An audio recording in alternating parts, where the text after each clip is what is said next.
Ladies and gentlemen, welcome to WrestleMania. Nobody knew exactly what to expect on March 31st, 1985. On this night, the industry stopped and held its collective breath. Would WrestleMania live up to the hype? Would sports entertainment, the flawless mixing of WWE superstars with other celebrities from music, film, and sport, prove to be a hit with the fans? Every man and woman who laced up a pair of boots that night was taking a leap of faith, knowing that they would sink or swim as the event did. With over 19,000 people in the legendary New York arena that night, this would be the most important night in the history of WWE. Lucky for all of us, it was a success, and it formed the foundation for what is without a doubt the quintessential event of the year in sports entertainment. It has constantly grown, pushing the industry to the limits with every blockbuster encounter, every record broken, and then broken again. It's a destination, a fuel for the dreams that burn in those who hope to one day compete. Entire streaks have been built simply based on the results from that one event. Year after year, a simple point to a sign informs everyone that you're being challenged.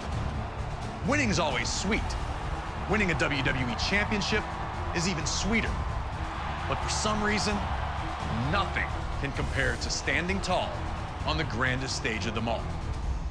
A Sunday night gathering at the arena has, over time, transformed into the monster two-day extravaganza that fills mammoth stadiums with people traveling from all over the world to be there.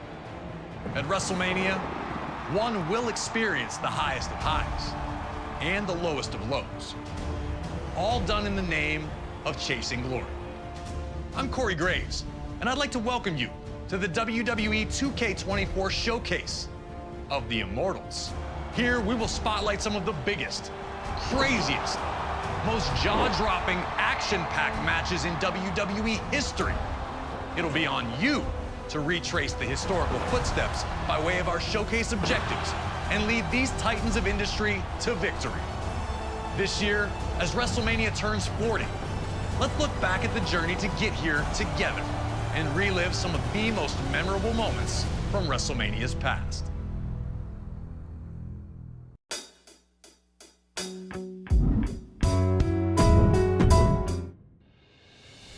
The first WrestleMania set the stage for everything that was to follow. All the way around the world. Now you know what it's all about, brother. Celebrities were out in full force, showing that this was the place to be. WrestleMania 2 pushed the boundaries, taking place in 3 different locations: New York, Chicago, and Los Angeles, delivering 3 huge main events. But it would be WrestleMania 3 in 1987 that truly displayed WrestleMania's full potential. And for our first match of the 2K24 Showcase of the Immortals, we go into the first verified WrestleMania Classic, the legendary clash for the WWE Intercontinental Championship between champion, the Macho Man Randy Savage, and his challenger, Ricky the Dragon Steamboat. Intercontinental champion since February of 1986, Savage tore through anyone who challenged him. That included a successful defense against George the Animal Steele at WrestleMania 2. A clash between Savage and Steamboat during a late 1986 edition of Superstars would see the Macho Man retain via countout, but that wasn't good enough. He would launch a vicious attack on the Dragon after the match, taking him out of action. Savage would attempt to duplicate the attack on Steamboat's friend and former opponent George Steele during the first Saturday night's main event of 1987. Fortunately for the Animal, Ricky would make his well-timed return for the save, leading to the rematch between the two at WrestleMania. What transpired between the two combatants can only be described as art. A fast-paced, high-action classic unfolded in front of 90,000 plus in attendance, with both men coming so very close to victory on a number of occasions. Would Savage be able to turn back the challenge of his angry opponent? Would Ricky Steamboat get revenge? These questions would be answered over the next 15 grueling minutes. And when it was over, everyone in attendance and those watching at home knew they had been a part of something special. The two superstars would forever be etched in history following the match, with Ricky Steamboat finally putting an end to the Macho Man's historic reign.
from the moment the bell rang, and these two didn't give each other a second to rest.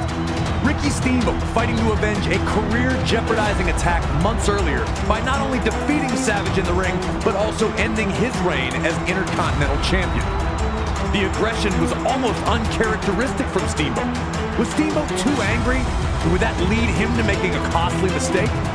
Was Steamboat too focused on hurting Savage and not on winning the match?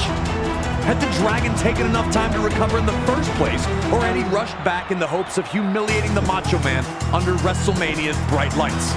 Surely the presence of Miss Elizabeth's not-so-secret admirer, George the Animal Steele, was going to be a distraction to the Macho Man, who looked to keep Steele away from his manager at all times. Could Savage shut all that out and lock in on his challenger?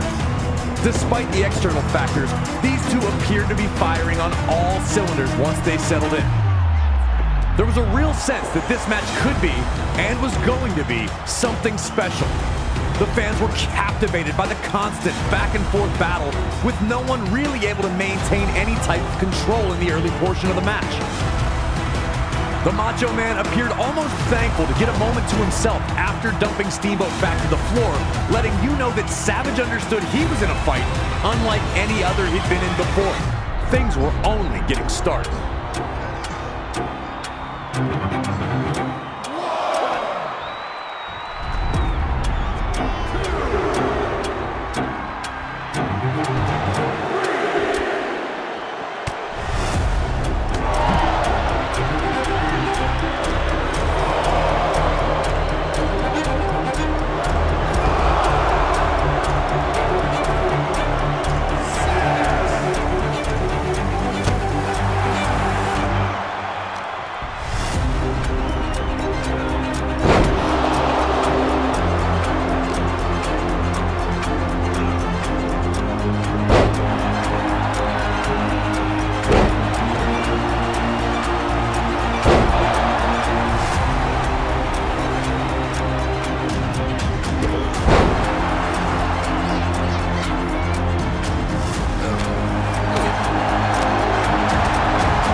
The Macho Man was trying everything, and that included fighting dirty, but Steamboat continued to have an answer at every turn.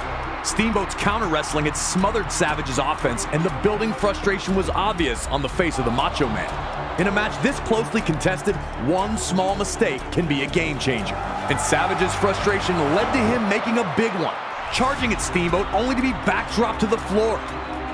Steamboat finally had a huge opportunity to pour on the pressure and put Savage away.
Once the referee went down, there was a real sense of panic.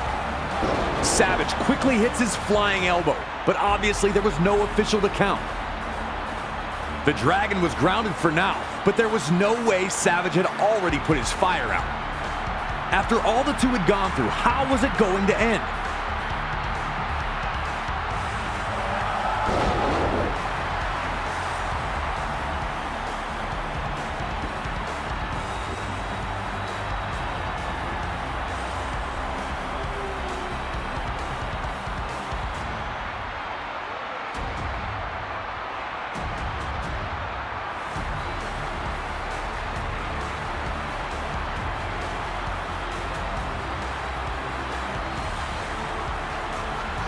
Looking to take advantage of the situation, the Macho Man looked to use the ring bell on the fallen Dragon, only to be intercepted by George the Animal Steel. Macho Man, choosing to retaliate against Steel instead of getting back to Steamboat, ultimately ends up being the decision that costs him. A then-record Intercontinental Championship reign comes to a bitter end for Savage, who wasn't thrilled about the manner in which he lost.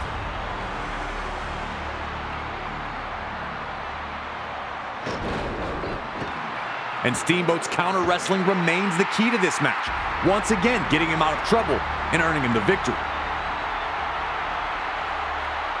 Hard to feel bad about a guy who tried to use the ring bell twice.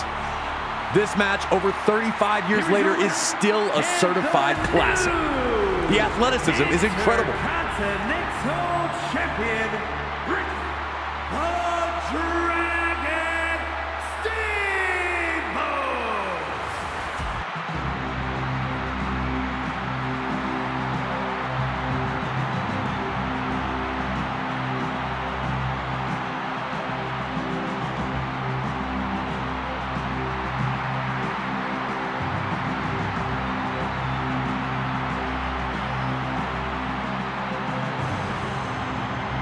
Long tortured by Randy Savage, both the Dragon and the Animal's elation is easy to see as they're carted back to the locker room.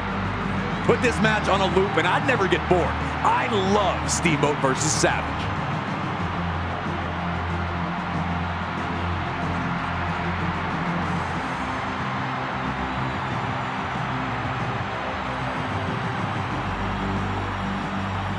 The clash between the Dragon and the Macho Man was a jaw-dropping battle between two of WWE's technical masters, an instant classic by all measures. But when the dust had settled and after the smoke had cleared, after Steamboat was carted off proudly holding his Intercontinental Championship above his head, the realization set in. We still have Hulk Hogan against Andre the Giant. Featuring two of WWE's biggest stars at the time, this was the headliner that brought those 90,000 people together in the first place. Everybody has their best day at WrestleMania. That's the creme de la creme. WrestleMania, main event, there's nothing else in this world like it. Hulk Hogan and Andre the Giant were great friends for years. Andre famously poured the bubbly all over Hogan when he captured the WWE Championship in January of 1984, and the two were nearly inseparable from then on. The two would be presented with trophies in separate weeks.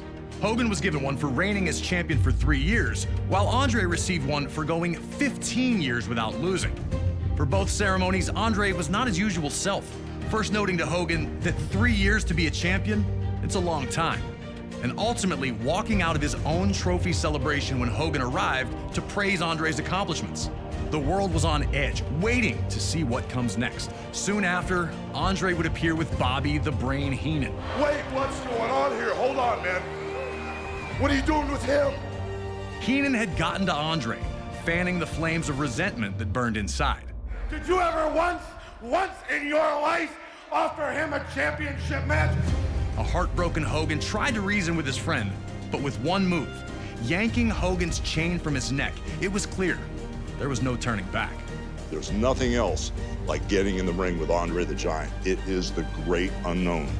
When you get there and you're with Andre the Giant, you're outmatched, you're outsized, you're outpowered. It's an uphill battle, so you have to fight from underneath. You have to have everything in sync, body, mind, and soul, to survive fighting an opponent like Andre the Giant. When I slammed Andre the Giant, I was surprised how the crowd reacted. 94,000 people lost their breath and gasped at the same time. It overwhelmed me in the ring. It's etched in stone. It's just overwhelming how many people every day approach me and talk about WrestleMania 3. Now it's up to you to do the impossible and defeat Andre the Giant at WrestleMania 3. It truly is the irresistible force meeting the immovable object.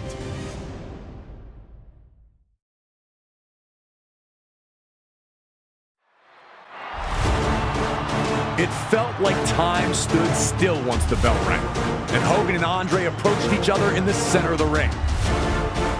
It was finally here, the reason all these people were in the arena. The dominant 3-year WWE champion and the man who'd gone undefeated for 15 years about to collide. Who would strike first? Everything was amplified here. Andre's shove felt thunderous.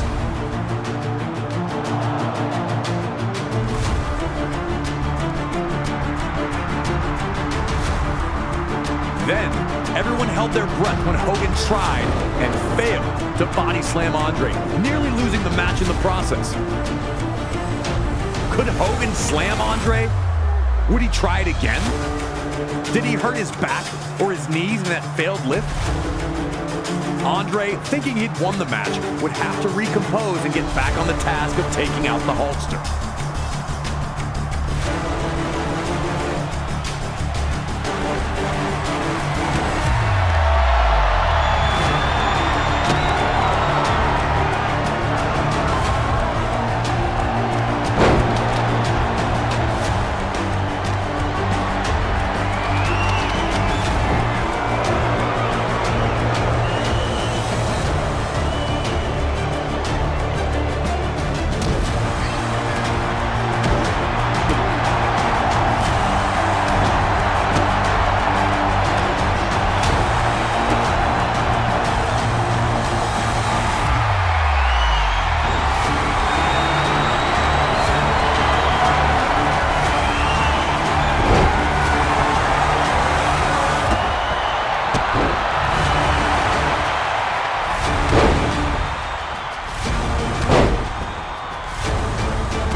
Hogan had dealt with bigger opponents before, but really seemed to struggle with Andre's size and power advantage.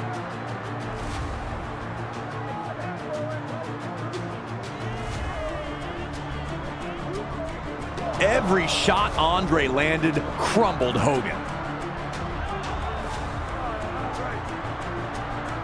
Andre had just been dominant to this point, but an ill-advised trip to the ringside area would see Andre make his first real misstep, throwing a headbutt at Hogan that only ate ring post.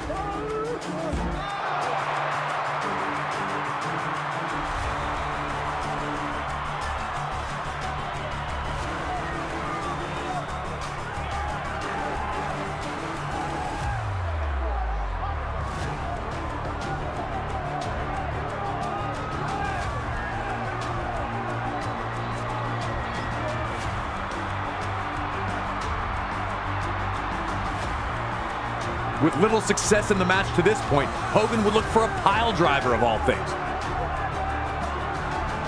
But Andre easily backdropped him to the floor. If Andre could shake off headbutting the ring post so quickly, what was it going to take to keep him down for a 3 count? Hulkamania was looking to be in deep, deep trouble.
That moment where Hogan finally takes Andre down with the clothesline and seeing Andre timber to the mat, that's when it seemed like Hogan winning was a real possibility again. But he had to act right now or Andre would recover.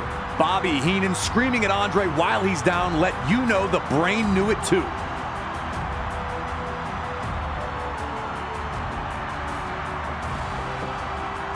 And then you see Hogan start shaking his arms and you're just thinking there's no way. But there is. And then it happens. Hulk Hogan lifts Andre the Giant up and body slams him. Nobody thought he could do it. One of the most magical moments in WWE history. Hogan was in full control of this match.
And WrestleMania 3 ends with real American blasting, a Hulk Hogan pose down, and Andre the Giant and Bobby Heenan stunned in their failure.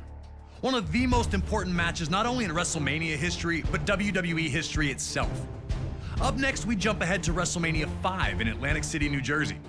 Those with tickets didn't know it as they entered the venue that evening, but they were about to witness one of WrestleMania's biggest upsets take place right in front of their eyes. The Ultimate Warrior captured the WWE Intercontinental Championship at the inaugural SummerSlam in 1988 by blitzing the Honky Tonk Man, ending his record reign in a little over 30 seconds. Since then, he seemed unstoppable, a lock to become WWE Champion one day. Two people who were not impressed were ravishing Rick Rude and his manager Bobby the Brain Heenan. The 1987 Slammy Award winner for Best Body felt that Warrior was nothing special, both in-ring and even in terms of physique. This led to Rude challenging Warrior to a super pose down at the 1989 Royal Rumble, where the winner would be decided by the WWE Universe's approval. Pretty quickly, it was clear that the Ultimate Warrior was going to be crowned the People's Choice, and Rude was livid. He'd launch a vicious attack, bringing the competition to an abrupt end. That would lead to the signing of the contract for the two to compete in the Intercontinental Championship match at WrestleMania 5, and the world felt that Warrior would destroy his brash challenger. But Heenan and Rude were more than prepared for the champion. Heenan was desperate to have WWE Gold in his vaunted Heenan family ranks, and he knew that the Ravishing One was the right man for the job. They told anyone who'd listened that Rude was going to beat the Ultimate Warrior at WrestleMania, and now the time had come. Had they backed Warrior into a corner, or were they about to realize they'd bitten off far more than they could chew? That's a question only you can answer.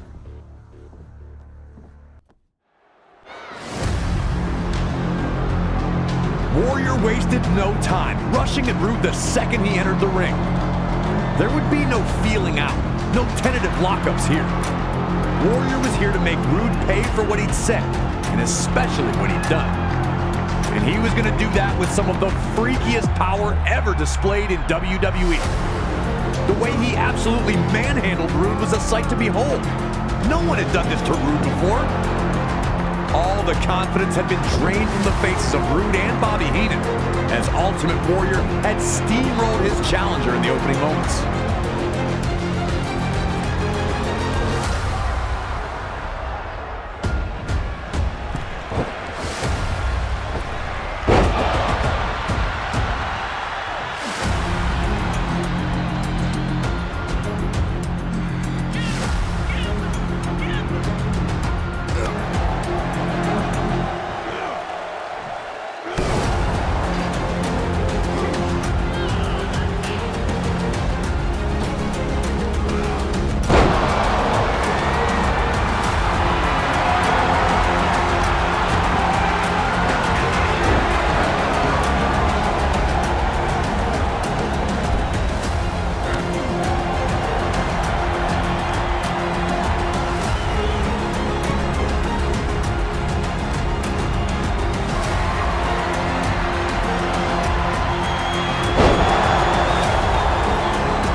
Rude had struggled to this point, but his luck was going to change in an instant.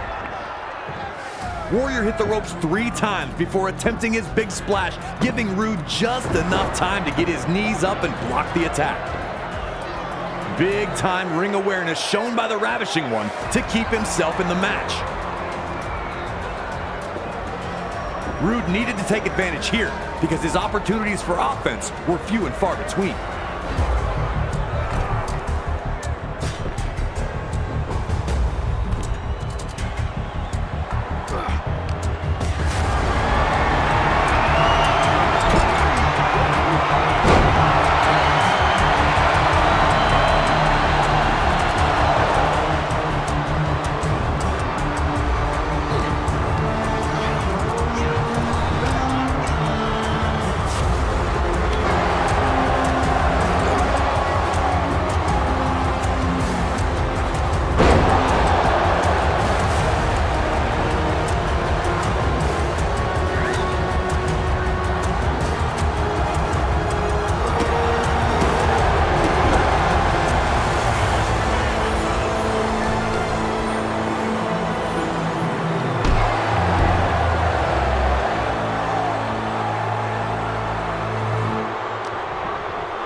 Rude looked to put Warrior away with the Rude Awakening.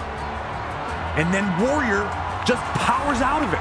Pushes Rude's arms away like they're nothing. No one had ever seen that done. All the momentum now with the Warrior. And he's looking to punish Rude a little bit more before ending the match. Rude looks completely out of it. And even Bobby Heenan looks flustered. Rude is trying to survive, trying to escape, but Warrior is relentless.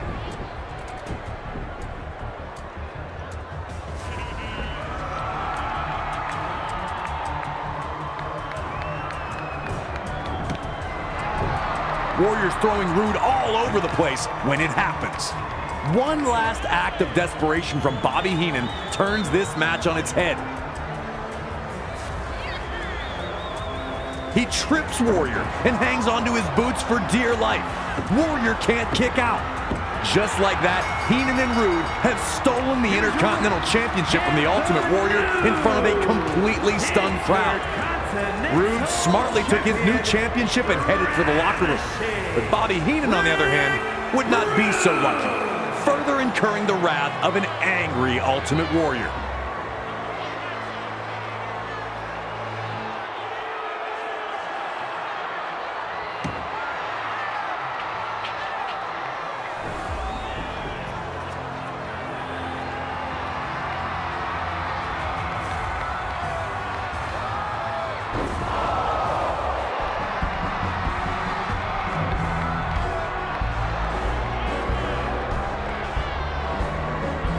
And while the now former Intercontinental Champion would chase the new title holder right out of the arena, nothing could diminish the huge upset that night at WrestleMania 5, with Ravishing Rick and Bobby the Brain pulling a fast one.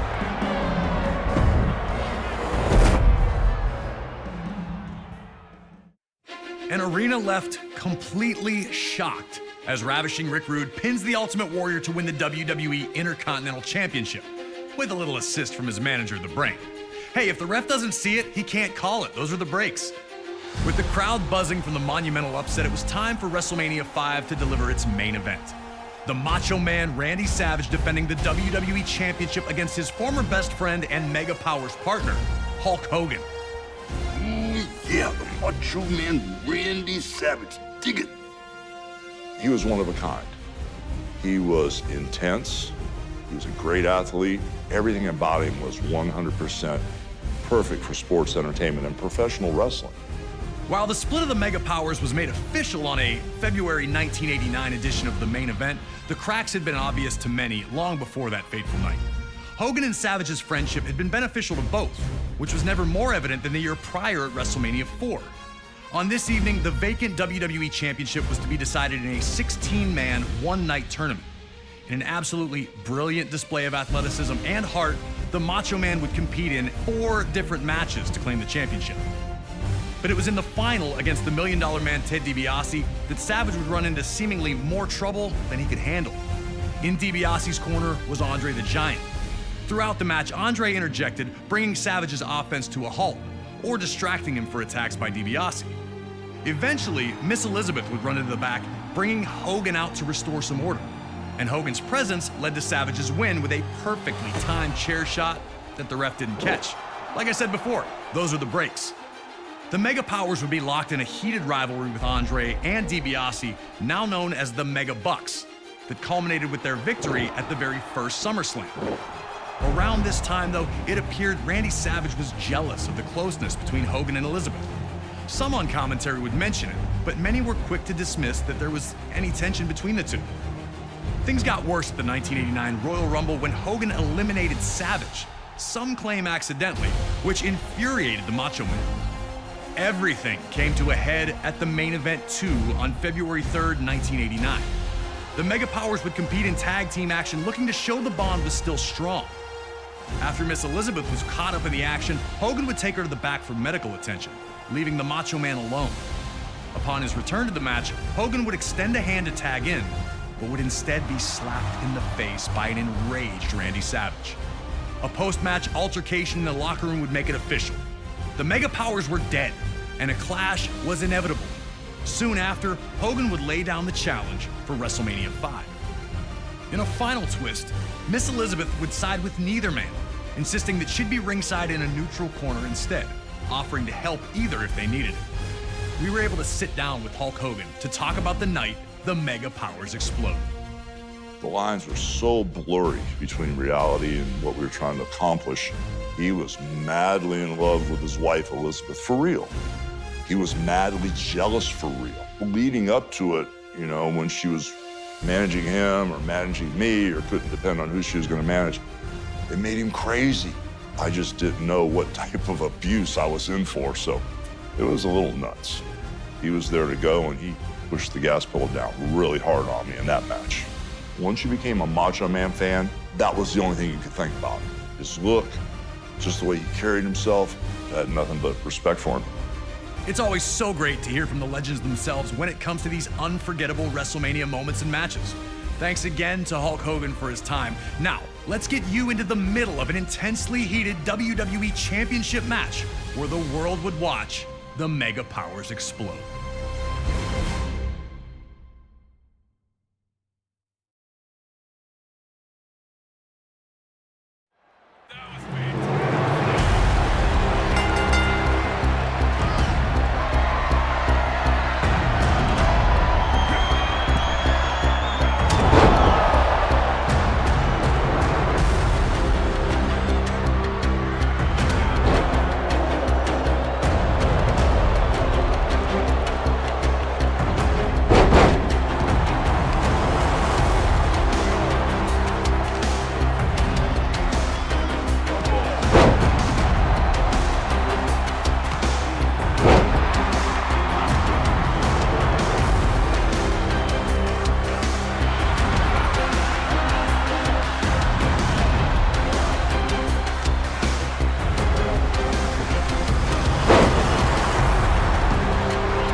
Came into this match incensed. The Macho Man looked to use that to his advantage early. With months of payback heading his way, Savage was evasive and defensive to the bull rush tactics of Hogan, appearing to frustrate the challenger. Hogan had a look in his eye that night. You could tell he wanted to hurt Savage. And Savage also wasn't shy about using Miss Elizabeth to his advantage, flagrantly bringing her into harm's way to stop Hogan in his tracks. Savage was playing by nobody's rules but his own, and if Hogan was going to get any revenge, he'd have to find a way to keep his own temper in check. Savage was showing early on that his approach would be as chaotic as possible, and now a once rampaging Hogan had slowed things down, looking to restore some order. The Macho Man's actions sent a clear message that anything goes and anyone would be fair game.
Savage had, for the moment, managed to turn the tide with a well-placed boot.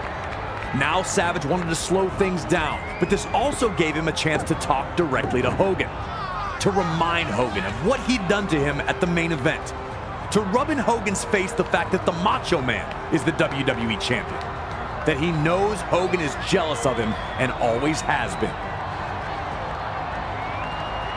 To look over at Miss Elizabeth and taunt her because Savage doesn't for 1 second believe that she's neutral at all. The Macho Man was getting some energy back while slowly sucking the life out of Hogan. Could the cheers of the Hulkamaniacs get him back to his feet?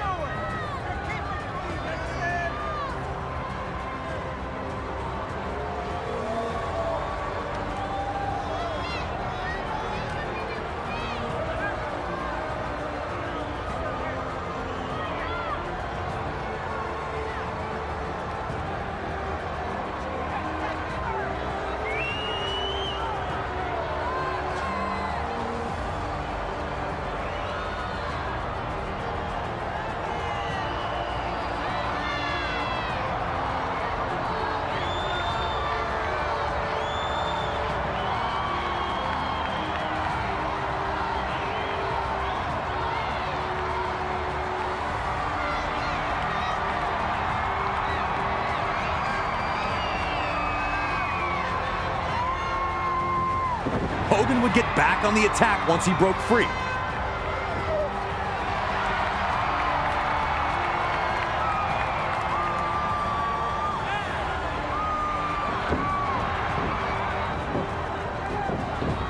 Why not go for the leg drop?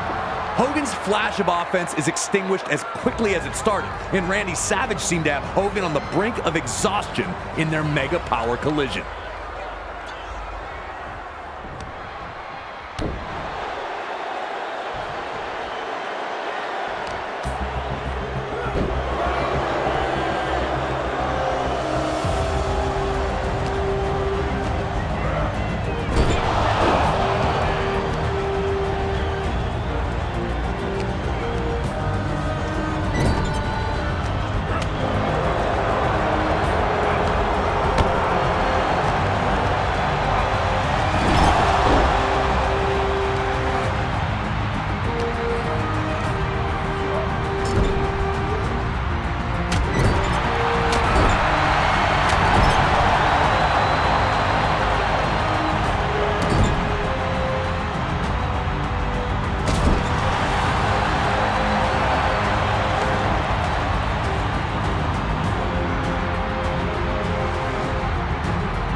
In one of the more surprising moments of this match, Miss Elizabeth proves herself true to her word, stopping Hogan from running Savage into the ring post, maintaining her neutral status.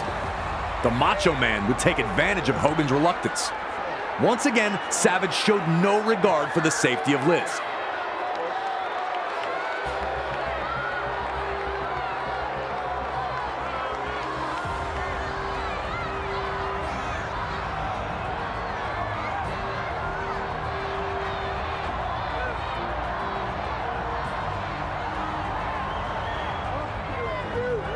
Fed up with her presence, Savage would insist to the referee that she be removed, and she'd be escorted back to the locker room.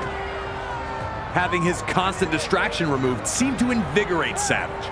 He was looking to put the finishing touches on what had been a master class to that point. Just moments away from showing that it was Savage who was the true force of the Mega Powers, not Hogan.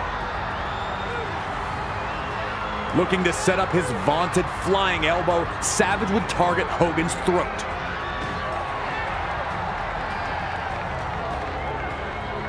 Hulkamaniacs knew to never lose hope, but it wasn't looking good for Hogan here.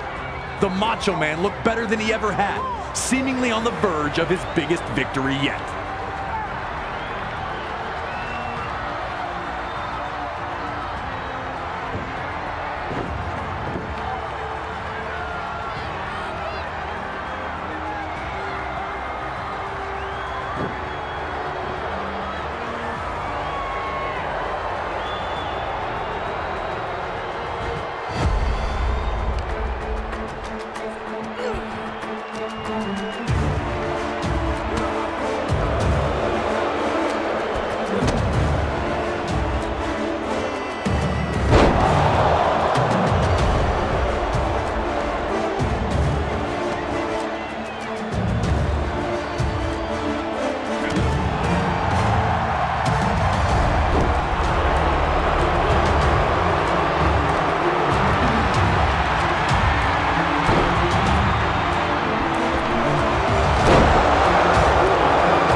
The sports entertainment world could only brace for impact as Savage and Hogan battled, and when it was over, a common WrestleMania sight was seen.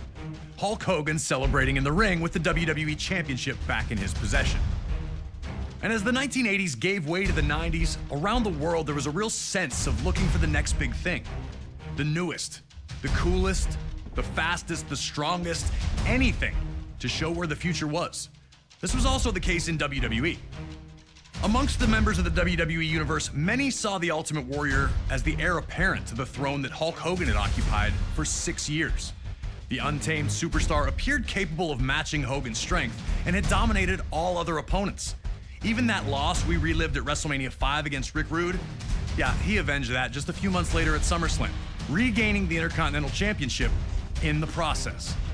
But this talk all seemed like fantasy, only existing as a dream match.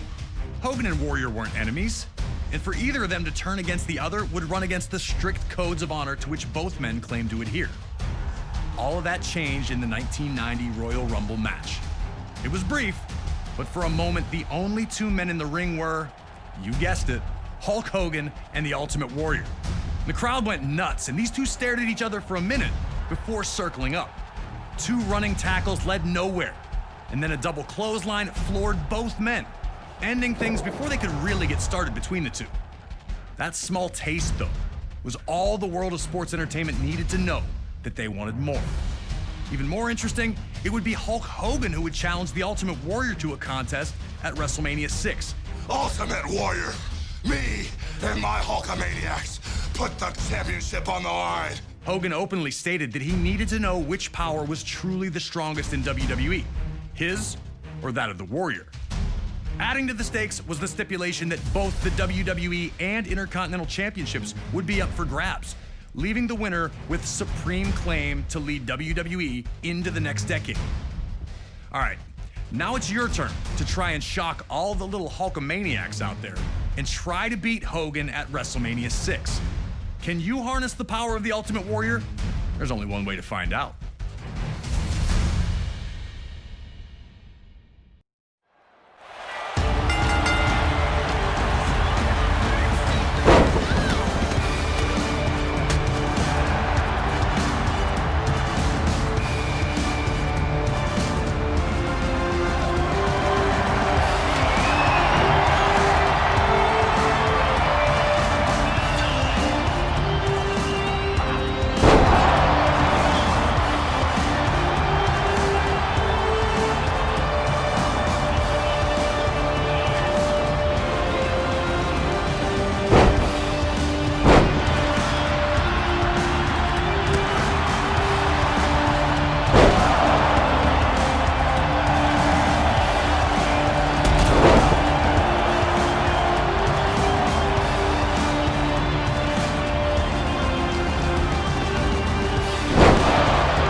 Pretty sure the last thing anyone expected from Hogan versus Warrior was a crisscross, but this is WWE, and anything can happen.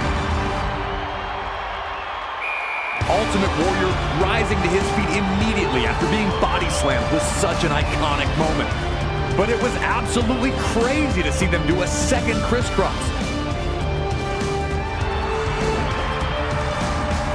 And when Warrior returned the body slam to Hogan, it hurt the Hulkster.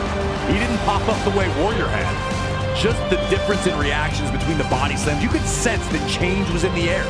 Seeing Hogan struggle like this wasn't something the WWE Universe was used to. After the clothesline sent him crashing to the floor, Hogan appeared to hurt his knee, the last thing he needed. Ultimate Warrior was here to prove that his hype was real. Warrior was going to run right through Hogan at this pace.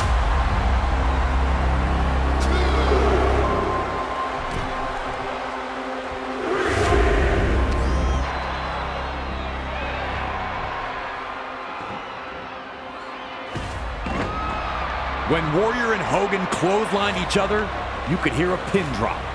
Now you're wondering, who's going to get up first? Is Hogan as hurt as he seems to be? Does Warrior have the gas in the tank to pull through in this moment?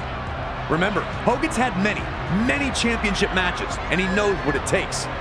He can use the time to get his breath back.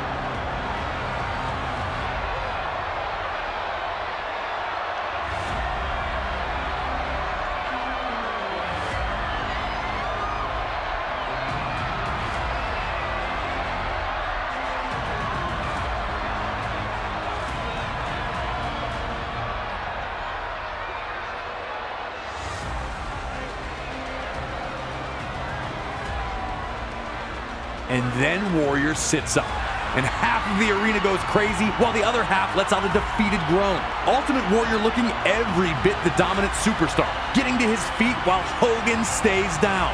The Hulkster was running out of magic. Could he find one more iconic comeback?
Hogan had been out-muscled by opponents before, but they were usually 7 feet tall or 400-plus pounds.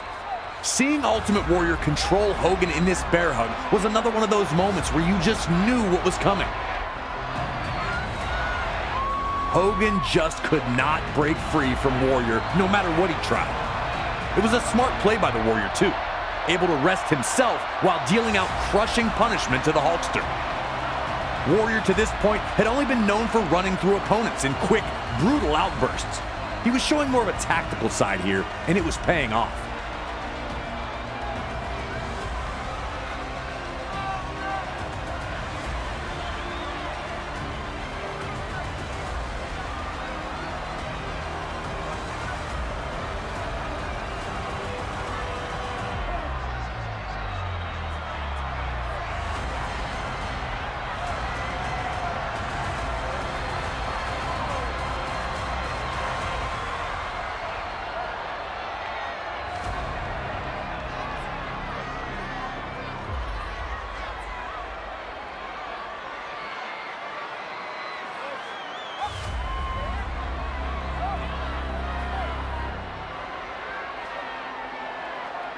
Ultimate Warrior was showing that the moment wasn't too big for him. He wasn't trying to rush anything. With two of WWE's most popular superstars competing, the WWE Universe was divided.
And right when Hogan finally gets his chance and manages to break Warrior's grip, the referee gets flattened, and now there's no one to count falls.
As Warrior lifted Hogan up, things were looking perilous for the Hulkster.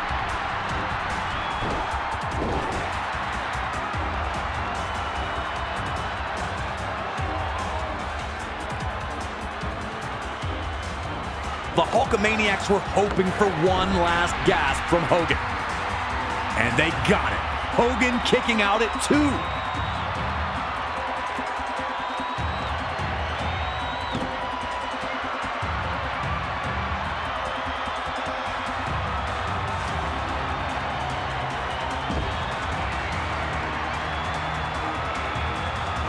A familiar sight as Hogan begins to shrug off the attack of the Warrior, slowly getting back to his feet.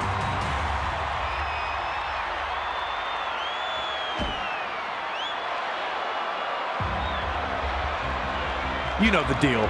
3 big rights.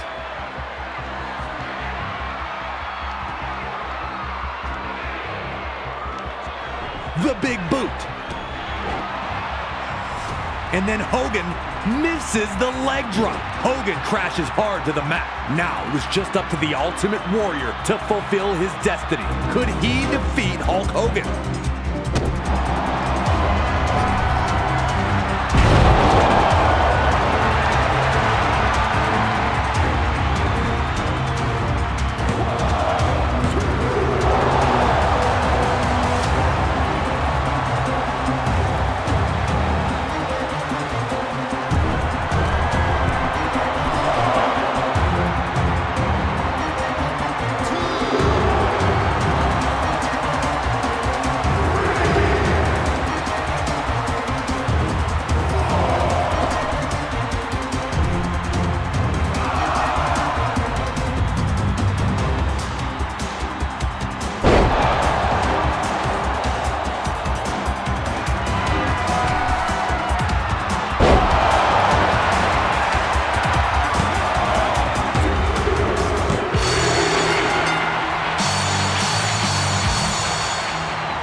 An incredible victory for the Ultimate Warrior there, becoming the first superstar to hold the WWE and Intercontinental Championships at the same time. A truly historic feat on the grandest stage of them all. A victory that signaled a new wave of change that was about to hit all of WWE. Rowdy Roddy Piper managed to change his luck in WWE when he captured his first championship in the company at the 1992 Royal Rumble. The wrestling world rejoiced for Hot Rod as the fiery superstar showed true emotion in the moment, revealing how much it meant to him. Once the most reviled man on the roster, he was now appreciated for his authenticity. Everyone was happy for him, except for one guy. Bret the Hitman Hart had changed his status in WWE in the spring and summer of 1991. When his legendary Hart Foundation amicably split the team, Bret would use the opportunity to springboard up the singles rankings, winning the Intercontinental Championship at SummerSlam that year. Wanting to be an active champion, Bret faced off against all comers, finding victory each time out. Until a few nights prior to the 1992 Royal Rumble, when Hart lost the Intercontinental Championship. And before he could get a rematch, Piper had swooped in and won the thing. The last thing the Hitman wanted to do was ruin Roddy Piper's moment. The two were close. Piper had trained in the family dungeon and spoke glowingly of not only Bret, but his entire family. I gotta tell you how much I loves your family. I gotta tell you how much I loves your mom. I know this guy since he's been knee-high to a grasshopper. Respectfully, the two agreed to compete at WrestleMania 8, which would emanate from Indianapolis, Indiana. But Piper understood that many felt Bret lost that title at less than 100%, and that he'd have to defeat Hart in the ring to get those people on his side. And while both men claimed they'd keep it respectful, most everyone understood what happens when you push Roddy Piper to the edge. And trying to take something from Roddy Piper is one way to do it, especially when it's the first title he ever held in WWE. And so it was Bret Hart's technical mastery against Roddy Piper's street fighting in an unheralded classic was produced by two absolute masters of their craft. And while they both tried to keep it friendly, you just knew it wasn't gonna last. Nearly 20 furious minutes of action unfolded between the two, each with near victories along the way. Blood, sweat, and tears was never more appropriate. The two gave their all on the goal of earning the WWE Intercontinental Championship. So, get in there and do your best to beat Roddy Piper to the punch. But beating Hot Rod is no easy task, even if you are the best there is, the best there was, or the best there ever will be.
Heading into the match, the smart money was on Roddy Piper, resorting to his brawling tactics. But he looked to try and wrestle with Bret Hart at the start, which led to predictable results, with Bret outmaneuvering Piper. A fuming Piper would spit at the Hitman. Would Piper's desire to win and be champion override his desire to play fair?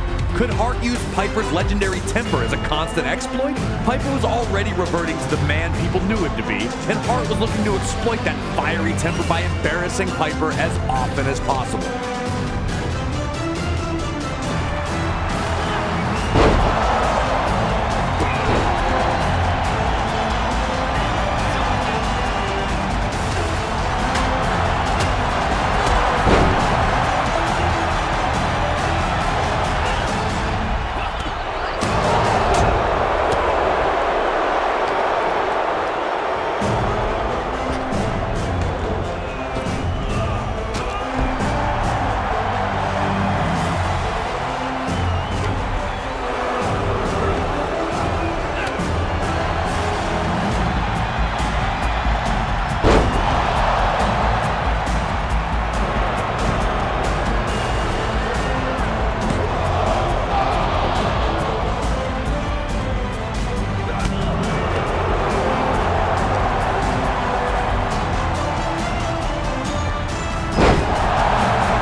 Piper continued to show glimpses of the old Hot Rod, but still tried to play by the rules. He was desperate to remain champion, but his respect for Hart and his family kept him from unleashing that old demon inside. And Hart used that to his advantage, tricking Piper by feigning a shoulder injury after landing awkwardly on a dropkick.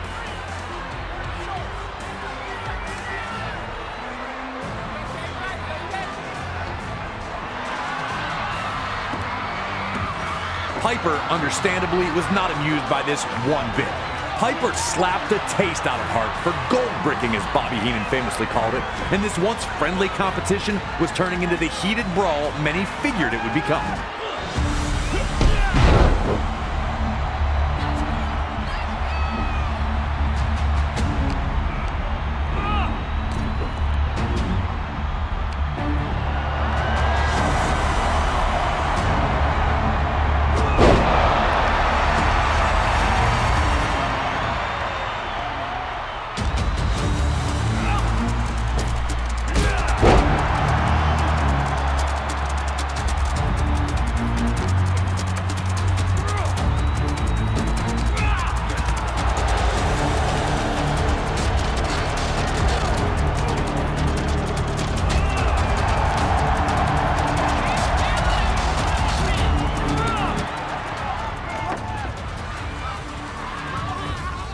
The tension was growing between the two, but they were still trying to keep it sportsmanlike. The Hitman sent both tumbling to the floor with a crossbody.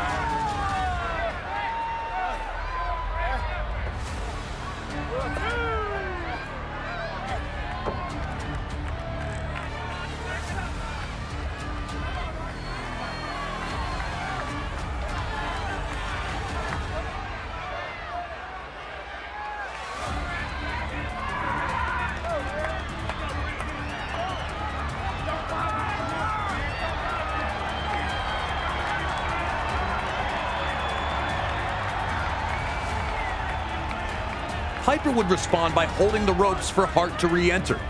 Hart was hesitant, but ultimately accepted. And that was the information Piper needed, that Hart trusted him. Piper would immediately violate that trust by telling Bret his boot was untied and unloading a huge sucker punch. The gloves were off, and the two were in a fight for survival. Hart wanted to use little tricks, while Piper just suckered him with the old, "your shoe's untied." A huge shot from Piper, and it looks like the Hitman may be busted open.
tempers boiling, Piper manages this well-timed shove of Hart to knock the official down.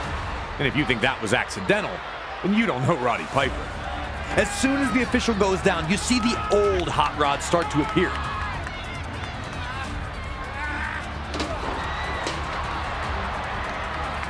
He's brawling with Hart at ringside. He's throwing him into the ring steps.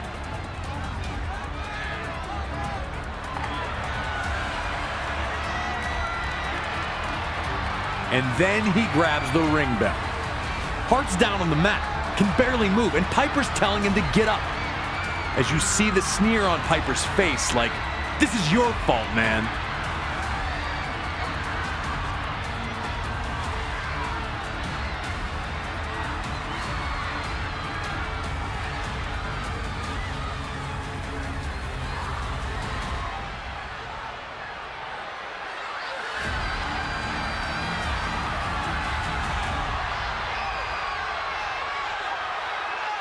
As Piper measures Hart up for the bell shot, you can see the inner struggle.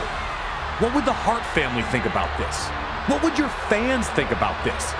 How could you look Bret Hart in the eye if you win it this way?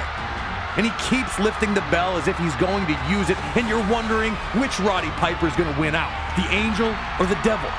And then he does the right thing and tosses the bell aside. In an instant, he's got Hart in a sleeper hold. Piper has Hart beat. But the Hitman had one more counter up his sleeve, trapping Piper in the pinning combination while still in the sleeper hold. More amazing was how the instant the match was over, the respect between the two immediately returned.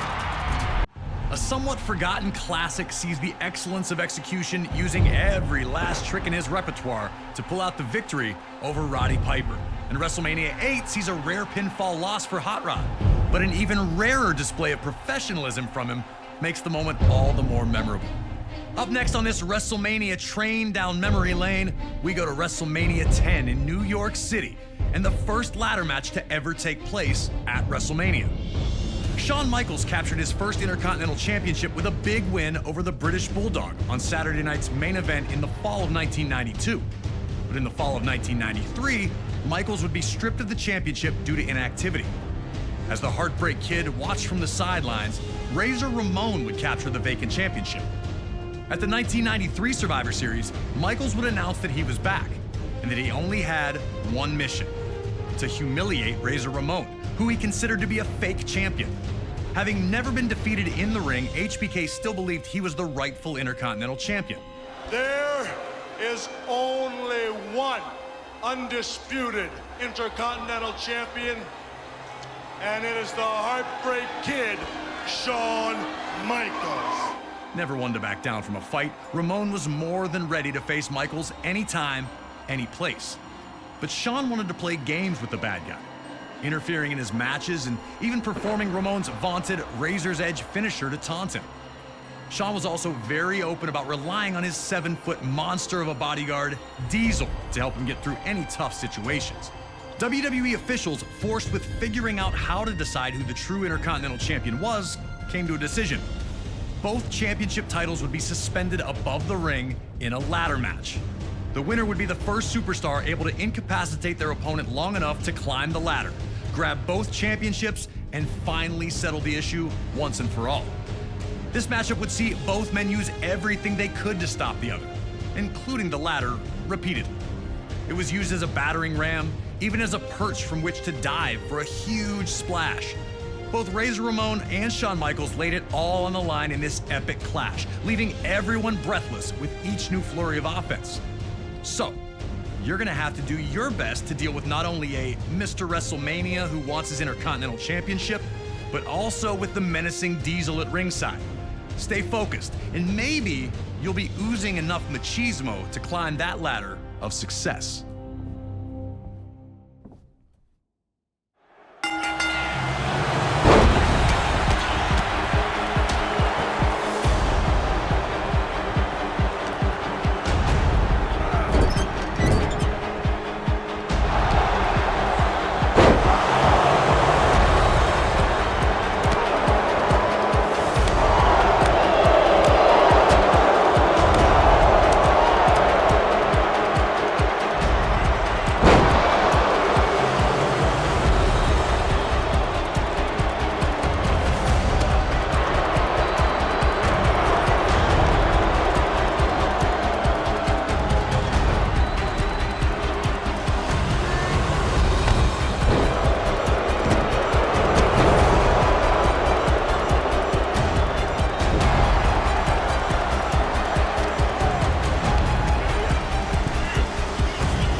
that despite never defeating Shawn Michaels for the Intercontinental Championship, he was still the real champion. Shawn Michaels had a clear game plan for this match. With no rules, he'd be able to receive assists from his bodyguard Diesel. No disqualifications in a ladder match means it's not cheating. The second Michaels tossed Ramon to the floor, that plan was put into action with Diesel attacking the bad guy. Unfortunately for Shawn, the official decided that wasn't going to work.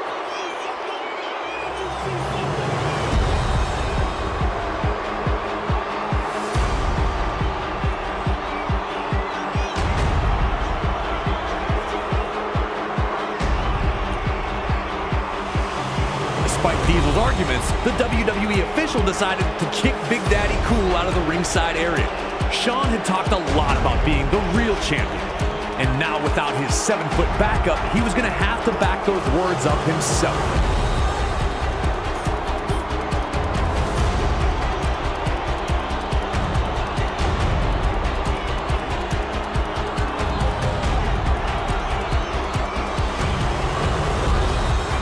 This distraction bought Ramon enough time to recover and send HBK flying with a huge right hand. Ramon floors Michaels, and now with Diesel banned from ringside, it looks like the Heartbreak Kid needs a new plan for the bad guy.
Heading into this match, a lot of people wondered how the ladder would come into play. And it didn't take long for Razor Ramon and Shawn Michaels to answer that question. Razor placed the ladder on the apron to re-enter the ring, and that gave Shawn the opening he needed to launch a baseball slide dropkick that sent the ladder crashing into Ramon's ribs. Had Razor even considered that type of offense from Shawn in his preparations? Had Shawn practiced that very move? He appeared ready to strike the second the ladder was laid down. Clearly, any moment with a ladder nearby was going to be dangerous, and one would need to always be aware of their opponent's location. With his bigger, stronger opponent struggling to breathe, Michaels would be able to build his own momentum. Michaels started to realize that as long as he used the ladders to his advantage, the lack of Diesel's presence wouldn't be as detrimental as he first thought. Knowing Ramon now had a weak point, Michaels crashes that ladder right into the ribs of Ramon, and he has completely turned the tide of this match. You could see it on the faces of Razor's fans, who sat in disbelief as Shawn took control.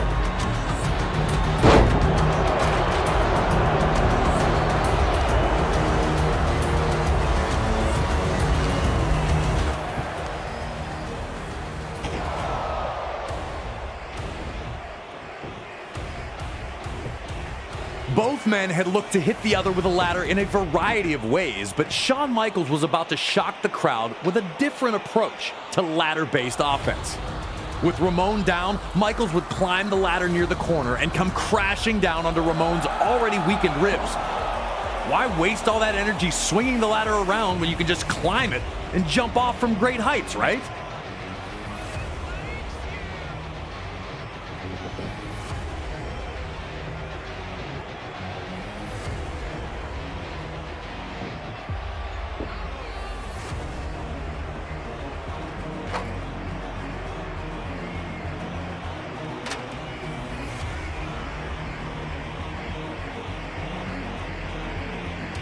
Michaels, thinking it was over, began to climb.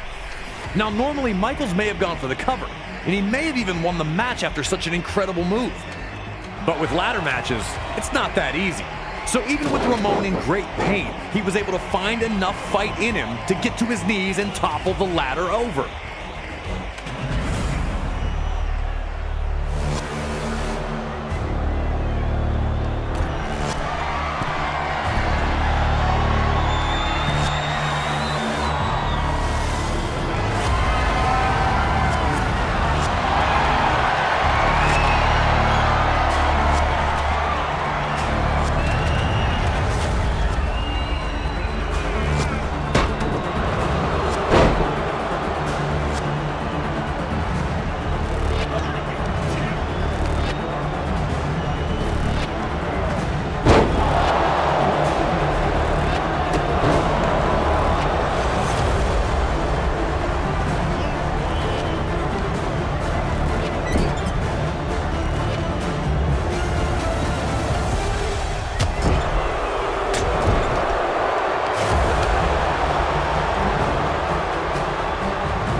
Shawn Michaels could see the match starting to slip away, but instead of panicking, he'd look for an opening. Reversing a Razor Ramon attack, he'd plant the bad guy with a devastating pile driver.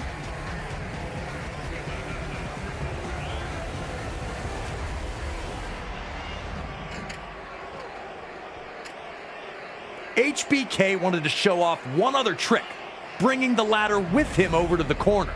Shawn was in clear control here.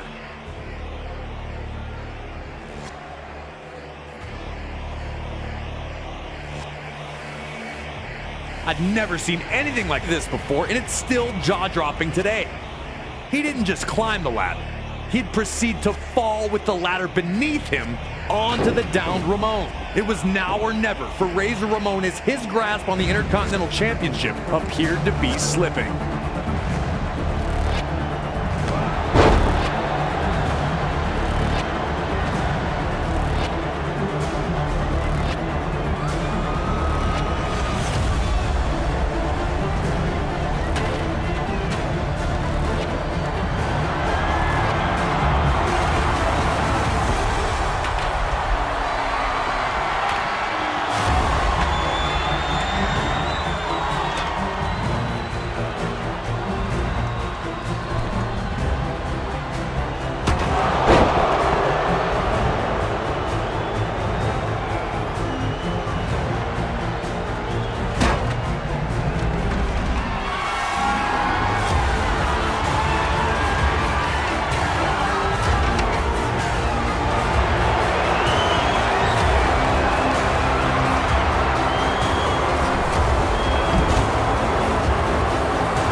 One of WrestleMania's greatest collisions comes to its scintillating conclusion with Razor Ramon just managing to outlast Shawn Michaels, claiming possession of the Intercontinental Championship at WrestleMania 10. The latter match would open the door for future classics, like the TLC and Money in the Bank matches as well, forever sealing its place in WrestleMania lore. Our next match is another legendary moment that will live forever, as we head to WrestleMania 13. Rosemont, Illinois would play host to the most important night on the sports entertainment calendar. And on this night, a match that is the literal definition of an all-time classic unfolded. Bret Hart had been the face of WWE's new generation for years, proudly defending the WWE Championship against all comers and defending WWE's honor against its most heinous villains. After losing the WWE Championship to Shawn Michaels in WrestleMania 12's Iron Man match, the Hitman took some time off to consider his future options. When he returned, roughly 6 months later, there were drastic changes to the landscape of WWE's universe. Top among those was the rise of Stone Cold Steve Austin. The man who started the year off as Ted DiBiase's ringmaster would find freedom in his true identity, dropping his manager and finding superstardom in the wake of his 1996 King of the Ring tournament victory. Austin 316 says I just whipped your ass. WWE was trying to find its attitude, but the seeds of change were being planted in the fans who had rallied around Austin. His no-nonsense attitude had made him the ultimate anti-hero. This acceptance of someone who flaunted his breaking of the rules didn't sit right with the Hitman. When Bret made his return, he immediately challenged Austin, who was more than ready to answer the call. The two battled at 1996's Survivor Series, where Hart won in a masterful performance of a feverish back-and-forth battle. The loss only made Austin angrier, creating a single focus for him: to ruin Bret Hart's career. He'd eliminate Hart from the 1997 Royal Rumble match after officials missed Hart first eliminate Austin. The night after Hart captured the WWE Championship at Final Four, Austin would interfere in Hart's first defense on Raw, ending the reign before it could even get started. WWE officials would pit the rivals against each other in a no disqualification submission match. The loser would be forced to admit they were defeated by the better combatant. To make sure that order would be maintained, a special referee was assigned. The world's most dangerous man and former MMA champion, Ken Shamrock. And while Hart had the edge in submission wrestling, Austin was no slouch in that department. And he also had one other thing going for him: his promise to the world that he would never in a million years give up. Once the match started, these two unleashed months of hatred on one another. We were lucky enough to talk to the Rattlesnake himself, Stone Cold Steve Austin, to get his thoughts on this classic encounter. A lot of people think that the WrestleMania 13 match between myself and Bret the Hitman Hart is one of the best of all time. Certainly one of the best in all of WrestleMania. To me, it's a very special match because everything happened so magically, and specifically WrestleMania 13 cemented the legacy of who and what Stone Cold Steve Austin was. From start to finish, we started it off, we brawled out, we came back into the ring, we brought various factors from around the ring into the ring to use against each other. Some of the stuff backfired on me. It was full of chills, thrills, and spills. I gotta call a spade a spade. I mean, it is my favorite all-time match, and I've been to some classics. Always an honor to get to pick the brain of one of WWE's top-level legends. Thank you again to Stone Cold for talking with us about WrestleMania 13. Now it's on you to try and find a way to take out WWE's toughest SOB. Remember, there are no disqualifications, so use whatever you can, and maybe you'll find a way to get him to surrender. I just wouldn't recommend messing with the referee. Shamrock's ankle lock is nasty.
Hart immediately showed why this match was perfect for him.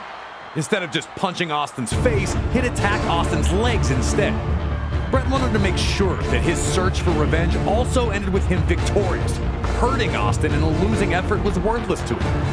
Hart knew every single attack would be used to set up his vaunted sharpshooter, so he started the work early. The Hitman would also find ways to mix his technical style into a more vicious approach, like when he locked Austin in a figure-4 leg lock around the ring post. Normally, a hold that would be subjected to a referee's 5 count, Hart could inflict damage until he chose to let go. And just how much damage had the move done? Had Austin's knee brace offered any type of defense against the maneuver? Austin had the reputation as a brawler, but Hart was showing that he wasn't completely out of his element in this no disqualification match. Bret looked to keep things relatively simple, and so far the plan was paying off. Work the leg, break it down, and the submission opportunities would come.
As the two continued to fight, the action would again return to ringside. A strong Irish whip from Hart sent Austin flying into the guardrail by the timekeeper. Hart stayed on the attack, looking to maintain control under any circumstances. Unfortunately for Austin, a huge cut had been opened up on his head. And seeing the red on Austin brought out a whole new level of ferocity for the Hitman. Bret unleashed months of built-up aggression on Austin. Hart abandoned his limb-based attack, focusing only on Austin's bloodied face.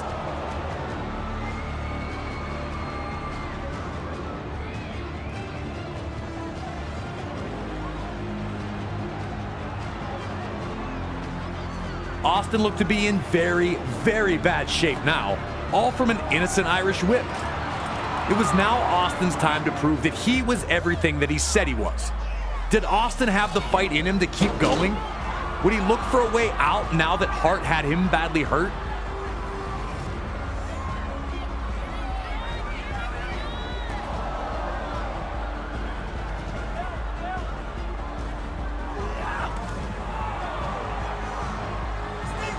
The Hitman was now in firm control, with Austin in big trouble with a nasty wound on his head. Things were not looking good for the Rattlesnake.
Despite being victorious, Bret Hart's post-match attack on Steve Austin only served to galvanize the fans into fully supporting Stone Cold.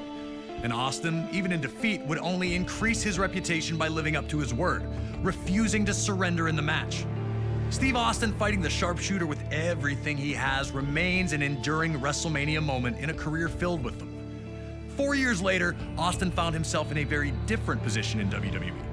Taken out in a heinous attack at the 1999 Survivor Series, Austin would be out for nearly a year before returning at No Mercy in 2000.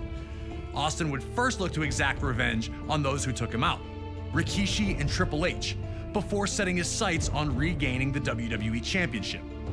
Stone Cold would then head to the 2001 Royal Rumble, entering at number 27. Before he could enter the ring, he'd again be attacked by Triple H, looking to avenge Austin's interference earlier in the night. Austin was in bad shape, but somehow managed to emerge victorious, securing his opportunity to compete for the WWE Championship at WrestleMania 17. Defending against Austin would be The Rock, Austin's main rival for years. The two legends personify the Attitude Era, and had previously met for the WWE Championship in the main event of WrestleMania 15. That night, Stone Cold managed to defeat the corporate champ to regain the championship. On that same night that Rock captured the WWE Championship at No Way Out 2001, Austin would face Triple H in a 3 stages of hell match. Each fall would be held under different rules: a standard match, a street fight, and then a steel cage if necessary. While Austin took the early lead in winning the first fall, he'd lose the next 2 in a heartbreaker to Triple H. The loss shook Austin, who felt the wave of momentum he was riding should have been unstoppable. Heading into WrestleMania, Austin would speak openly about how he didn't just want the win, but that he needed it. I need to beat you, Rock. I need it more than anything that you can ever imagine. When you headline an event, you've got to be on top of your game, be in the best of your game to put on a show and to warrant that main event status. Austin was going to do everything he could to guarantee the nearly 68,000 attending in his home state of Texas would not be disappointed. The People's Champ had other ideas. He had worked hard while Austin was out to establish himself as the man in WWE, and the opportunity to prove his status with this WrestleMania rematch had the Brahma Bull almost bursting at the seams. If anything was for sure, it was that The Rock would do one thing, and one thing only. Just bring it! He'd been through the battles, he'd come into his own, nothing was handed to him, he earned it all, and he turned himself into the most electrifying man in sports entertainment. At no point in time in wrestling history were 2 stars, 2 wrestlers, as hot as both I was and The Rock was. It's hard to explain why we're such good opponents. We just were. So now it's time for you to head into one of the biggest WrestleManias of all time, WrestleMania 17 in 2001, a night that serves as the pinnacle of the Attitude Era's excellence, with its 2 biggest names doing battle once again. Are you ready to open up a can on The Rock? Or will you find out that going one-on-one with the Great One isn't the electrifying opportunity it appears to be?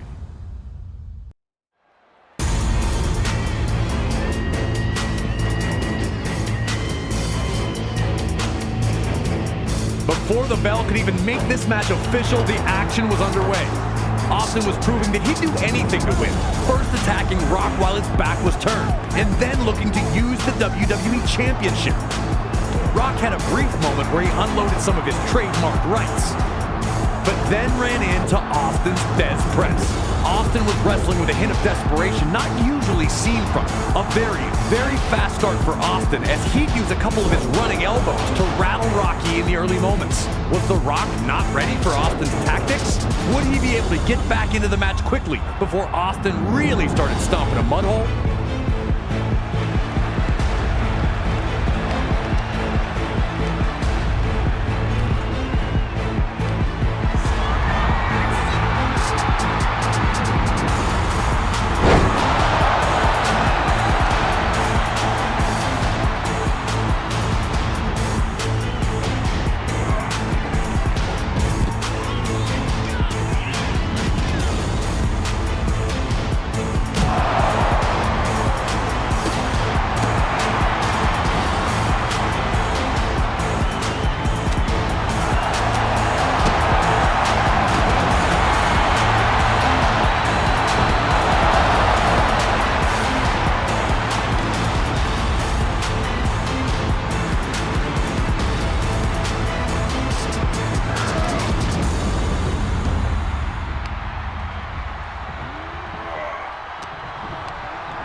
Once the action went to the ringside area, the brutality really got ratcheted up.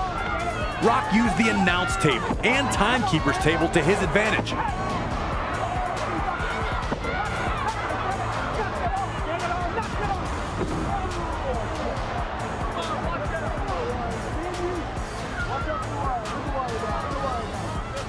But took his eye off Austin for one brief moment, which allowed Austin the chance to clock him with the belt.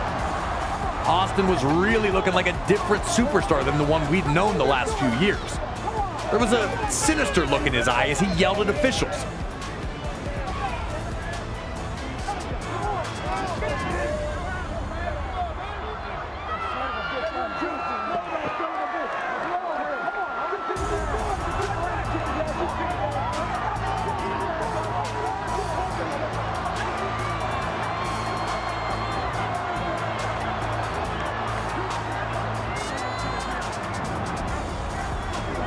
A more deliberate approach as he threw heavy rights at The Rock, who stumbled all over trying to stay on his feet. Austin's face wore an angry sneer while he planned his next move, knowing he had plenty of time with Rocky hurt.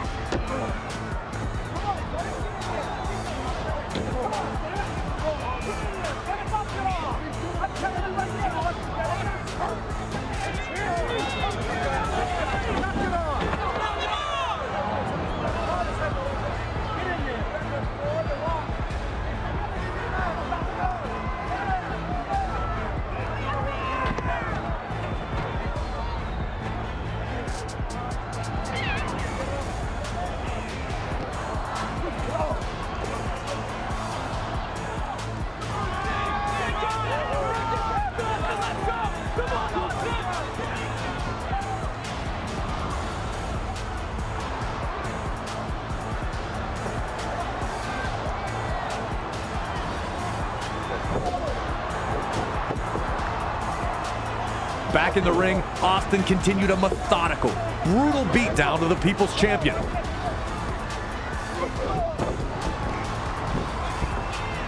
Right after right after right, despite the objections of the referee, found their mark.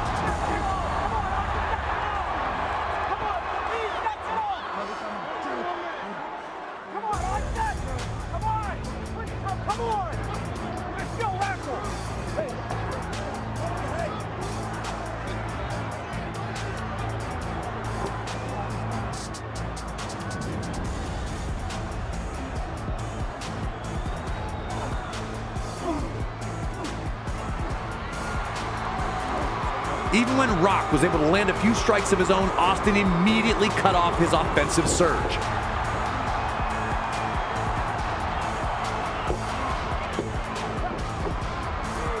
Stone Cold hadn't been WWE Champion for nearly 18 months, and it was clear that this had done something to his psyche.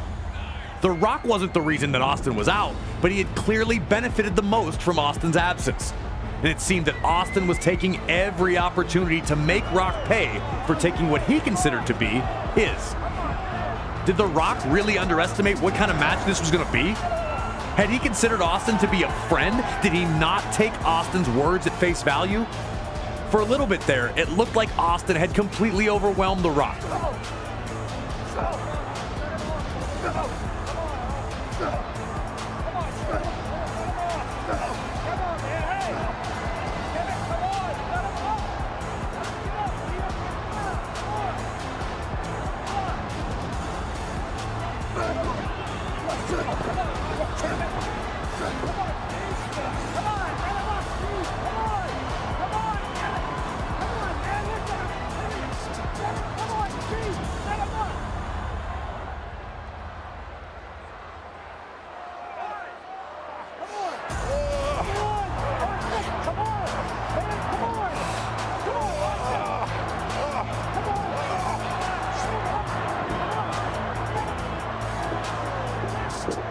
But The Rock never lost faith in himself.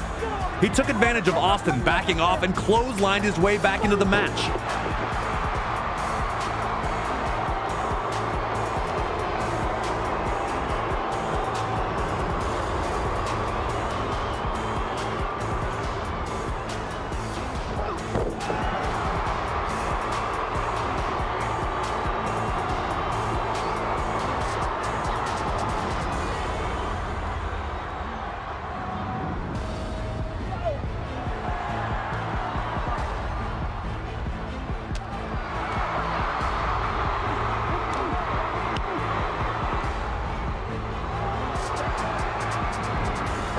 Once he had Austin down, Rock was able to reevaluate the situation.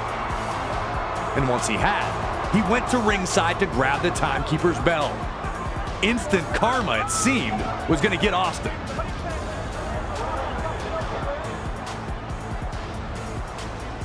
Now it was The Rock who was going to find an angrier, meaner place inside. And it was The Rock who was going to make Stone Cold Steve Austin suffer.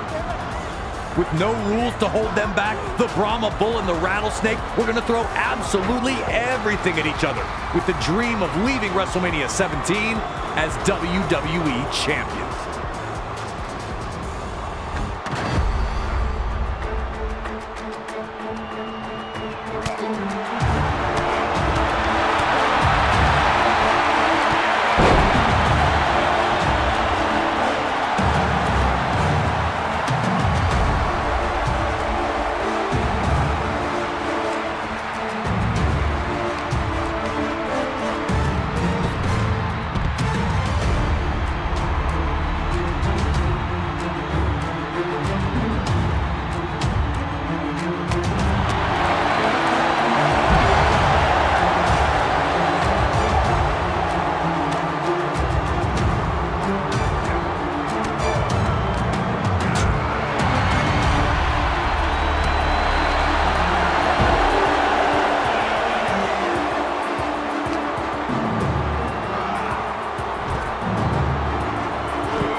Back and forth they'd gone, but neither Austin nor The Rock had found that moment that would give them the win. As Austin attempted an Irish whip though, The Rock would surprise him with a stone-cold stunner of his own. The millions and millions of Rock's fans exploded. Would this be it? Could The Rock embarrass Austin like this by beating him with his own move in Texas? Austin would display his hallmark grit, managing to kick out at the 2 count.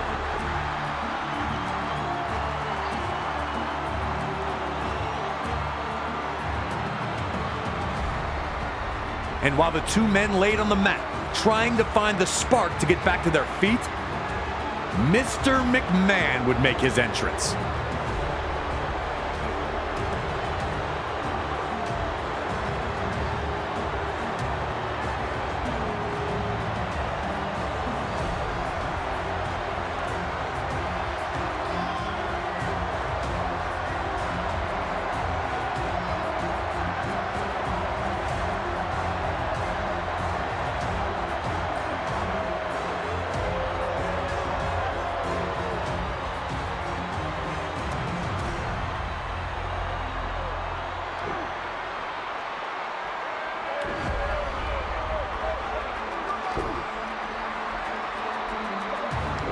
All eyes are on Mr. McMahon, but in the ring, Austin flattens The Rock with an incredible spine buster, which gets a 2 count.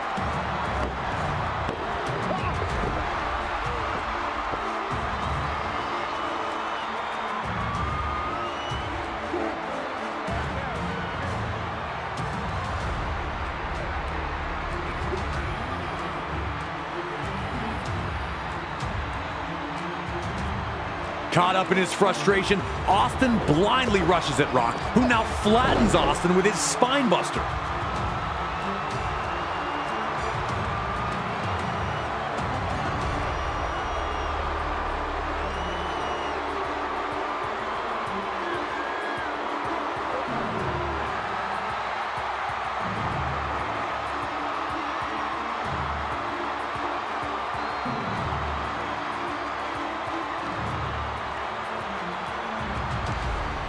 That leads to the people's elbow.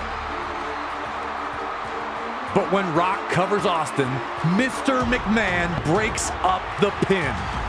That's right, Mr. McMahon helped Stone Cold Steve Austin. To this day, I cannot believe I ever saw that happen. The look on The Rock's face is pretty much the look that I had. What the hell? Rock's anger raged over, and he made a huge mistake in forgetting about Austin in hopes of laying the smackdown on Mr. McMahon, which led to him running straight into a stone-cold version of the Rock Bottom. Mr. McMahon had turned the match on its head, and Stone Cold Steve Austin looked ready to strike and finish his quest of regaining the WWE Championship under some unthinkable circumstances.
It was inevitable.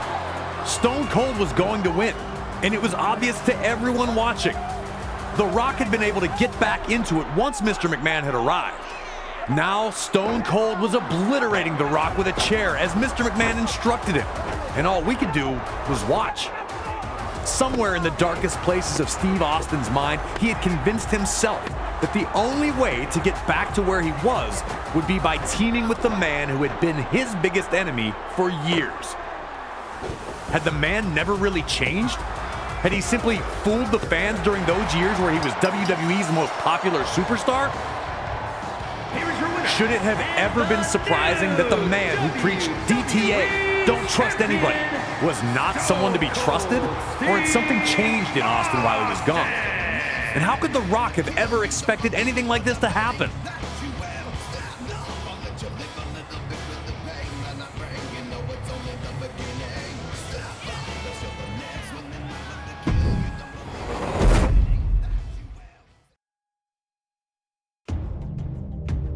One of the most stunning endings in WrestleMania history sees Stone Cold Steve Austin align with Mr. McMahon to regain the WWE Championship. WrestleMania 17 was in many ways the last stand for WWE's Attitude Era.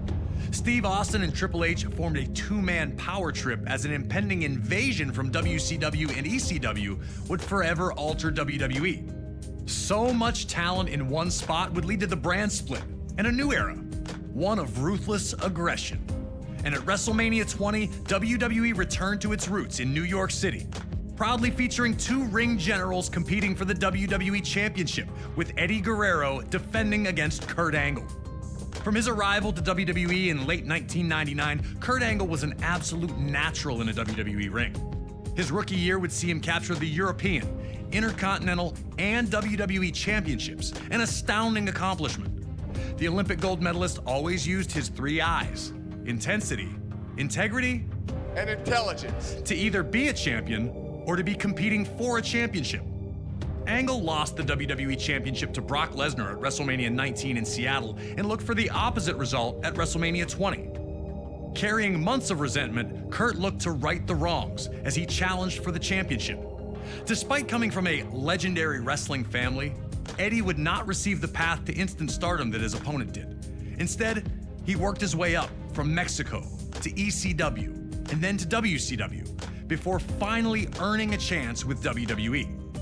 It took him years to finally realize his dream, and once he had, Eddie did everything he could to keep it. In 2004, Eddie won a 15-man mini Royal Rumble that granted him a match against Brock Lesnar at No Way Out for the WWE Championship. The last man he eliminated? Yep, Kurt Angle. Still, at this point, the two appeared to be on friendly terms, even if the disappointment was obvious for Kurt. And at No Way Out in San Francisco, Eddie would achieve the impossible, defeating Brock Lesnar to finally hold the WWE Championship. It was Eddie Guerrero's time. It was his time to show that he was a top performer. So I knew Eddie was on a roll, and I knew my work was cut out for me. Angle was victorious in a triple threat match to be named the #1 contender. On the surface, it seemed all was well. Two fantastic competitors who would battle to see who was better. But it turned out that Kurt Angle had been seething ever since that 15-man Rumble. And with his match set, he struck. Attacking Eddie while working as a special guest referee, Angle went ballistic on Latino Heat. I felt the need to beat Eddie Guerrero, not just beat him, but beat him up and try to hurt him. The tone was set. This was not about competition or athletic pursuit. This was about a former champion desperate to reclaim his throne, and a new champion who wasn't going to let anyone take his dreams away from him. Now it's time for you to put Kurt Angle in the silver medal position and find a way to retain Eddie Guerrero's WWE Championship at WrestleMania. But if you're not careful, Kurt's gonna grab that ankle, and you'll have two choices: tap or snap.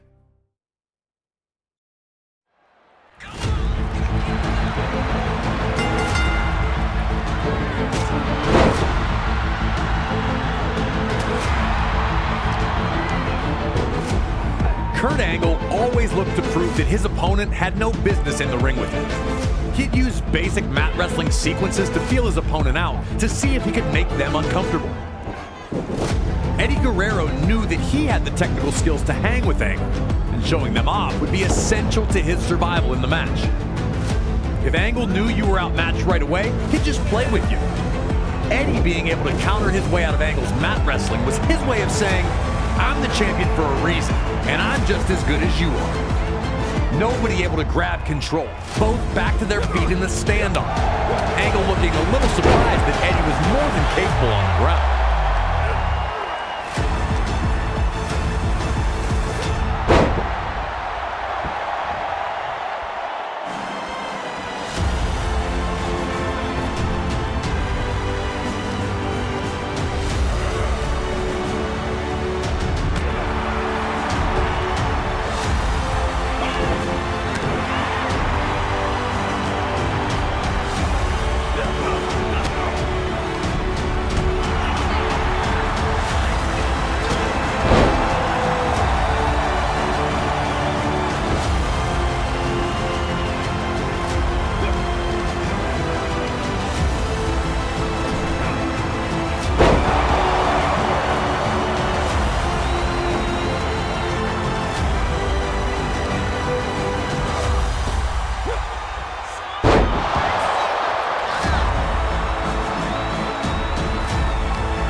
The reversals in this match were non-stop.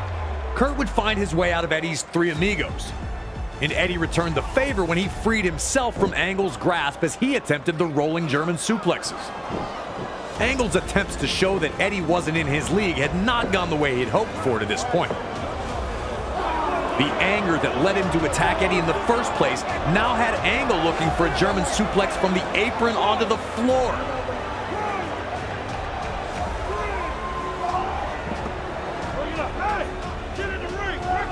Luckily, Eddie was able to free himself from the situation and open up more offense for himself.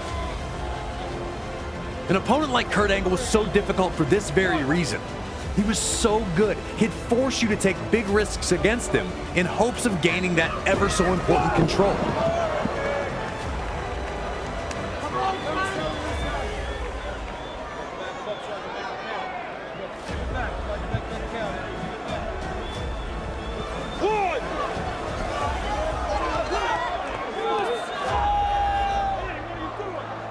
It appeared Angle had set him up, moving out of the way the second that Eddie dove at him from the top rope. Eddie went chest first into the barricade, taking all the air out of him.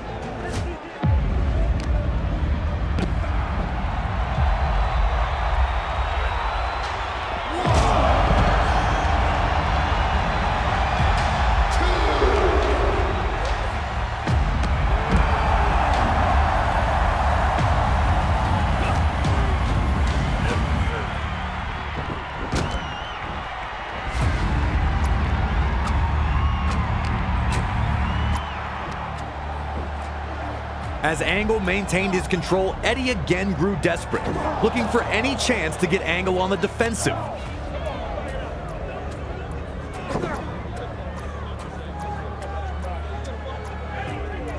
Perched on the top turnbuckle, Guerrero would fight back, sending Angle crashing to the mat. Looking to strike quickly, Eddie again went for broke, attempting his frog splash to a downed Angle. Each time Eddie took a risk, it failed to pay off. Was Kurt baiting him to force the mistakes, or was Eddie just rushing the opportunity? Eddie would need to make adjustments if he was going to find the victory.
Eddie was attempting to rally, and Angle needed to cut it off quickly.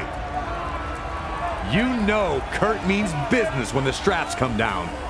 He had Eddie right where he wanted him, looking to end the match courtesy of his trademark ankle lock. Eddie hadn't taken much damage to his ankle at this point and was able to survive the painful predicament with a timely roll-up. So evenly matched, no one able to maintain a dominant position for long. Both men were unsure of their path to victory, but Angle was not going to let that throw him off his plan, as he took the champion down again with another German suplex.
Eddie had fought so hard to get back into the match, struggling to get Angle back to his feet, hoping to put the finishing touches on his challenger.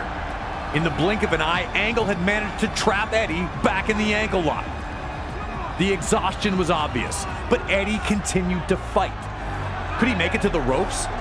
Was he going to tap out?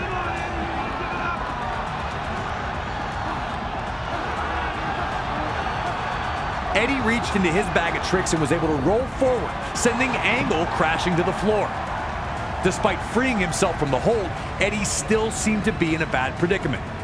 His ankle looked to be severely damaged, keeping him from following up with any attacks. Looking scared, Eddie began to loosen his boot, hoping to alleviate any potential swelling.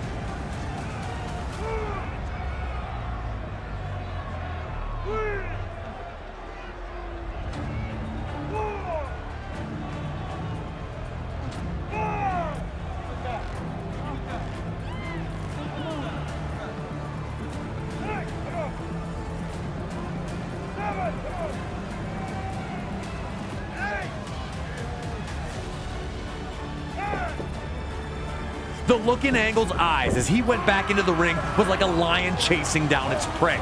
With the ankle lock again applied, was there anything left in Eddie? The answer was yes, as Eddie would free himself from both his loose boot and the ankle lock itself. In the confusion, Kurt would run right into a small package attempt by Eddie. And the bell rang with Eddie Guerrero finally tricking Kurt Angle, keeping his status as WWE Champion intact.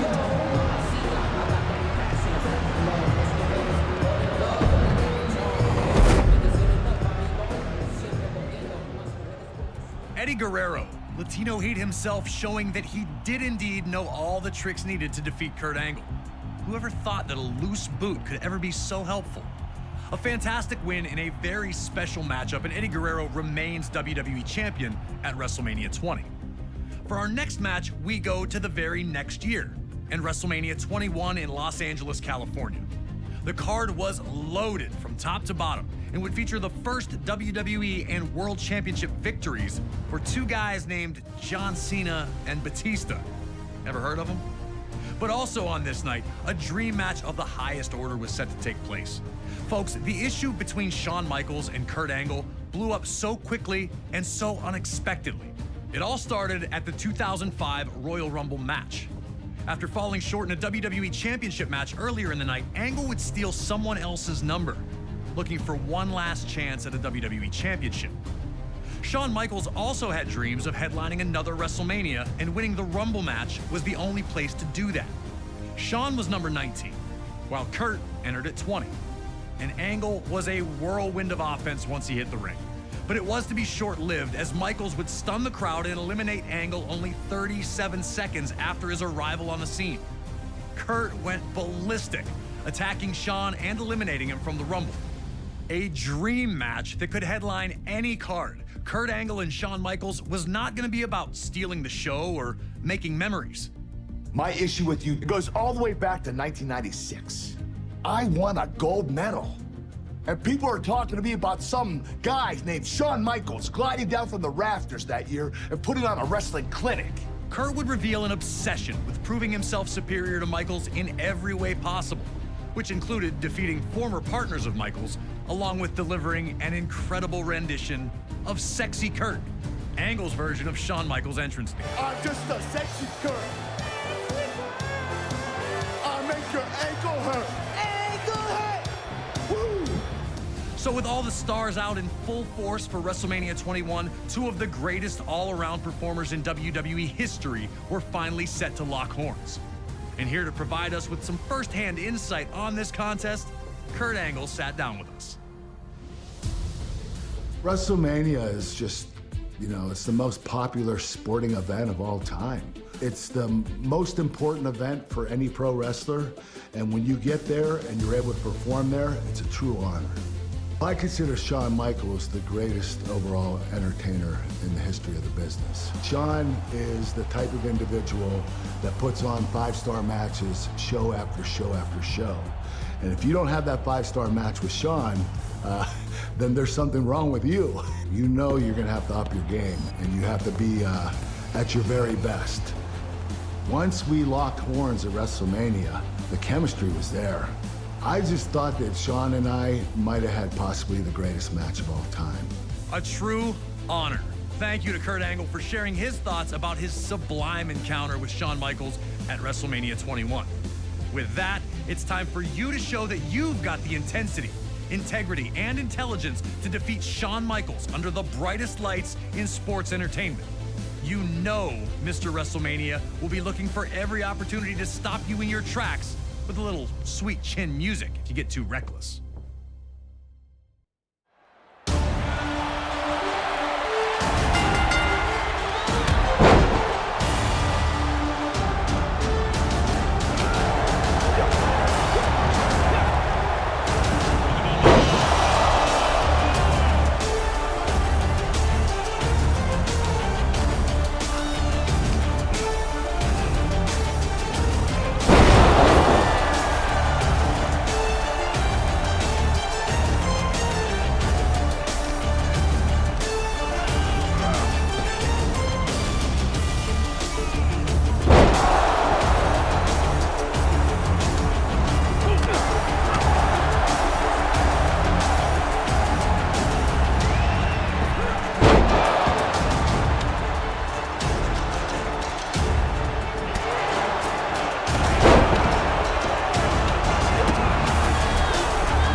Shawn Michaels and Kurt Angle came into this match looking to prove their superiority over the other.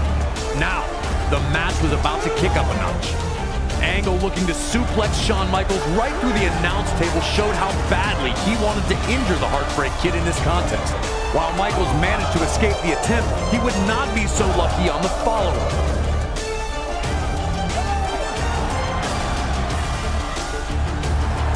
An Angle slam into the ring post was not what anyone was expecting to see so early. But Angle would look to target Shawn's main weak point, going for the back that had been injured in 1998 and forced Michaels out of action for 4 years.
With Shawn's back compromised, Angle kept his focus there.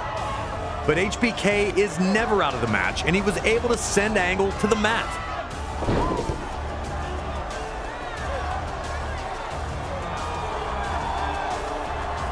Shawn went big, looking for his flying elbow. But Angle managed to roll out of the way. And with Shawn in pain on the mat, down come the straps.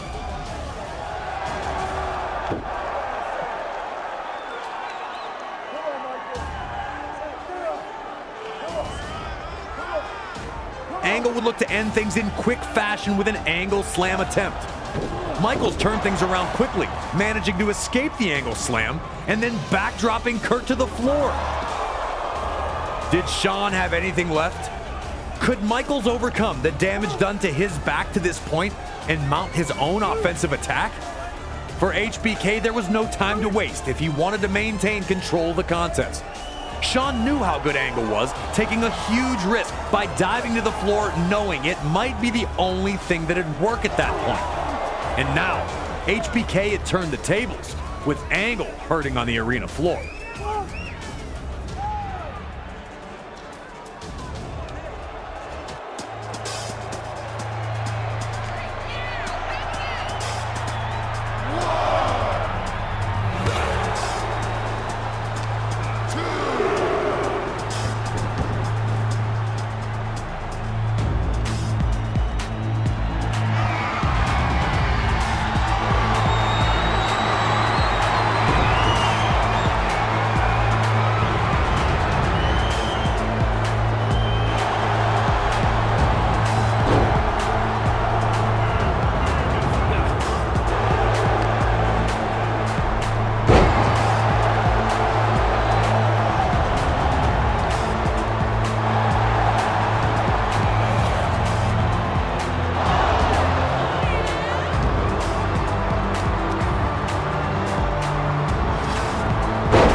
Michaels would reverse another angle slam attempt, only to find himself in the ankle lock. But Kurt would receive no rest here, with Michaels again reversing to a pin attempt. Back to their feet, Angle would catch a sweet chin music attempt and finally connect with the Angle slam.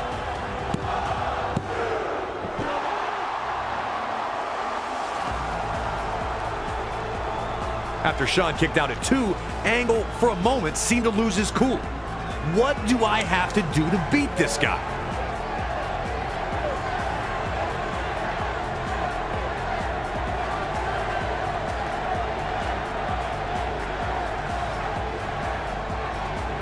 It only lasted a moment though, and with Angle pulling his straps back up, only to take them right back down, he appeared focused on the task at hand once again.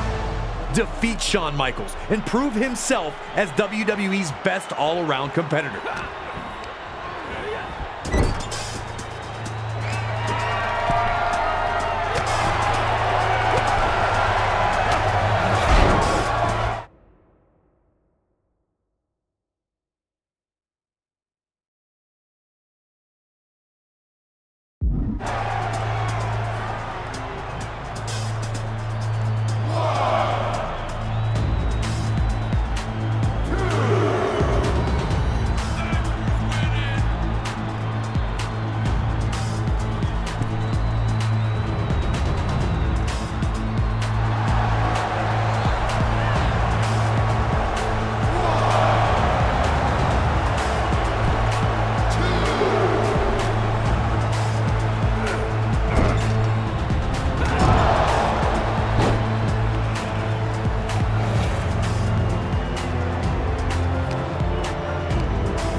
Despite controlling the match at this point, Angle would inexplicably lose his cool.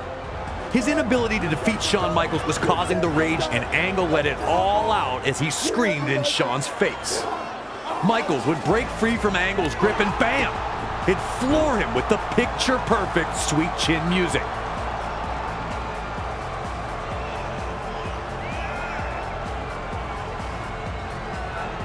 With Angle down, Shawn now had his chance. Did Michaels have enough strength left in that kick to knock Angle out? Could he capitalize here?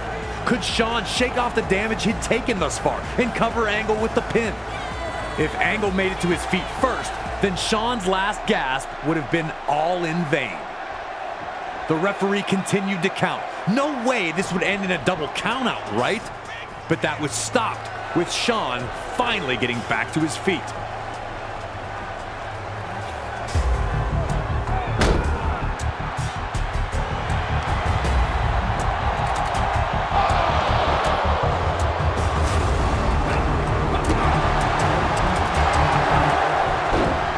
Running on fumes, Kurt Angle would try once more to catch Shawn Michaels in the ankle lock.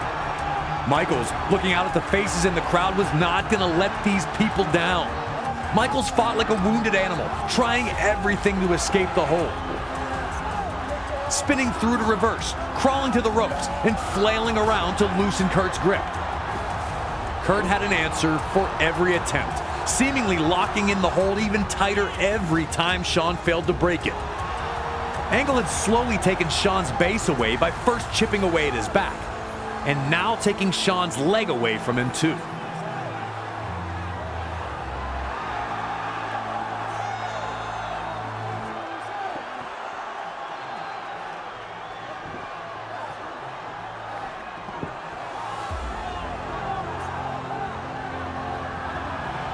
Once Angle had dropped down and grapevined his legs, you knew it was over. Not that Michaels hadn't got out of situations like this before. Not that he couldn't survive a submission hold. But this version of the ankle lock had proven inescapable in the past. Michaels still fought valiantly, holding on as long as humanly possible, hoping for anything to save him.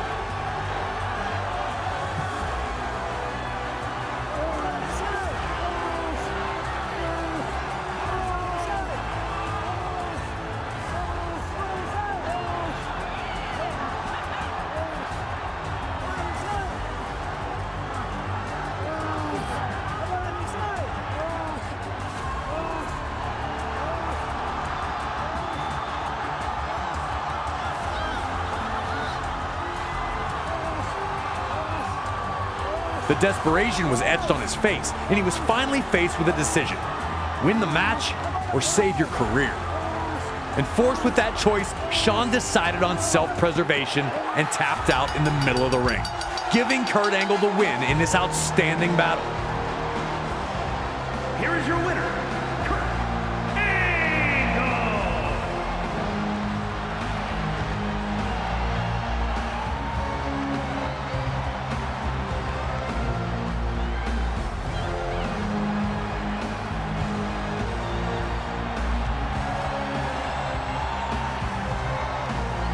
Angle celebrated this win as if he'd become WWE champion again, and honestly, who could blame him?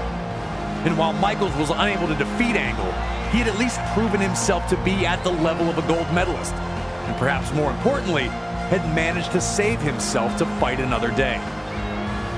There may not be a better example of a pure wrestling match in WrestleMania history. Kurt Angle showed himself to be the ultimate grappler by forcing the submission of Shawn Michaels on this occasion. What a feather in the cap of an already Hall of Fame career for Angle. And another incredible performance by the showstopper himself, HBK. Let's be honest, nobody left this match a loser. In a world where dream matches don't always live up to the hype, Kurt Angle versus Shawn Michaels at WrestleMania 21 far surpassed it. Nearly a half hour of a hard-fought battle, with Kurt Angle earning the highlight submission of his career, getting Shawn Michaels to tap out to the ankle lock. But Shawn Michaels was far from done. 4 years after the spectacular encounter against Angle, HBK would find himself set for another dream match. But this wasn't a rivalry that exploded out of nowhere. And this wasn't against a superstar who looked to match Michaels move for move. At WrestleMania 25, Shawn Michaels faced a man with whom he'd crossed paths many times, The Undertaker. A matchup that would completely envelop the WWE Universe from the second it was announced. Two of WWE's longest tenured gladiators, they had engaged in battle many times before, but it had also been quite a while since they faced off one-on-one with any real stakes. Classic battles between the two during the Attitude Era saw the birth of the Hell in a Cell match, and a casket match so physical, it eventually caused Michaels to take a 4-year break from action. Every time the two faced off, it was an intense collision that saw the winner just barely skate by. Shawn won Hell in a Cell and the casket match at the 1998 Royal Rumble, but he never looked like the winner. At the 2007 Royal Rumble, all that was in the past. So when Undertaker and Shawn Michaels were the final two in the Rumble match, there was an awakening. The crowd roaring louder with each passing second. A back and forth clash would see Undertaker get the elimination and the Rumble victory that night, but there was unfinished business between the two.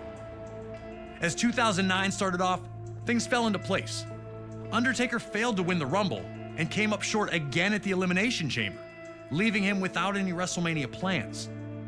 That would all change when Shawn Michaels, now under the employ of JBL after a bad business decision, regained his independence and defeated JBL in a match where the winner would get the chance to end The Undertaker's WrestleMania streak. Now, Mr. WrestleMania would take on the event's undefeated phenom, and the world stood still to watch it unfold. Embracing light to counteract Undertaker's dark powers, Michaels believed himself to be the chosen one to earn that first WrestleMania victory over the Deadman. Now, it's up to you to protect Undertaker's streak and take down the showstopper. Or will it be you that will be forced to rest in peace?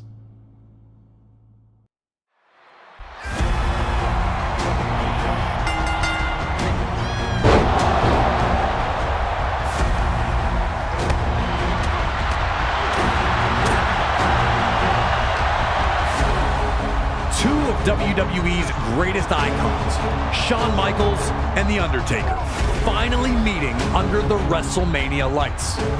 Michaels looked to antagonize Undertaker, hoping to fluster him into making a mistake. And if all that failed, Shawn still knew some less than honorable tactics to help keep the match in his favor. Shawn knew that if he wanted to end the streak, he would have to use every single trick in his arsenal. Undertaker would see that nothing was sacred once the bell rang.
Undertaker rushed at Shawn, but Michaels saw it coming and managed to move. Immediately, HBK would focus on the injured knee, knowing that the best way to beat a big man is to take away the vertical base.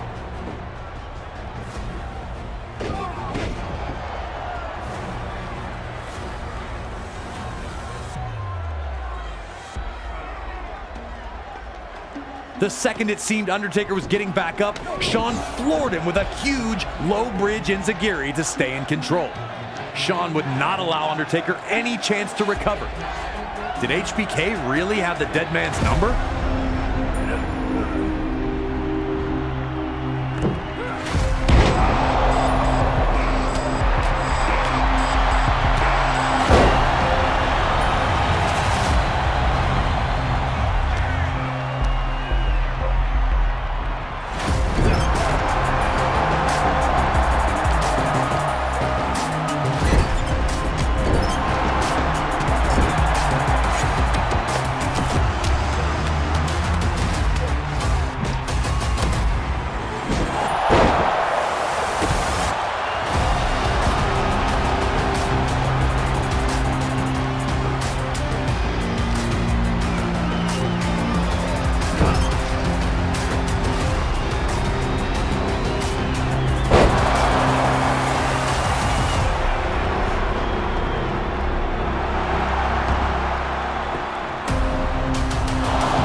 Things were tooth and nail to this point, with both Undertaker and Shawn Michaels seeking the win.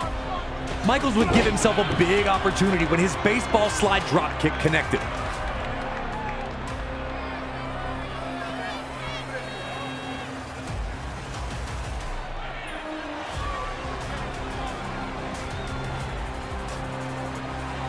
The fans buzzed as he climbed to the top rope, anticipating his next move. Also anticipating that next move was Undertaker himself. He'd avoid Shawn's daring moonsault, letting HBK hit the ground extremely hard.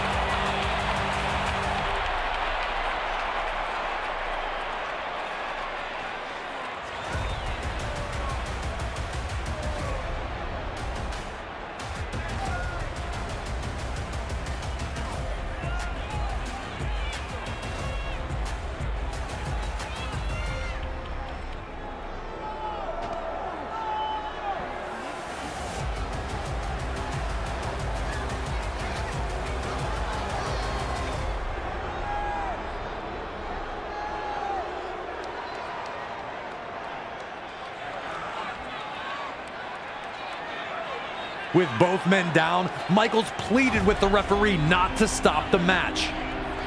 No injury was so bad that he couldn't continue the fight.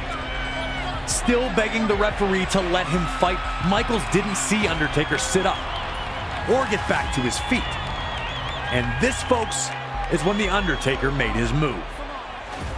Looking for that picture-perfect dive over the top rope he'd hit so many times before. But on this night, it was not meant to be. Shawn pulled the cameraman into Undertaker's path, avoiding the incoming Phenom as he torpedoed back to earth.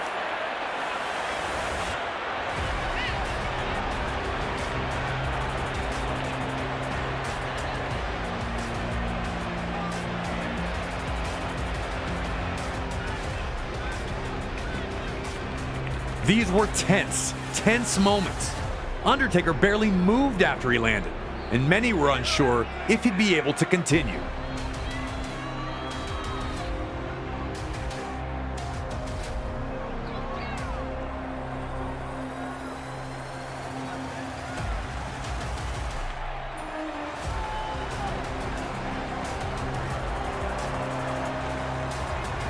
Meanwhile, Shawn was barely better off, struggling to get to his feet while shaking off his own missed moonsault. Such an anticipated matchup. Would it continue? Could it continue?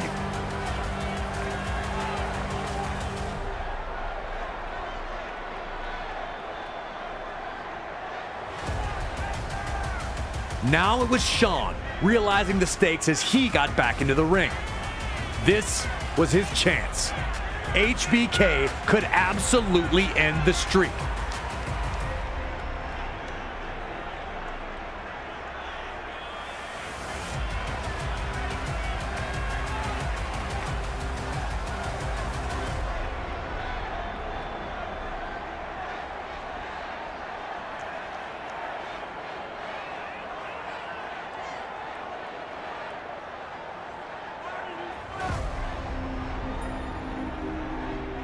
Dragging the referee back into the ring, Michaels insisted that the match not be stopped, but instead that the official start the 10 count. Did Michaels really want a count-out win? Would he be satisfied ending the streak in that fashion?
Undertaker had managed to get back into the match after many thought he was finished, and now he was looking to take Shawn on a last ride. Undertaker was so determined that not even a reversal by HBK into a pin attempt could stop him, as he manhandled Michaels back to his feet, finally hitting a devastating last ride in the middle of the ring. But now it was Shawn's turn to display his resiliency, beating the referee's count to kick out at 2. This marquee matchup was not only living up to expectation, it was surpassing them. Undertaker would have to shake off the disappointment of the failed pin attempt and get back to showing Michaels that the darkness was stronger than the light.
Now Undertaker was in full control. With HBK down on the mat, Undertaker would pull the straps down, signaling to everyone that the end was near.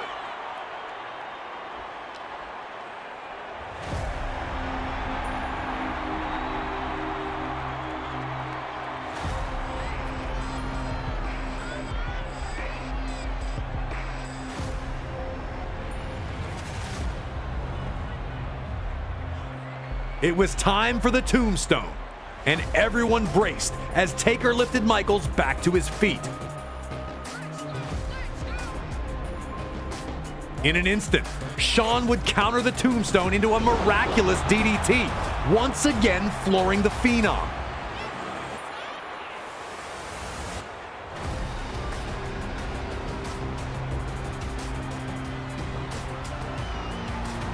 Michaels then went back into the corner, looking to recompose himself. Was it time to set up some sweet chin music? Michaels' chance was here.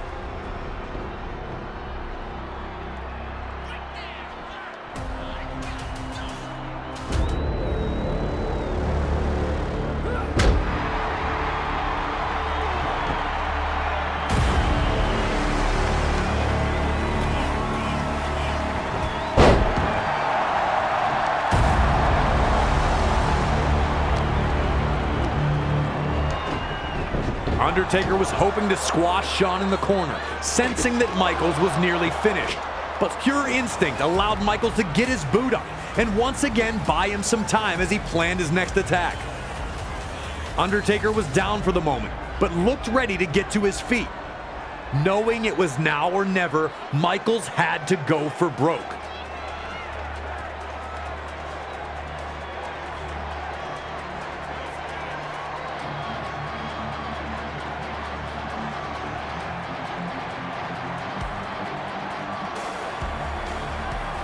The two had stopped the other in their tracks so many times that even Undertaker seemed surprised when Shawn jumped right into his arms as he attempted a moonsault. Into the perfect position for Undertaker to connect with the legendary Tombstone Piledriver, which was more than enough to finally keep Michaels down for the 3 count. Oh, man, I remember this. Both men just laying on the mat once the battle was finished. Michaels still rocked from the tombstone, and of course The Undertaker having somehow survived diving onto the arena floor.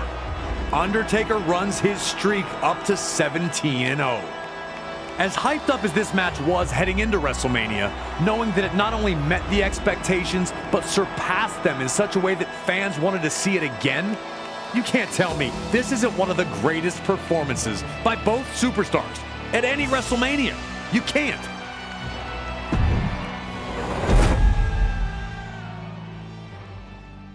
As badly as the WWE Universe wanted to see Shawn Michaels against The Undertaker, it seems that the two WWE legends wanted it even more, both giving it everything they had, both using some old tricks and some new ones. But ultimately, it ended as all of Undertaker's WrestleMania matches had to that point, a tombstone and a huge win. But nothing lasts forever, and Undertaker was about to learn this very painful lesson courtesy of Brock Lesnar. Oh yeah, you already know what this is about. Brock returned to WWE from the world of mixed martial arts in 2012, ready to conquer the world. A loss to John Cena would quickly derail the hype, but a rebound victory over Triple H at SummerSlam seemed to have the Beast back on track. Still, Brock wasn't where he wanted to be as of the fall of 2013 approached, so he took a sabbatical from WWE. He'd return near the end of the year, demanding a WWE Championship match. Despite attempting to force the match, Brock was not given what he wanted. Instead, he'd receive an open contract for an opponent at WrestleMania. And this open contract would be answered by none other than The Undertaker, who would sign in Brock's blood after putting him through a table. It seemed impossible. Undertaker's streak was beyond legend, with names like Diesel, Randy Orton, Triple H, and Shawn Michaels all proudly displayed on the list. Even someone as monstrous as Brock Lesnar was seen as an underdog heading into the encounter. But Lesnar and his manager, Paul Heyman, were confident that they had what they needed to send a shockwave throughout all of WWE. They knew that with a win at WrestleMania, the world would be Brock's. He wouldn't have to demand anything ever again. It'd just be given to him. And New Orleans, Louisiana was prepared to see two of WWE's baddest brawlers collide in the center of the ring. Would an F5 send Undertaker's streak spinning? Would Undertaker find a way to send yet another opponent to rest with the other lost souls? You're going to have to step into the most intimidating scenario in WWE history, competing against The Undertaker at WrestleMania. You managed to protect the streak earlier. Can you now bring it to an end and leave everyone in attendance speechless?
Brock couldn't let Undertaker dictate what took place. And a huge overhead belly-to-belly let everyone know that Brock wasn't intimidated. Undertaker, on the other hand, needed to employ his mental warfare, like landing on his feet when Brock tried to clothesline him to the floor to keep an edge on Brock. Neither man had a huge power advantage over the other, so it would be Undertaker's mind games against Brock's freakish athleticism.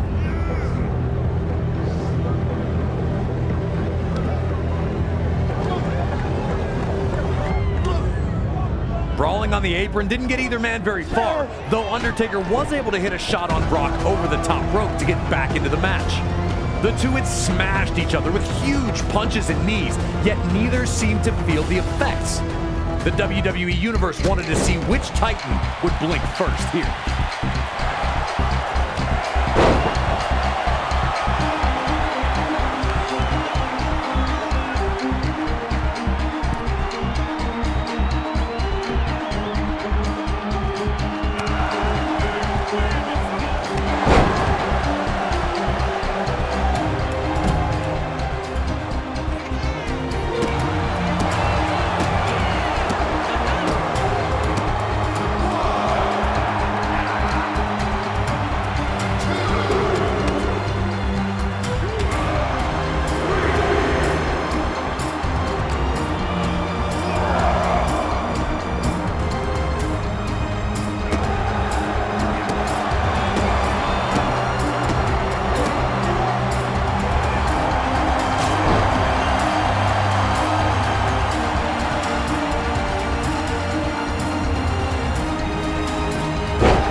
Brock had Undertaker against the ropes here and was ready to start putting it on him. Talking trash and taunting Undertaker after each clubbing blow, Brock was firmly in control. You could see the distant look in Undertaker's eyes as he tries to stay on his feet. No one had treated Undertaker like this before, and it was shocking to see Undertaker seemingly helpless against the onslaught of the Beast.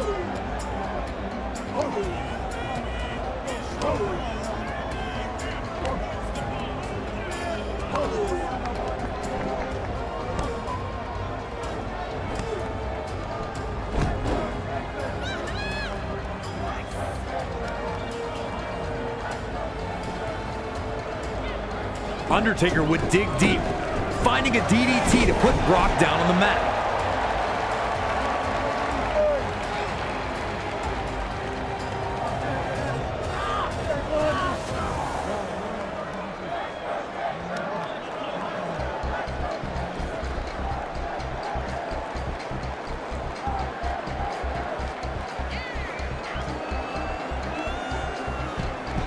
Could Lesnar capitalize here?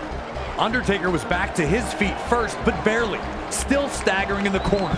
Brock looked to kill the comeback immediately, but ran into Undertaker's boot. The Phenom would need to stay alert and push the action if he was going to conquer the Beast.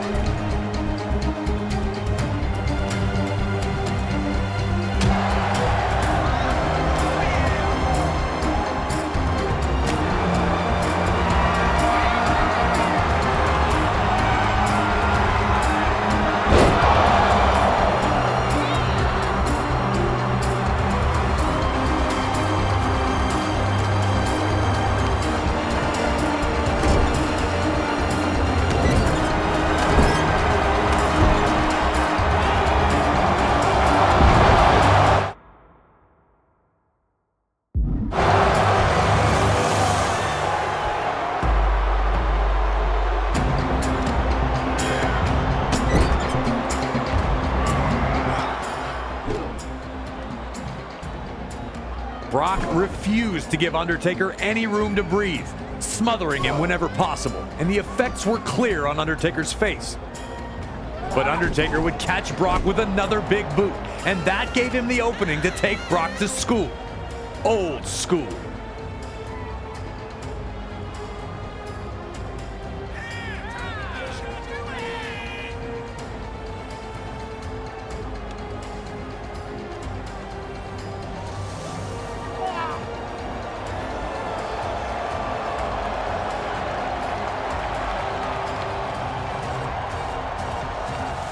Brock continued to shine in WrestleMania's most dangerous scenario. How did Brock manage to catch Undertaker like that? Proving time after time he would not wither. But Undertaker would show his supernatural resiliency, able to kick out of the F5 when it certainly seemed to many that he was finished. Undertaker was struggling in there with Brock, but wasn't out yet. Surely he'd be able to get back into this match and continue his WrestleMania domination? Brock's face is the picture of frustration here, but it seems misplaced when he's got firm control of this match. The big question right now is, what can Undertaker do to get back into the match? How can he keep the streak alive?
everyone one last moment of hope as he elbowed free from Brock's F5 attempt.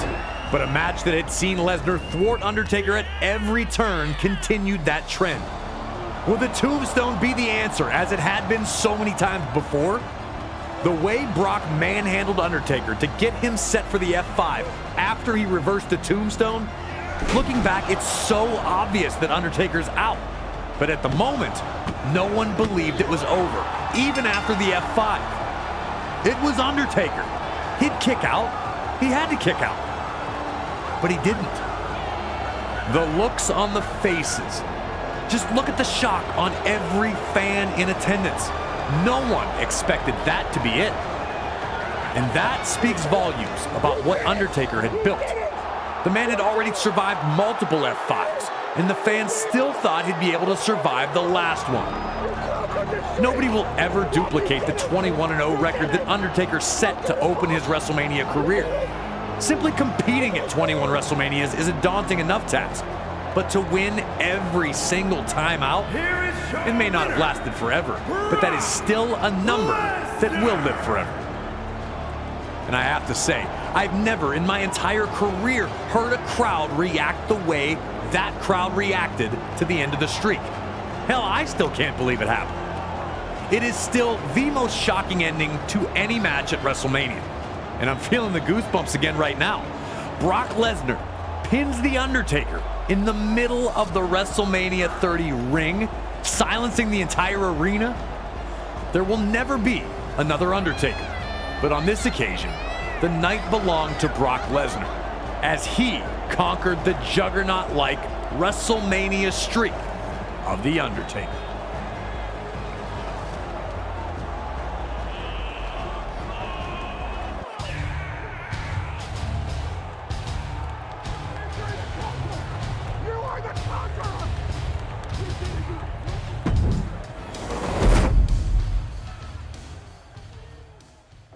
Quite possibly the most jaw-dropping result in WrestleMania history.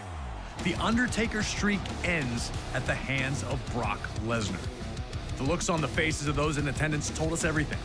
Nobody saw this coming. Our next match takes us to the Greater Bay Area of Northern California and WrestleMania 31 in 2015. Seth Rollins had been on top of the world ever since he decided to leave the Shield behind to do the bidding of the Authority. This move paid off instantly, as he'd capture the Money in the Bank briefcase in July of 2014.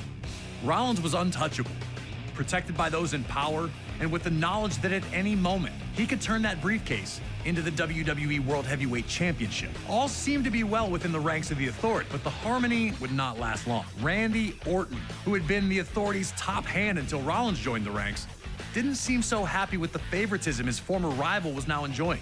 This would come to a head with Rollins attacking Orton following a tag team match, connecting with his vaunted stomp to make it clear that their association was now over. The Viper was furious, attempting to get revenge, but never quite finding it. Another stomp from Rollins would force Orton out of action for a few months, with Rollins bragging about his actions the entire time. But at Fastlane in February of 2015, Orton would make his return following a six-man tag featuring Rollins, delivering RKOs to everyone who got in his way. But as luck would have it, Rollins would manage to escape unharmed. Orton made it clear he wanted one thing, and one thing only: Seth Rollins at WrestleMania. Orton wanted to show the Authority they made a huge error in backing Rollins instead of Orton, and he was going to make an example of their new golden boy. The pressure's on. Can you humble Seth Rollins in front of an enormous WrestleMania audience? Or will this legend be the one you can't kill? The Stomp meets the RKO. Next.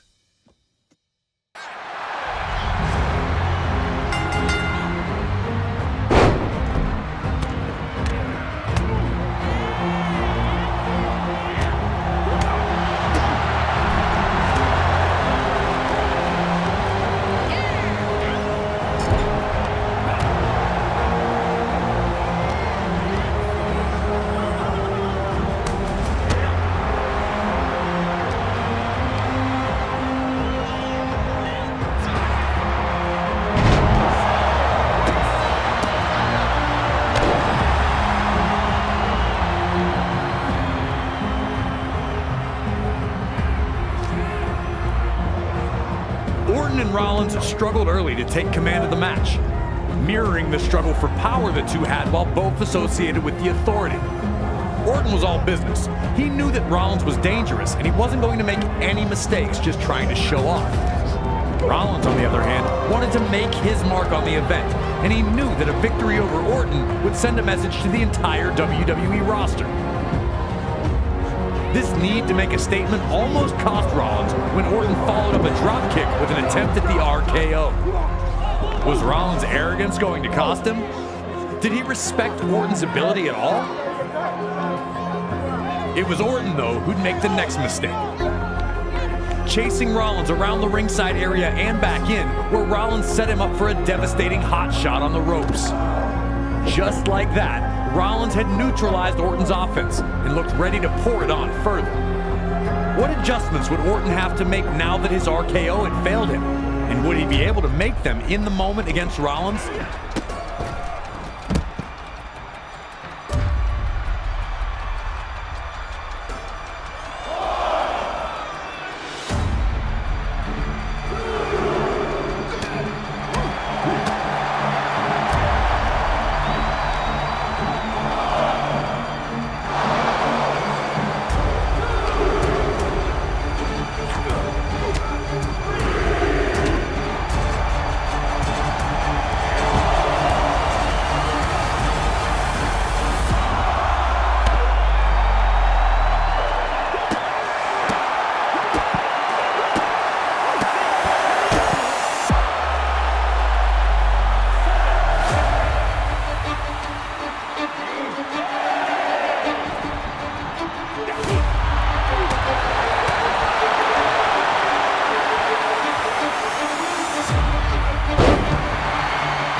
Orton wanted to try for another RKO, knowing that the quick strike would be the end of Rollins whenever it hit. Every time Orton seized control, those two goons in Rollins' security would try and distract Orton, or even outright interfere. With the backing of the Authority, officials were hesitant to disqualify Rollins, or even have his security removed. With Rollins temporarily halted, Orton would look to remove Rollins' security from the equation himself. Was Orton making a mistake by leaving Rollins to recover? While we all pondered these questions, Seth Rollins provided the answer by wiping Orton out with a breathtaking suicide dive. Orton had squandered his advantage in the match for now.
Orton had finally put Seth in a bad spot and backed into the corner, looking to deliver his infamous punt kick. But like they had already multiple times, Rollins' security ran back into the ring, where they'd both eat RKOs for their trouble. Once again, Rollins took advantage of the distraction, ceasing all of Orton's pressure with a stomp.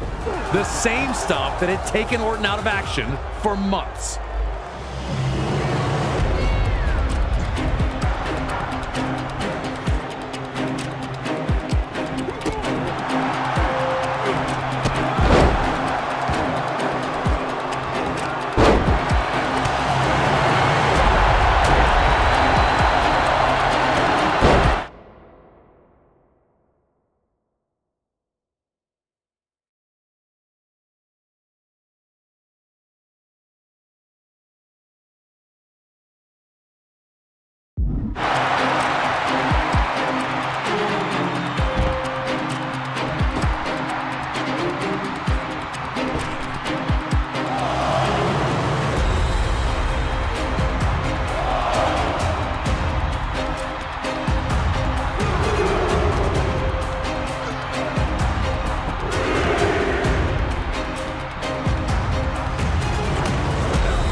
Rollins would evade another attempt at the RKO as he had done throughout the match.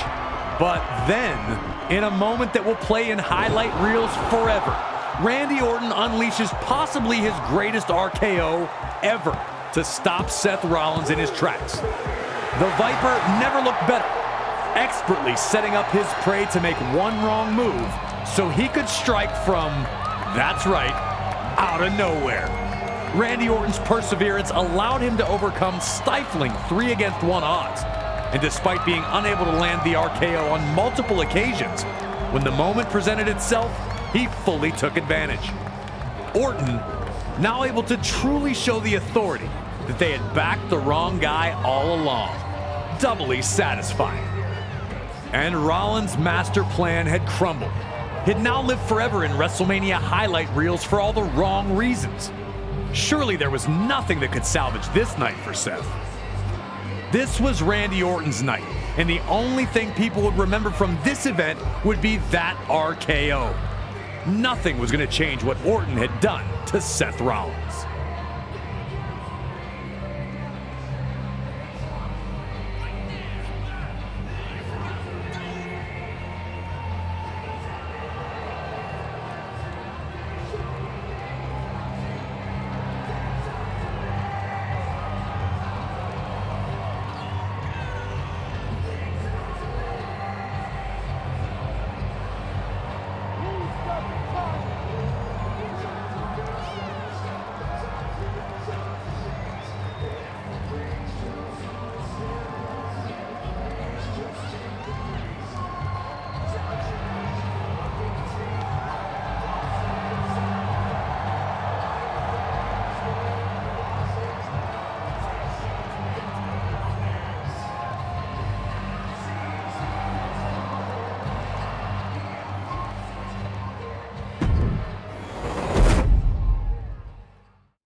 Seth Rollins crashes to earth with one of the most famous RKOs ever, ending his quest for victory. A statement win for Randy Orton, but Seth Rollins wasn't done yet. Later that same evening, Brock Lesnar would take part in a match that had another surprising conclusion. The WWE World Heavyweight Champion, Brock had used his victory over Undertaker at WrestleMania 30 to get a championship match against John Cena at SummerSlam 2014, taking the title from Cena in a scary display of dominance. Since that victory, Brock had steamrolled everyone put in front of him, including an impressive defense of the title at the 2015 Royal Rumble against both Cena and Seth Rollins. It did not matter who stood across from Lesnar, he was going to eat, sleep, suplex, repeat his way to victory after victory. Roman Reigns capitalized on his growing momentum by winning the 2015 Royal Rumble, punching his ticket to take on the WWE World Heavyweight Champion at WrestleMania 31. The future tribal chief knew that he was destined to become WWE World Heavyweight Champion, showing no fear or intimidation in the presence of Lesnar. In a completely unexpected twist, something took place during that match that turned everything upside down. During a moment that saw both Lesnar and Reigns down on the mat, it would be the music of Seth Rollins that would hit, as he would be cashing in his Money in the Bank briefcase. And just like that, a one-on-one contest became a triple threat. To tell us more about what some consider to be the greatest cash-in ever, we have the visionary himself, Seth Rollins. For WWE superstars, for myself especially, WrestleMania is everything. We work year-round, tirelessly, grinding, sacrificing. Every year you get ready to put on the best show. You want everything to peak at the right time because you know that that moment is going to be the most watched, witnessed moment of the entire year. And if you do it right, you can create something that's bigger than you and in some ways transcends our entire industry. I had my sights set on the main event of WrestleMania for some time though. I just needed the perfect opportunity to make sure that the cash-in was a success. When it's all said and done, if I'm remembered for nothing else, I will live forever in that moment. Big thanks to Seth Rollins for giving us the time to talk about WrestleMania 31 and the cash-in heard around the world. Now it's up to you to figure out how you're going to walk out of this incredible encounter with the WWE World Heavyweight Championship. They've built it up, but can you burn it down?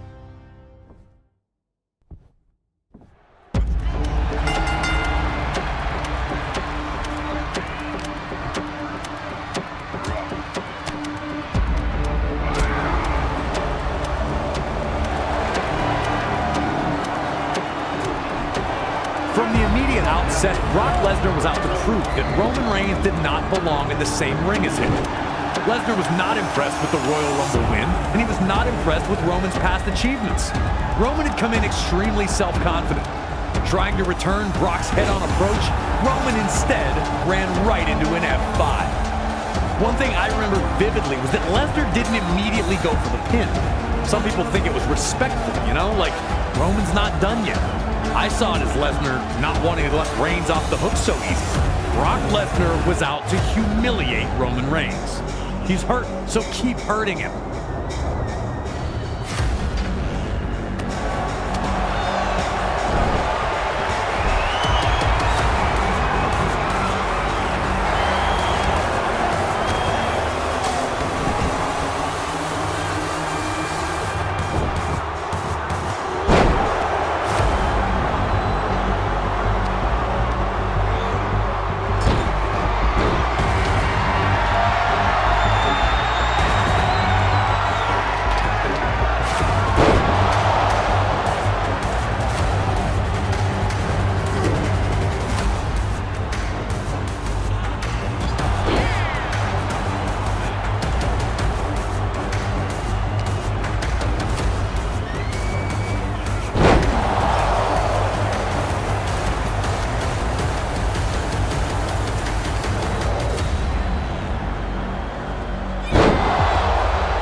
It was going exactly how Brock Lesnar wanted it to go. Another F5 put his brash challenger down on the mat. What more could Lesnar do to humiliate this guy?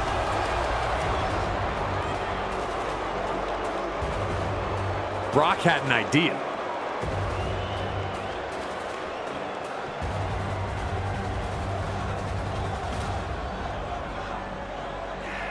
Removing his gloves, ensuring that any punch he landed would do even more damage.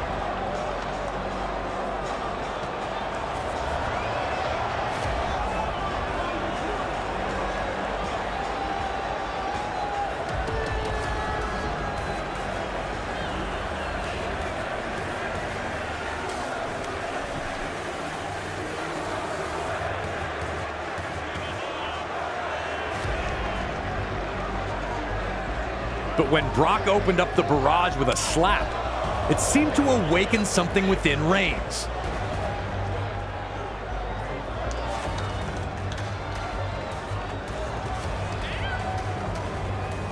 Brock continued to hammer him, but was met only by laughter from his challenger.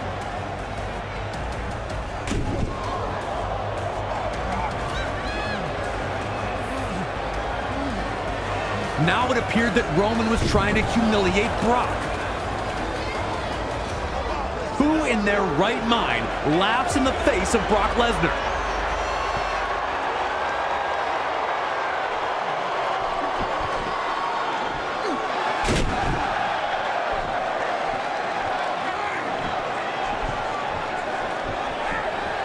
Two monstrous German suplexes got the intended result.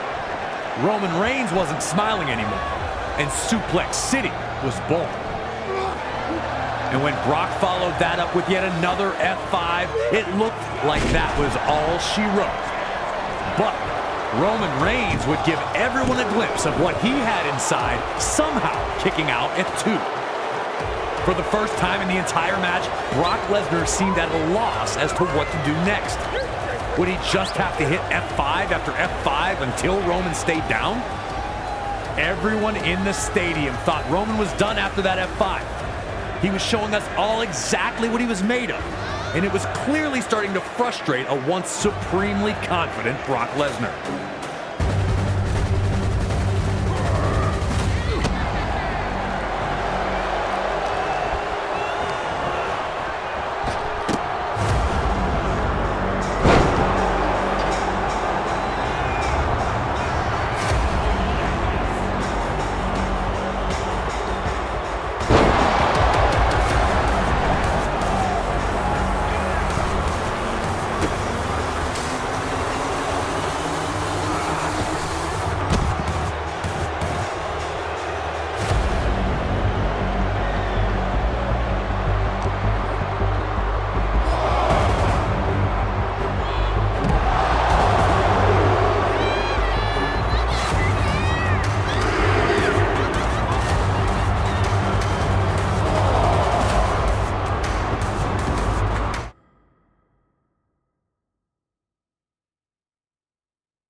when Lesnar hit that ring post, everything changed.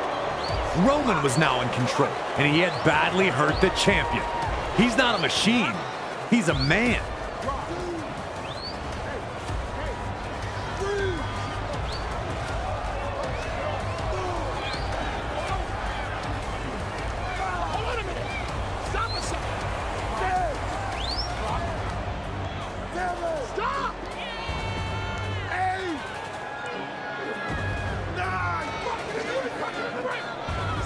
Once Brock had made it back into the ring, Roman knew he had to act immediately.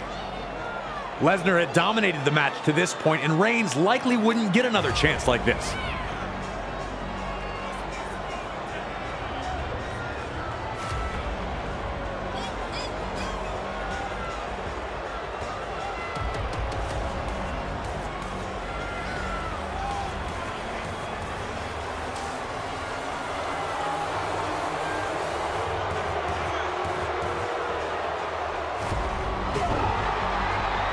One Superman punch landed, rocking Lesnar.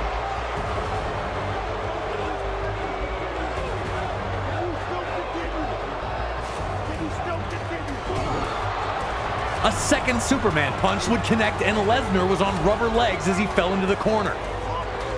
Lesnar looked out on his feet, and Reigns appeared to be catching a second wind.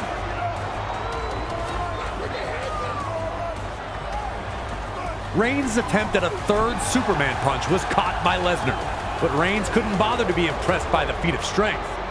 A storm of elbows and headbutts freed him from Lesnar's grasp and allowed Roman to hit the ropes and finally hit the third Superman punch, taking Lesnar down.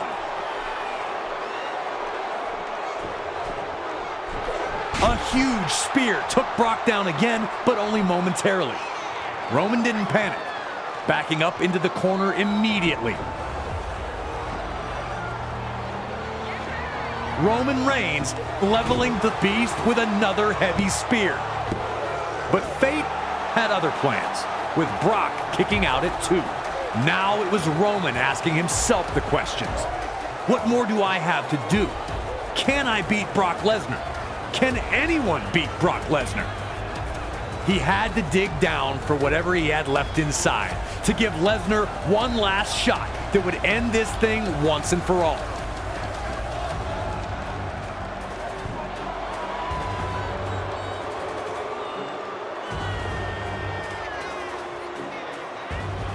Looking for a fourth Superman punch, Reigns instead found himself in Lesnar's clutches, once again victimized by an F5. Fortunately for Roman, the damage had been done to Lesnar, leaving him incapable of making a cover of any kind. Unfortunately for both men, Seth Rollins' music hit. Was he really going to? There was no way he was crashing the WrestleMania main event and cashing in Money in the Bank.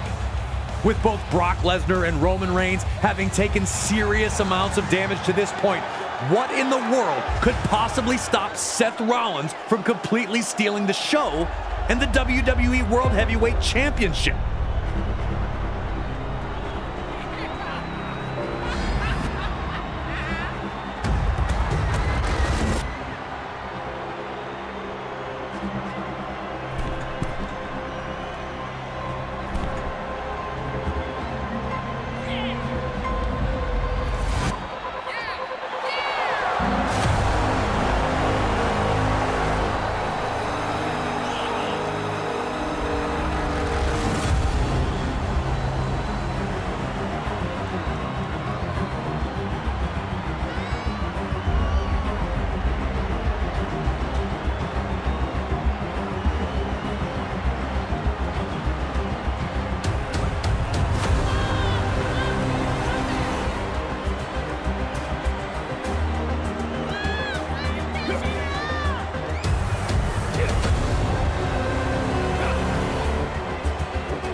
Rollins had crashed the party, but he wasn't looking to stay long. He looked for the stomp on Brock Lesnar, but found himself set up for the F5.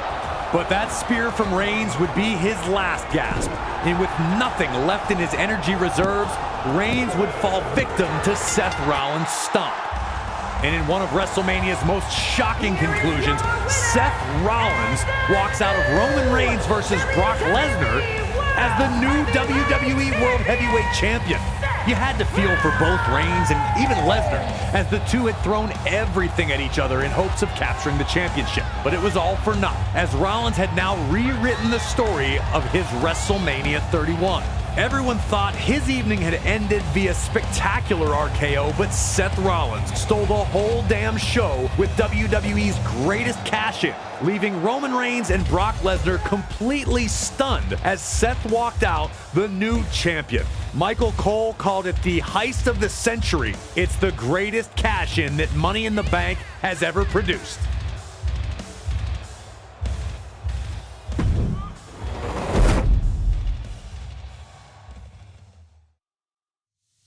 History made with Seth Rollins leaving the main event of WrestleMania, a match in which he wasn't even scheduled to participate as WWE World Heavyweight Champion. For my money, it's the greatest cash-in ever and only proves that Seth Rollins has always been the visionary.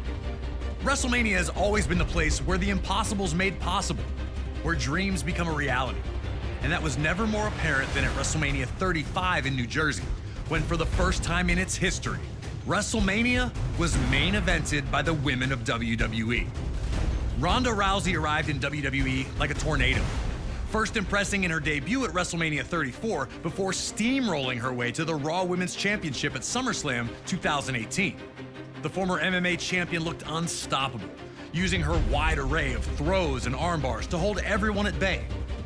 As Survivor Series approached, Becky Lynch, now SmackDown Women's Champion, would be set up to compete against Rousey.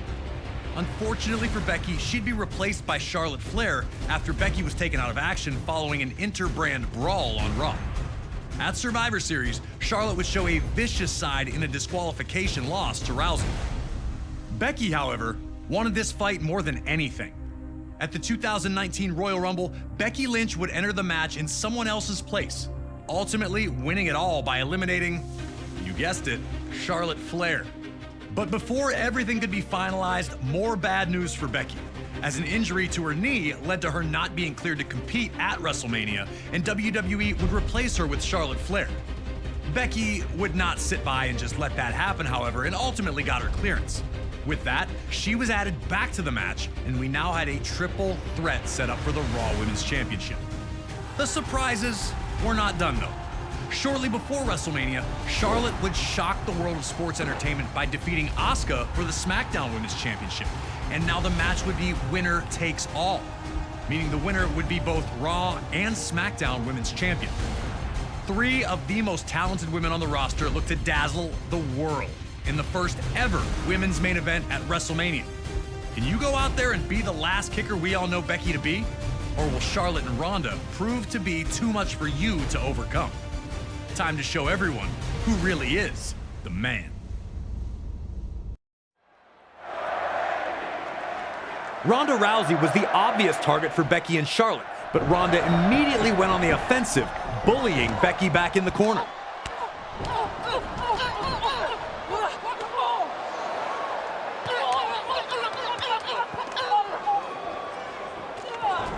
And then turning her attention to Charlotte Flair.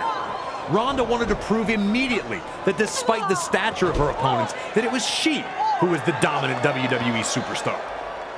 Outside the ring, Ronda would not let up, connecting with a Piper's Pit not only to Becky that threw her into the barricade, but also to Charlotte Flair, planting her onto the floor.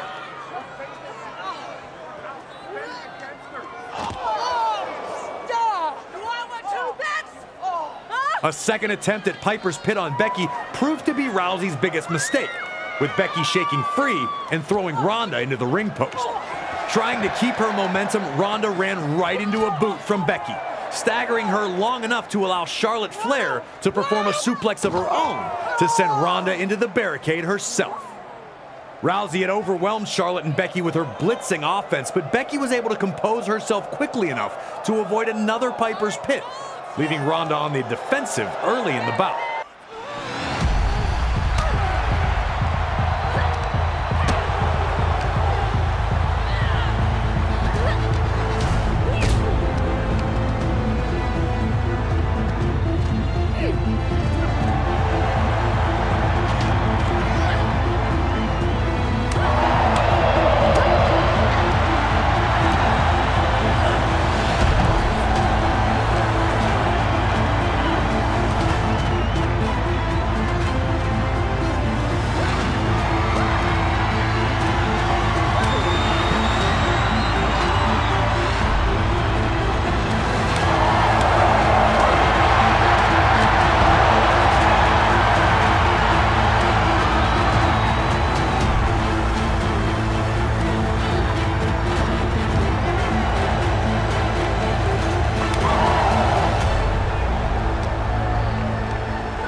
Now, as we all know, a triple threat match is every superstar for themselves.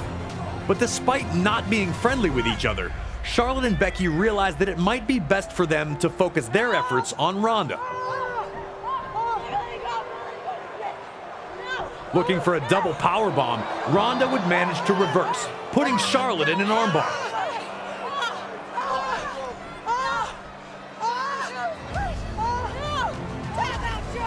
But this freed Becky and allowed her to drill Ronda with a low drop kick. With Ronda out of the way, now the Queen and the Man had the ring all to themselves.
With Ronda still down and out, Charlotte looked to take it up a notch. Her standard knee drop was made more devastating by the removal of her knee pad, and now Becky Lynch was in a bad situation.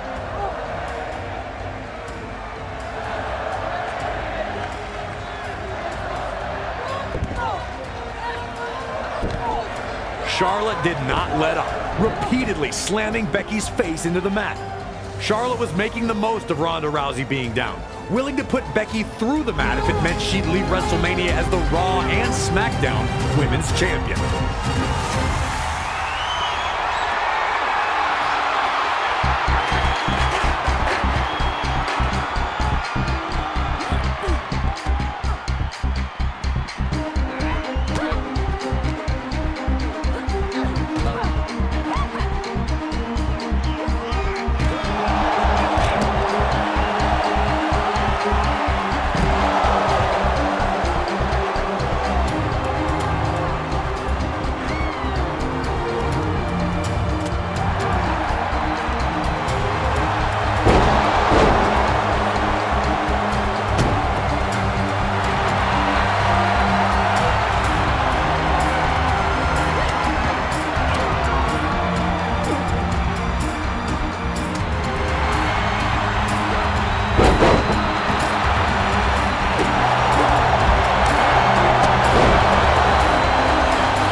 When Charlotte tried to interrupt a reverse DDT to Ronda, Becky just added her to the mix, hitting a standard and reverse DDT combo to both.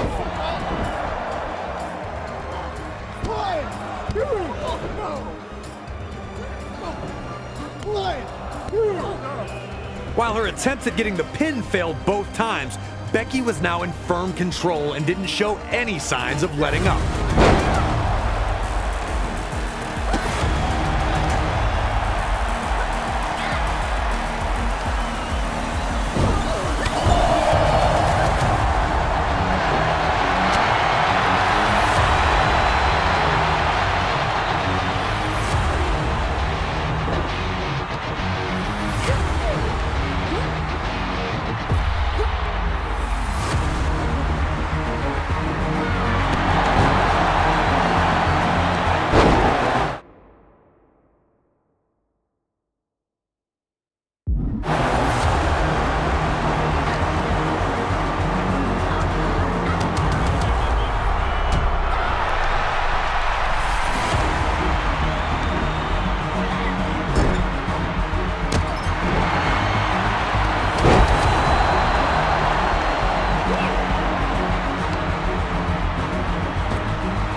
Eventually, Rousey found her momentum again and managed the jaw-dropping feat of placing both Becky and Charlotte into arm bars.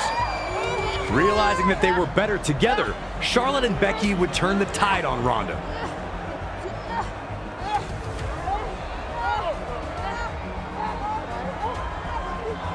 Muscling her up and hitting her with a series of double-team power bombs.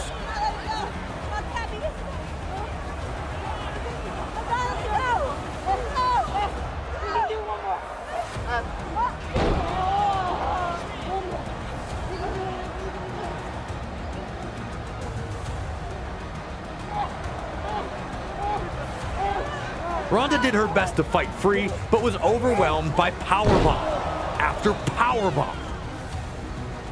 The two worked well together, but that wasn't the plan. The second she no longer needed help, Charlotte sent Becky to the floor. Charlotte knew exactly what needed to be done in that ring, looking to get the pin when she saw Ronda down. The Queen was in top shape, and despite not getting the pin, she was rolling.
Finally, Ronda broke free, and I remember thinking this was it once she hit Becky with that huge running knee. It was academic at that point. She rolled Becky to set her up for Piper's Pit, struggling through the exhaustion and pain to lift her up.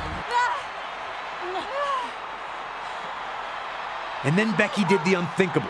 Reversing into a crucifix pin, she was able to surprise the former MMA champion with a pinfall to win the match. Becky Lynch is the winner. Ronda was not happy, feeling she'd gotten her shoulder up, but the decision stood, and Becky was named the winner. All three women left it all in the ring.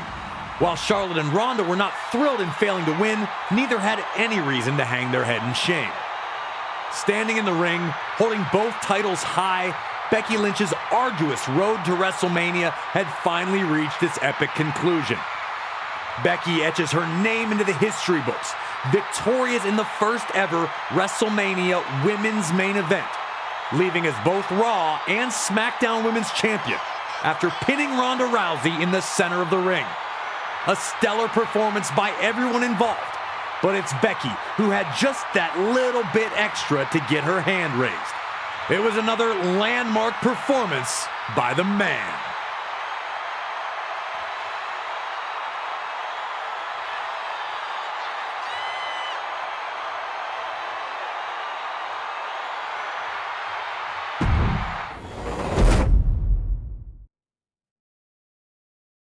On a night that saw Seth Rollins run through Brock Lesnar, the final battle of Triple H and Batista, and Kurt Angle's last match, the occasion belonged to Becky Lynch, who ended the night holding both the Raw and SmackDown Women's Championships high above her head triumphantly. A moment that truly will live forever. Now we jump ahead to WrestleMania 36, the only WrestleMania in history with 0 attendance, a record, and the first to take place on both days of the weekend. It also featured one of the most bizarre matches in the event's existence, the Firefly Funhouse match between The Fiend Bray Wyatt and John Cena. Cena won a hard-fought match against Wyatt at WrestleMania 30 in 2014. A heartbreaking result for Wyatt, who could not handle the failure. He'd rebuild, capturing the WWE Championship, discovering his inner Fiend, and also capturing the Universal Championship. But he never forgot about the pain of that WrestleMania 30 loss. So when Cena showed up on SmackDown after some time away to announce that he would not be competing at WrestleMania 36, The Fiend took the opportunity to persuade him to reconsider. A simple point to the WrestleMania sign was all that was needed to signal the challenge, with Cena tipping his cap to accept it. Wyatt would lay out the conditions. John Cena would have to venture into the Firefly Funhouse if he wanted this match, where he, The Fiend, would be waiting. Not one to ever back down, Cena remained unfazed.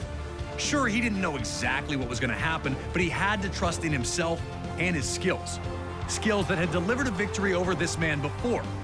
But he knew that this was not going to be easy, and that he was walking into the base of the enemy.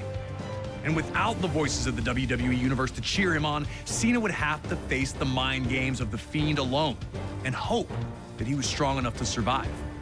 But it's up to you to break Cena down and show him that in the Firefly Funhouse, there is no one as powerful as The Fiend, Bray Wyatt. Yowie wowie indeed.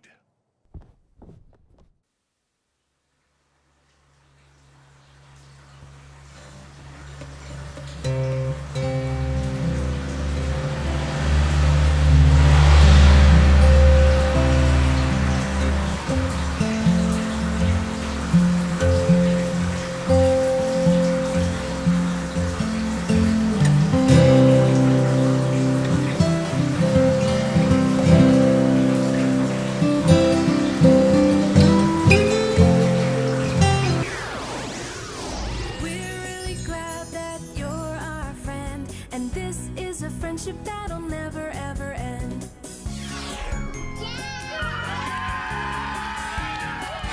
Oh. There's another world that exists beyond our realm of comprehension. A world where our darkest urges are no longer kept secret. A world where gods, monsters, angels, and demons are neighbors.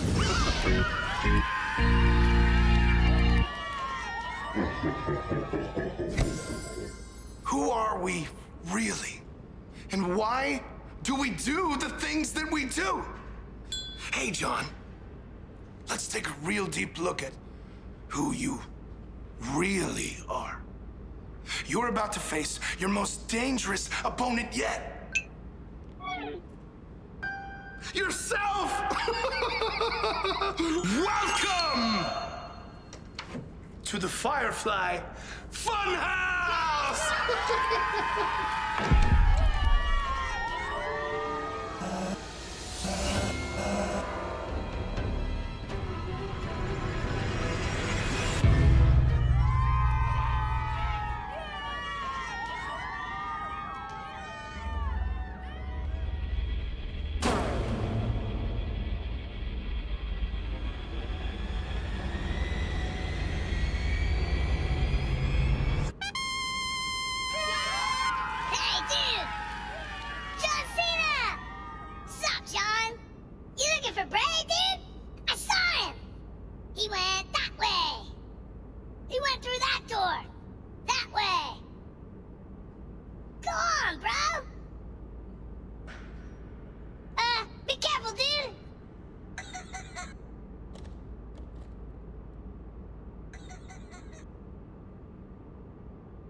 Tonight, I'm issuing a challenge for anyone back there in that locker room here. Face Bray Wyatt!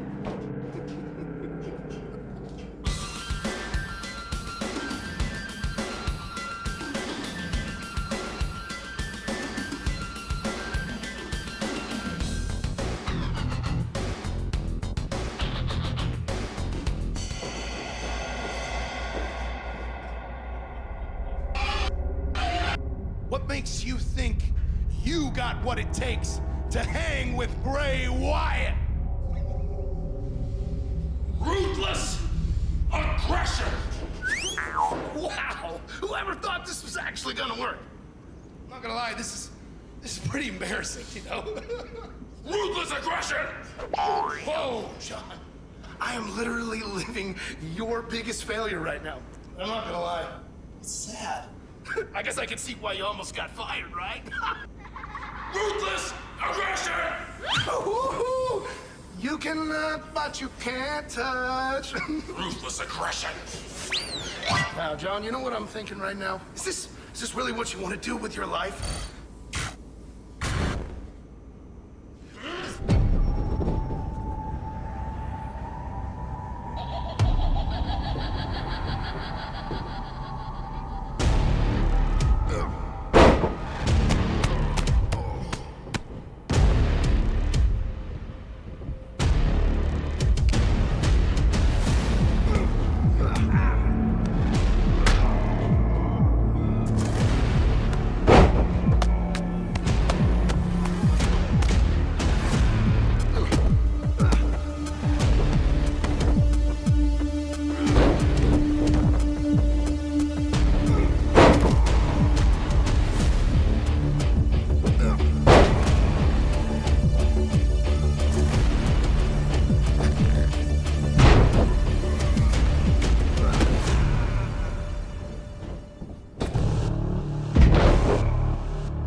What's up, brothers?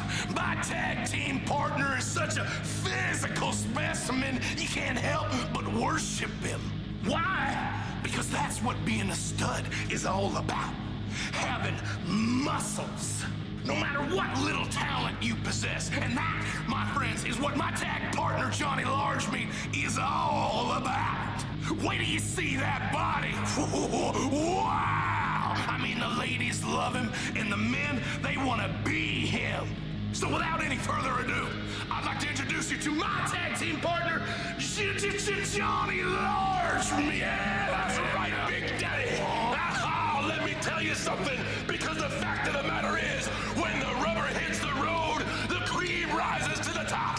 Somebody say something about WrestleMania day and night. You're gonna pay for the whole seat and use only the edge. I mean, my God, the power of the people is right through our veins.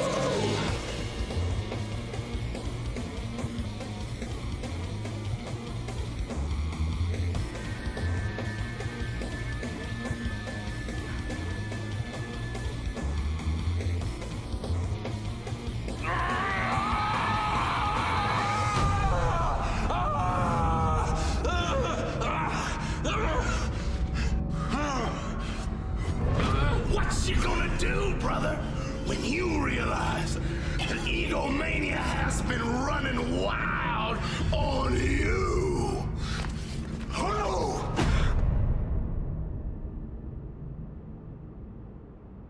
Word life. This is basic thugonomics. This is basic thugonomics. Word life. I'm untouchable, but I'm forcing you to feel me. Word life. This is basic thugonomics. Word life. I'm untouchable, but I'm forcing you to feel me. Word life. This is basic thugonomics. Word life. Now I'm the doctor of thugonomics. I just switched like that in mid-fight. The audience will be excited. They just went from 6 to midnight. Oh, I get your little joke. I can only talk in rhyme, right? Fine, I still shine. You ain't taking away my limelight. If all I got is rap and I use it to my advantage, because unlike Husky Harris, it's a weight that I can manage. Oh, Bray, I got a great idea for your puppet show.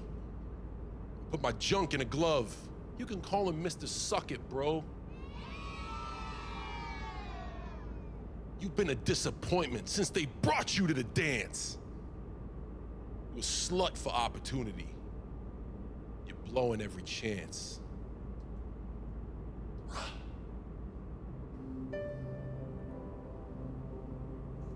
Chances? How dare you talk to me about chances, John Cena? I have had to earn everything I've ever been given in life, and still they're taken from me. You're the golden goose, John. Your chances, they're unlimited. You're untouchable. But you're not a hero, John. You're a bully. You're a horrible person. You take the weaknesses of others and you turn them into jokes. You would do anything for fame, John. Congratulations. You're the man now, John. Poor, lonely John Cena. This is your last chance, man. The floor is yours.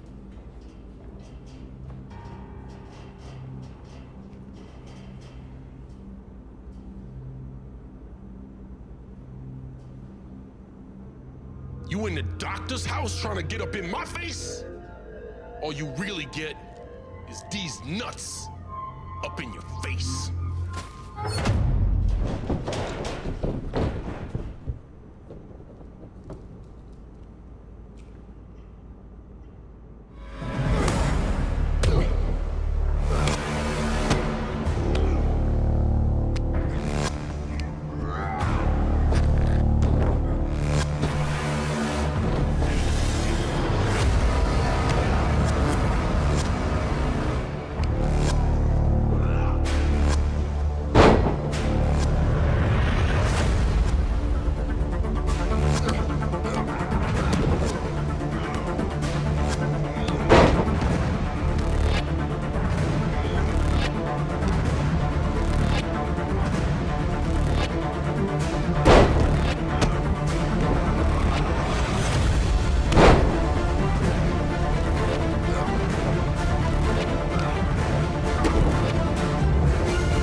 I was the color red in a world full of black and white. I had the whole world in my hands. Abigail spoke of this day my entire life. You were supposed to be a man of the people.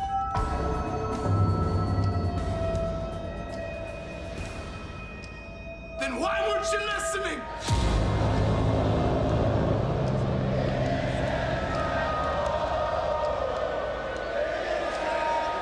Hear them now, John! They wanted me! They needed me! This was supposed to be a prophecy fulfilled. But instead, it's my grandest failure. I've heard for so long, I can't remember what it's like to feel. But now, it's time to rewrite my own story. Run.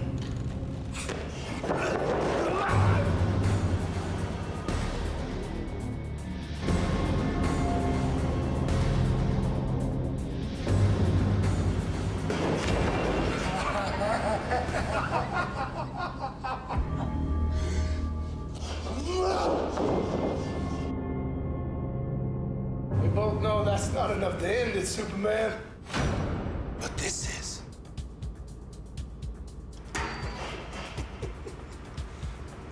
6 years ago, you made the wrong choice, cowboy. Fix it. Fix it, John. Fix it!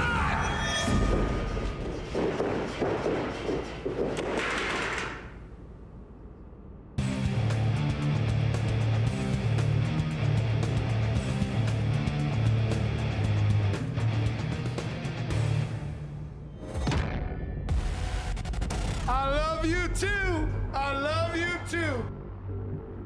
You want to know what I really want to do right now?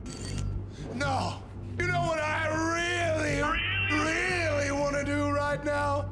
I want to introduce the coolest guy that ever walked the face of the wrestling earth. Give it up for John Cena!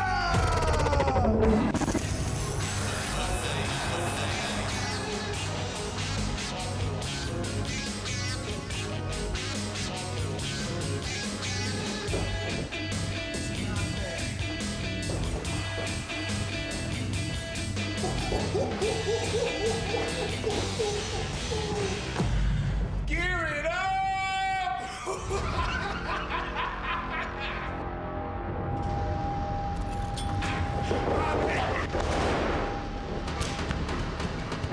Stop it! You're hurting it, man!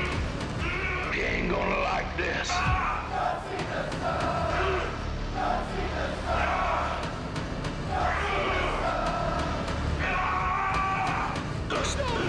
Mein Held!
John Cena fights valiantly, but ultimately succumbs to the powers that exist inside the Firefly Funhouse. And the Fiend, Bray Wyatt, finally avenges a loss that had eaten at him for 6 long years. A total nightmare for John Cena. Many of the matches in the 2K24 showcase are easy dream matches. And as we know, usually a dream match is something that fans talk about, pitting 2 superstars against each other when they know that will never really happen. But at WrestleMania 38, we saw a different variation of what a dream match can be.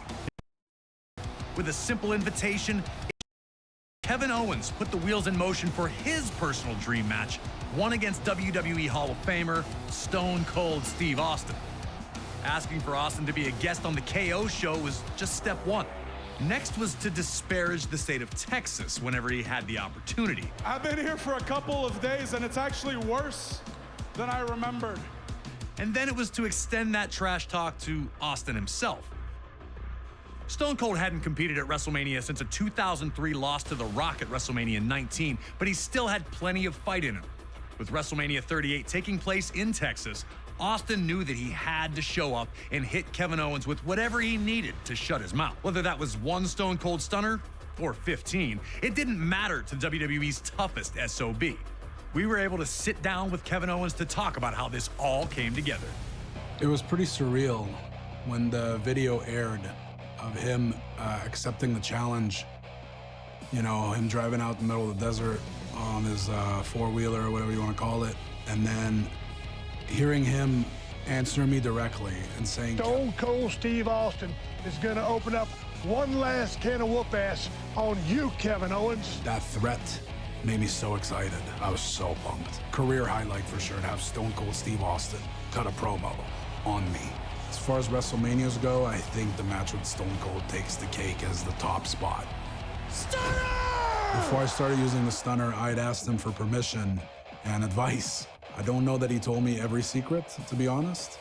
His stunner is the best, because mine didn't keep him down, but his kept me down, so he's onto something. 19 years in the making! He trusted me to be a worthy opponent for what was his first match back in 19 years. The fact that he was willing to do that with me, that's a huge, huge compliment. Always a privilege to get to speak to Kevin Owens, and we thank him for the time. We were also able to capture a little message from Stone Cold himself, who wanted to extend the following to Owens. Hey, Kevin. I just wanted to say thank you very much for a hell of a night at WrestleMania 38. You motivated me and got me off my ass 19 years removed. And to be able to go back to Dallas, Texas, the city that I started in 1989, and bring everything full circle, it means a lot to me. Being out there in the ring with you was a blast. Taking that suplex on the concrete was a blast. Kevin Owens, you're awesome. Steve, I appreciate that more than you'll ever know. And now that we're cool, maybe next time we could share a beer with, I have a can in my hand, you have a can in yours, instead of you just taking a swig and spitting it in my face and mouth. You got my number. You used it before WrestleMania to send me insults in the middle of the night. I didn't forget. They might get along now, but at WrestleMania 38, it was an all-out war. Can you guide Austin to a WrestleMania victory after 19 years away? Or will KO deal out the ultimate insult, winning the match with his own version of the stunner? If you think you got what it takes, give me a hell yeah.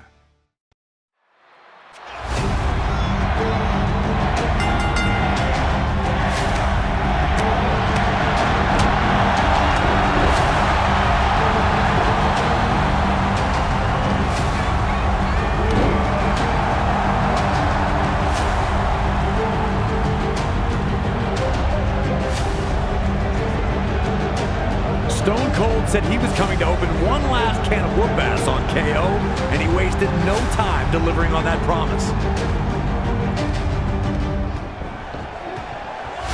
Trading big right hands, Austin finally got KO trapped in the corner, where he dust off the classics.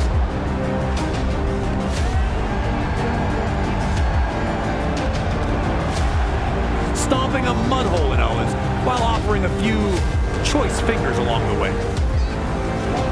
Owens was finding out immediately that there are indeed consequences when you run your mouth about the rattlesnake. Austin was a proverbial house of fire, looking like he hadn't missed a day, let alone 19 years.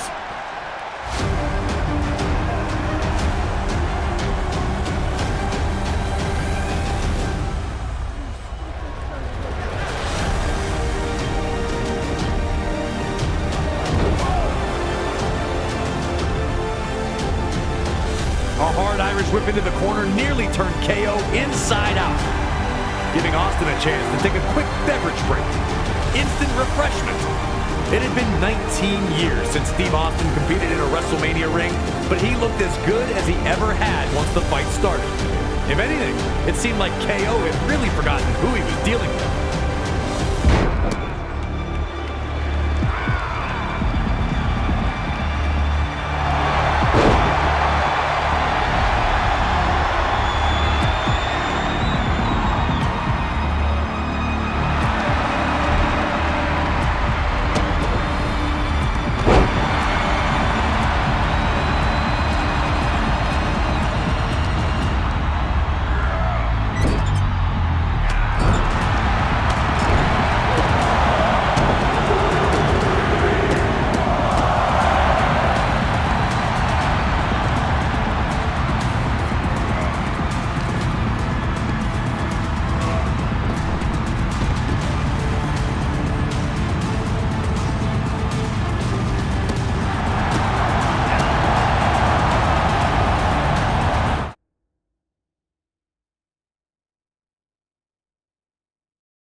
Austin had been all over Owens from the second this fight became an official match, showing no signs of stopping. Taking the fight to the ringside area seemed like an easy call, but KO finally managed to stop Austin in his tracks by sending him crashing into the ring post. Owens would compose himself quickly before realizing the opportunity in front of him. Now it was his turn to brutalize Stone Cold, and he jumped at the chance, assaulting the Hall of Famer with KO show equipment. Owens was unrelenting, finally able to dish out the punishment he'd spent weeks promising Austin. Owens was not going to be embarrassed on this stage. He was the one that was going to embarrass Stone Cold.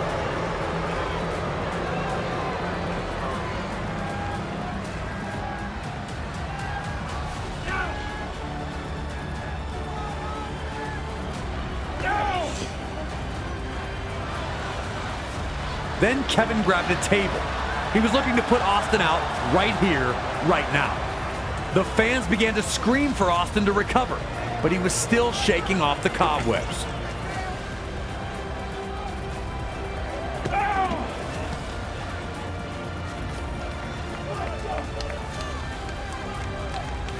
KO was going to make his move right here, looking to put Austin through the table. But somehow, Austin was able to reverse the momentum and send Owens crashing through the table instead. KO wanted to bring the table into this, and now he was paying the very physical price.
As he had numerous times in his legendary career, Austin was able to hurt Owens again, regaining command of the fight.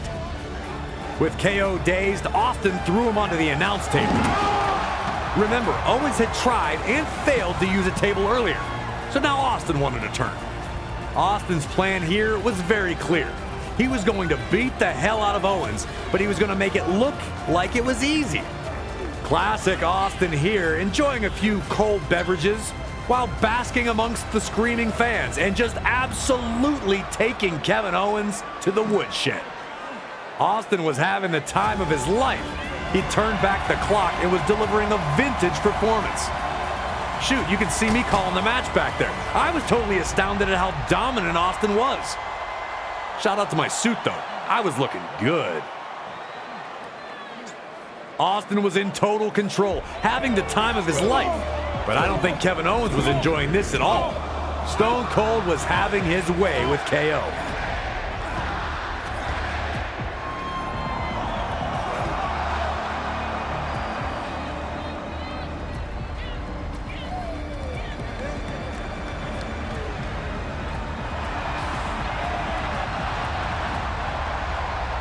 After spitting his drink into Owens' face, Austin was finally ready to bring this back in the ring. KO needed to turn the tide, and fast, or he was soon going to find himself on the losing end of this match he'd waited years to manifest. Perhaps getting a little too comfortable, Austin appeared to take his eye off the ball for a second. But that was all Kevin Owens needed to drop Austin with a hot shot and finally catch a breather from the constant onslaught. But instead of following up with devastating offense, KO looked to commit Grand Theft Auto. What he was planning to do, I have no idea. Run Austin over, drive away to safety, we may never know. Whatever the plan was, he took way too long trying to make it happen, and now Stone Cold was back.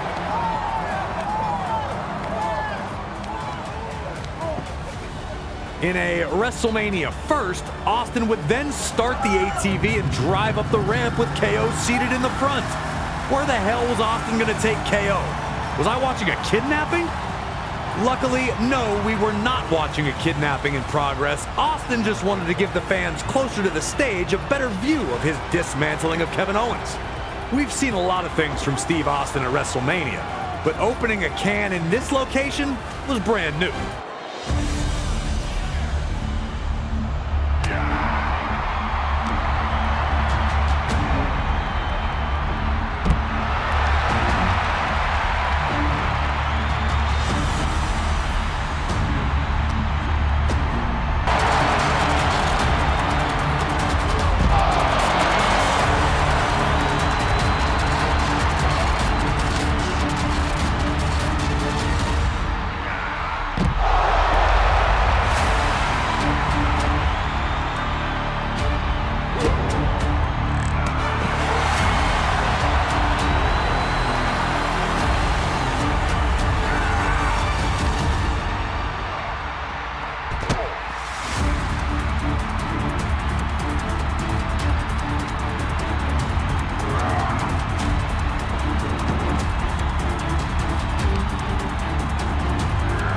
Right when it looked like Austin was on his way to victory, bam! KO shocks the whole building by dropping Austin with a stunner.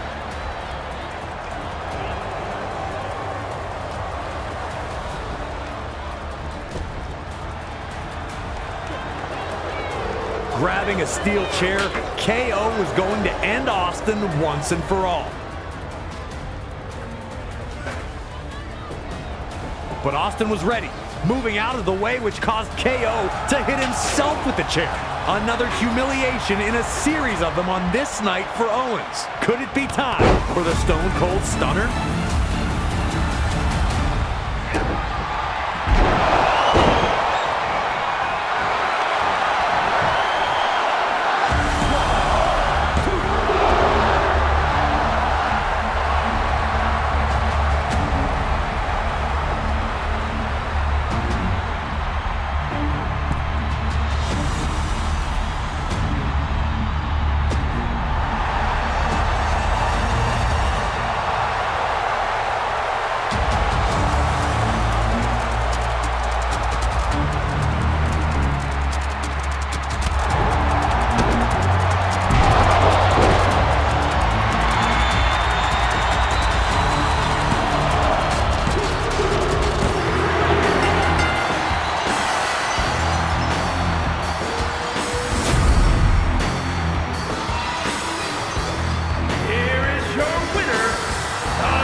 A majestic homecoming for Stone Cold Steve Austin sees the Rattlesnake drop KO with the Stone Cold Stunner, locking in the victory. Austin sets a WrestleMania record with 20 years going between WrestleMania wins, as his previous victory at the event was over Scott Hall at 2002's WrestleMania 18. Cheers to Stone Cold. Moving on, we arrive at WrestleMania 39. Last year's spectacular that played host to many show-stopping moments, and night one was where we got to watch the scintillating rematch between Judgment Day's Rhea Ripley and Charlotte Flair for the SmackDown Women's Championship. The two first met at WrestleMania 36, when Charlotte, the winner of the 2020 Women's Royal Rumble match, used her guaranteed championship match to call out then NXT Women's Champion Ripley. It was a competitive affair, but Charlotte walked out with the victory and the NXT Women's title. 3 years later, though, things had changed. Ripley had arrived to the main roster, and at WrestleMania 37, she defeated Asuka to become Raw Women's Champion. Unfortunately, a few months later at Money in the Bank 2021, Ripley would again face Charlotte and would again lose her championship by submission. So when Rhea won the 2023 Women's Royal Rumble match, entering at number 1 for the record, she wasted little time to make her challenge. The next night on Raw, she'd lay it out to the woman that had stopped her momentum on more than one occasion, the 7-time women's champion and the queen herself, Charlotte Flair. On a night one that featured incredible action and immortal legends, Ripley and Flair would deliver a performance that could not be denied. Charlotte eternally defending her status as top woman in WWE, and Ripley with her golden opportunity to vanquish the ghosts of WrestleMania past. One thing was clear. If Ripley was going to get it done, she'd have to avoid Charlotte's vaunted figure 8, which had twice been her undoing. If she could do that, her path to victory was clear. That's usually everyone's plan against Charlotte, but she still seems to find it one way or another. Can you put the perfect attack together and defeat Charlotte Flair? Or will you, like so many before, end up bowing down to the Queen? Let's go to night 1 of WrestleMania 39 and find out.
Ripley wanted to prove that a new generation was ready to take over the throne that the Queen had occupied.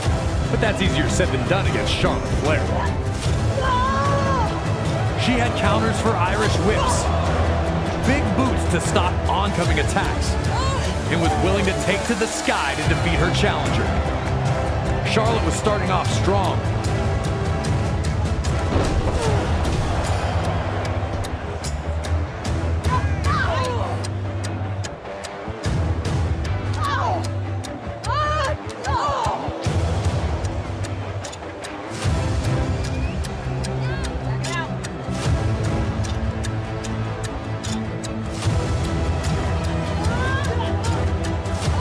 was too early to write off Ripley. She proved that when she caught Charlotte on her shoulders and spiked her into the top turnbuckle. Charlotte crumbled to the mat, and just like that, her quick start was a thing of the past. And now Ripley had her choice of how to punish the champion next.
Rhea had continued to put her brutality on display, ready to finish Charlotte surprisingly early.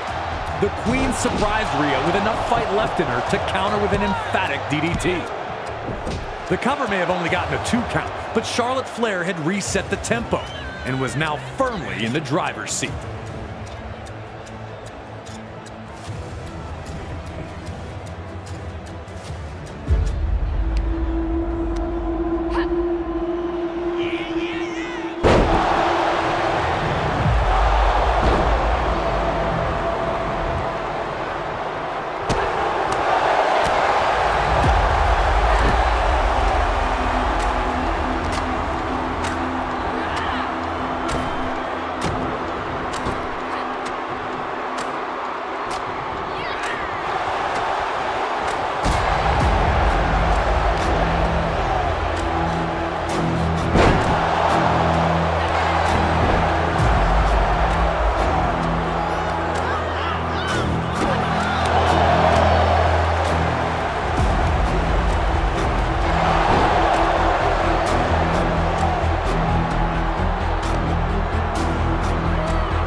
Rhea started hitting Charlotte with some big shots.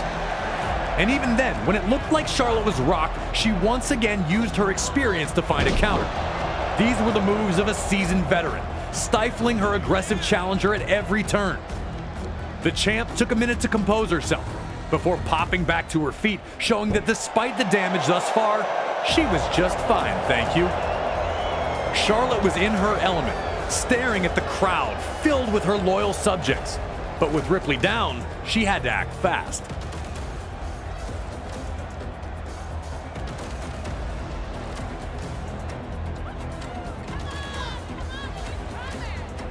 As she has so many times, Charlotte looked to perform her spectacular moonsault.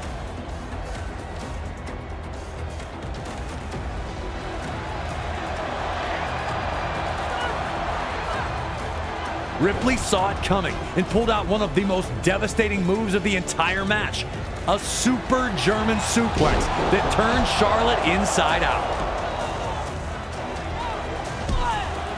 How Charlotte kicked out, we may never know. At this point, you could see the resignation on the face of Rhea Ripley. If that super German suplex wasn't going to put Charlotte away, what was? But you can't give up in moments like these. This is where Rhea was going to show us exactly what she was made of.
A rare double knockout brought the action to a halt, as these two were proving to be more evenly matched than initially anticipated.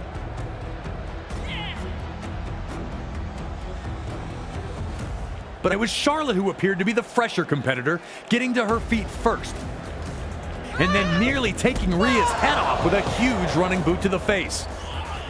Ripley was now struggling to keep up with Charlotte, who saw the chance to connect with something big.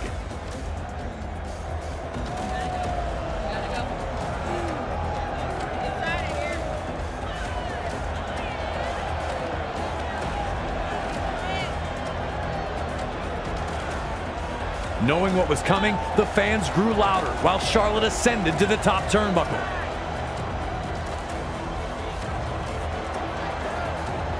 And they exploded when she connected with the moonsault to the floor.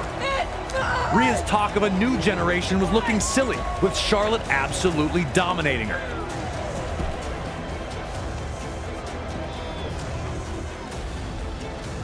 Once Charlotte got back in the ring, she wanted the figure eight, but Ripley had it scouted, able to kick herself free, and avoiding a Charlotte spear attempt. With Charlotte distracted by the official, Rhea would unleash a monstrous headbutt and connect with Riptide. But Charlotte shocked the crowd again, managing to kick out at 2. Rhea Ripley looked lost for the first time in the contest. Was Charlotte's refusal to just stay down starting to affect Rhea's confidence? But now wasn't the time to panic. That's what Charlotte Flair wanted from Ripley. That's what makes Charlotte Flair so great, so dangerous. Her ability to just survive will have you questioning everything you once believed.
Rhea and Charlotte both wore the effects of the battle on their faces and both refused to stop fighting. Rhea needed this redemption. Charlotte needed to prove she was still the top woman in WWE. But it was Rhea who went down first, and Charlotte was ready, again looking for her world-renowned figure eight. Before Charlotte could bridge up though, Ripley, as she'd done the entire match, avoided being locked in the hold, this time grabbing the ropes to force the break. Ripley's growth was obvious. She'd tapped out to the figure eight before, but tonight was ready to counter it at every single opportunity. And now it was Charlotte Flair who looked lost in there. For the first time, it was the veteran displaying a bit of panic, much like Ripley had earlier in the battle.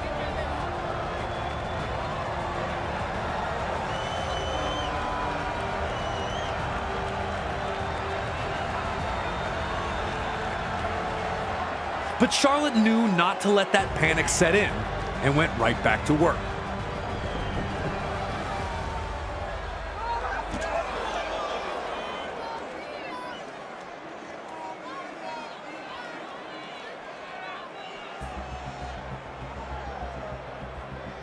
Whatever it was going to take to defeat Ripley, Charlotte would figure it out. And it was in this moment that Ripley refused to go quietly, elbowing herself free. Then slamming Charlotte's face into the ring post. I remember seeing Charlotte just stop moving, and now it started to feel like this epic contest was about to reach its end.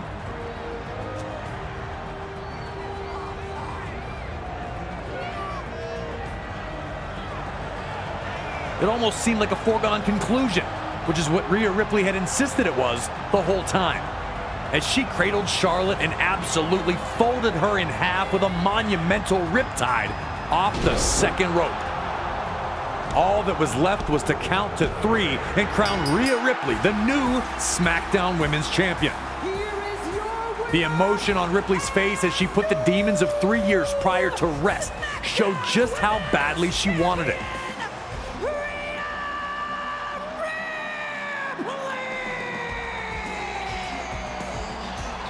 If it's not the greatest women's match at WrestleMania, it's easily in the top 3. Charlotte appeared both disappointed, yet almost excited for new challenges. Maybe she was just accepting having come up short against the better superstar and losing fair and square. Judgment Day had indeed arrived for the Queen, and now Mommy was leaving with the SmackDown Women's Gold. The Queen did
run of 914 days to start her WWE career. Asuka had returned at the 2023 Royal Rumble sporting a new look, seemingly dialing into something even more sinister than her punishing norms. She didn't win that night, but rebounded nicely the next month at Elimination Chamber, securing the meeting with Belair. Would Bianca's strength and athleticism be enough to survive Asuka's submission and kicks? Could Asuka find a way to stop a prime champion who seems unstoppable? Or would Asuka find herself as just the latest former champion to fall victim to Belair's KOD? These were the questions on the minds of the members of the WWE Universe. If you're going to defeat Asuka, it's going to take everything that the EST has in her arsenal. The power advantage is there, and if the KOD connects, it's lights out. But swing for the stars against Asuka and miss, then it's the mist. You're on your own, against the wall, but we all know that even with the pressure building, you will never fall.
Despite only being made official weeks prior to WrestleMania, the entire WWE Universe was excited to see this clash between Asuka and Bianca Belair.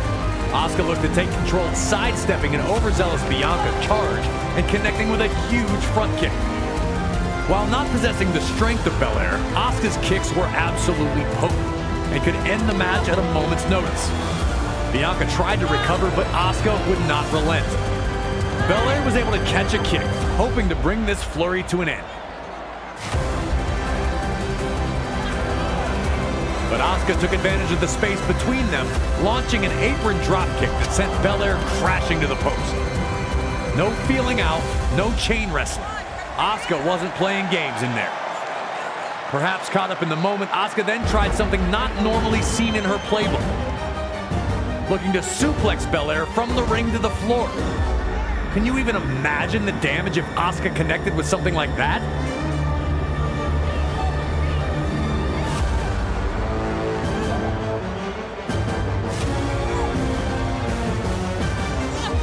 But the EST of WWE was able to block it and return the favor to Asuka by throwing her into the ring post.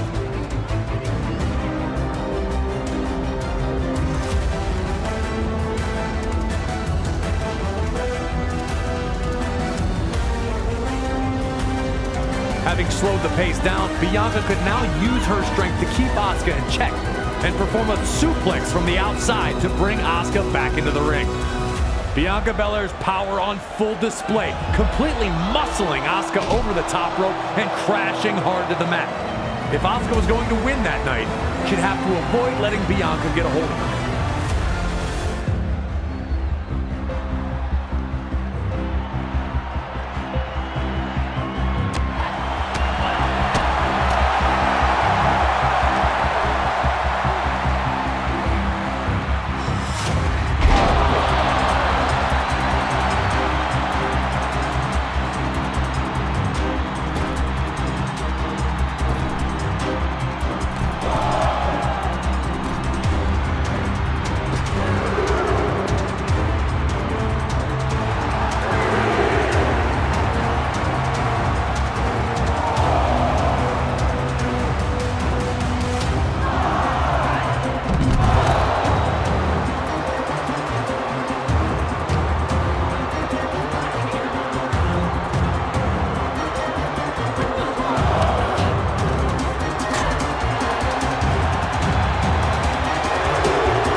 Eventually, Belair was able to wear Asuka down with her power, and a huge body slam looked to completely deflate the Empress of Tomorrow.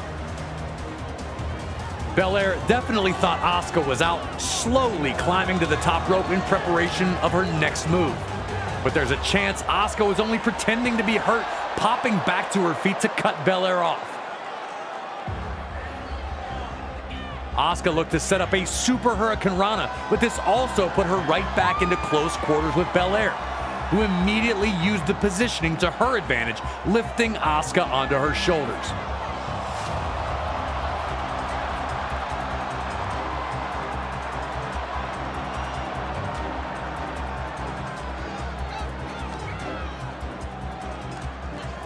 It didn't last long, with Asuka fighting free and then pulling on Belair's ponytail to bring her down.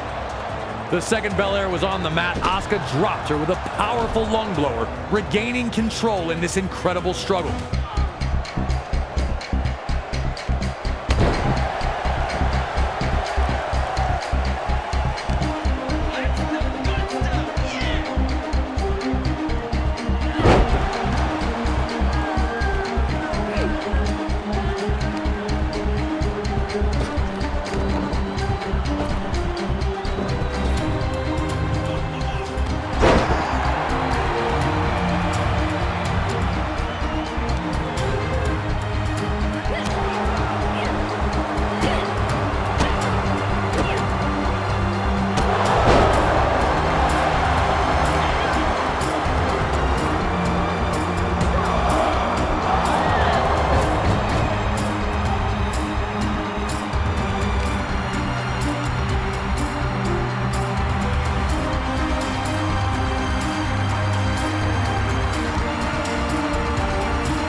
What made this match stand out was how Asuka and Belair were both so prepared for each other. Belair attempted the KOD. Asuka had grabbed the ropes to counter and pull herself free. A series of counters saw Belair duck Asuka's attempt to hit her with the poison mist. Then the two avoided various strikes from the other.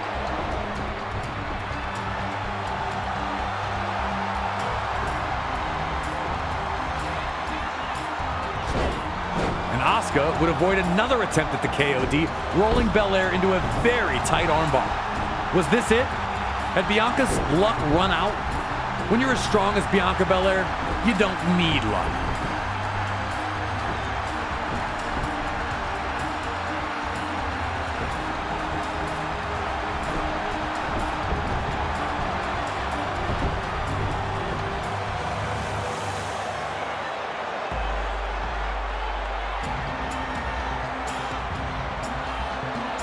Fighting out of a situation that would have forced a tap out of nearly everyone else, Belair would power back to her feet and finally hit the KOD, putting Asuka away. Despite fighting valiantly, Asuka had no answer for the overwhelming force of Bianca, and the WWE Raw Women's Championship was going to stay around Belair's waist. Bianca used her greatest attribute, her strength, to get Asuka into the right position to finally put her away with the KOD. But don't get it twisted. Bianca's tenacity and heart also helped her last long enough in a highly competitive match to have the chance to find that opportunity. Another WrestleMania classic delivered by the women of WWE.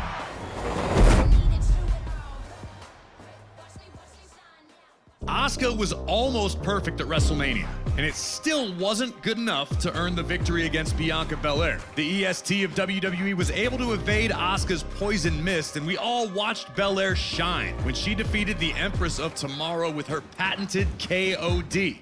For our final WrestleMania match in the Showcase of the Immortals, we go to the main event of Night 2 of WrestleMania 39, with Roman Reigns looking to extend a near 950-day reign by defending his undisputed WWE Universal Championship against Cody Rhodes.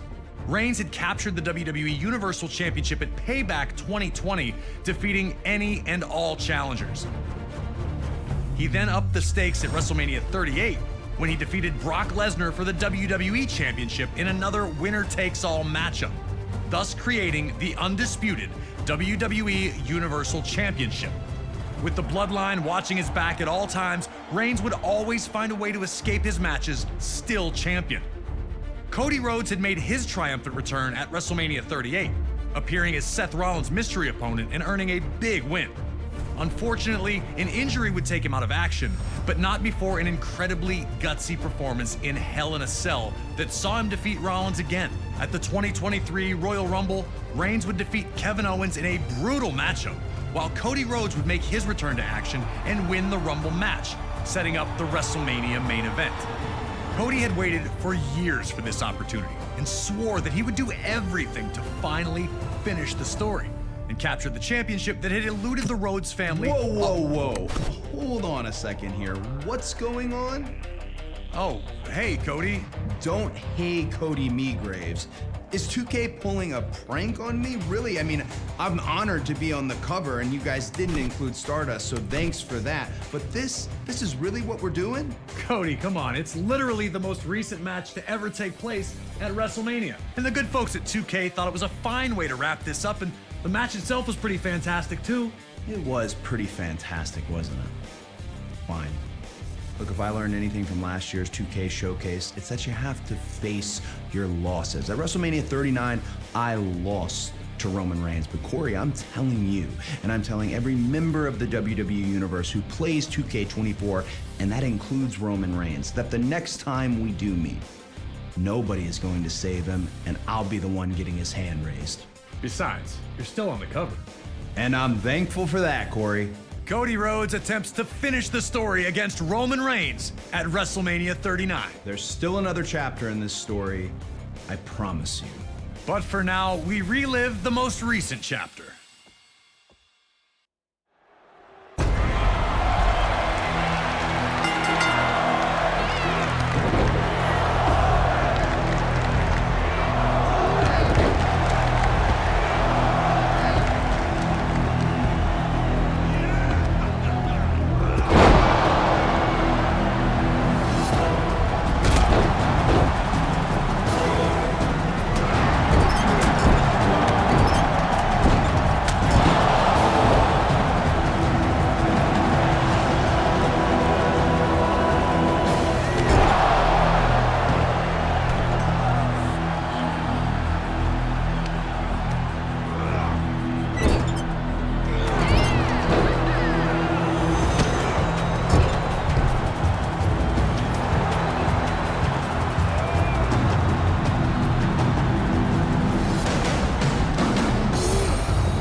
Cody Rhodes had the early momentum in his quest to finish the story, but a misguided trip to the ringside area would soon bring that to an end. With both Paul Heyman and Solo Sikoa at ringside, I don't think anyone expected Roman Reigns to play it clean, but I do think there was a level of surprise as to how early and how blatant the cheating was going to be.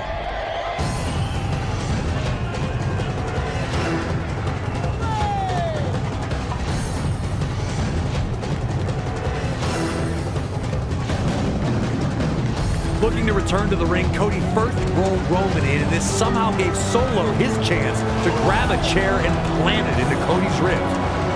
How does the referee not see it? Did he really think Cody just got hurt really bad just trying to get into the ring? Pay no attention to the man behind the curtain. A frustrating moment for Cody and his fans, and it's now clear that this was not going to be an honorable encounter. Roman wasted little time using his drive-by dropkick to floor Cody. Reigns was primed to get back on the attack after the interference of Solo, looking to smash Cody Rhodes in front of the massive crowd.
Reigns was cruising, not having yielded the momentum once he got it. But like Rhodes earlier, Roman would take a trip to ringside that would take his control away. After Cody slammed Roman into the mat, he'd climb to the apron, when again Solo interjected in the match, hitting Cody hard with his own belt.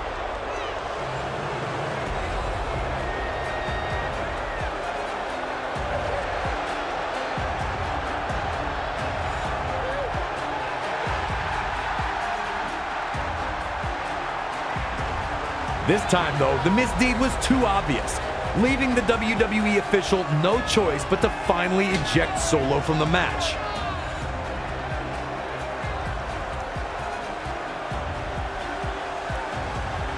The Bloodline's best laid plans were going up in flames.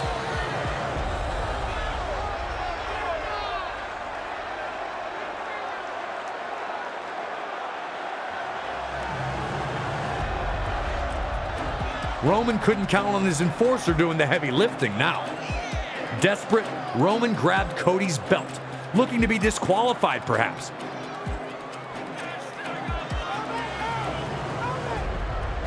The referee grabbed Cody's belt. This left Reigns open for a huge super kick, and while Roman staggered, Cody hit crossroads. In an instant, Roman's trajectory had changed drastically. It was all falling into place for Cody. Was this really it for the Tribal Chief?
breakdown later on in the match, though.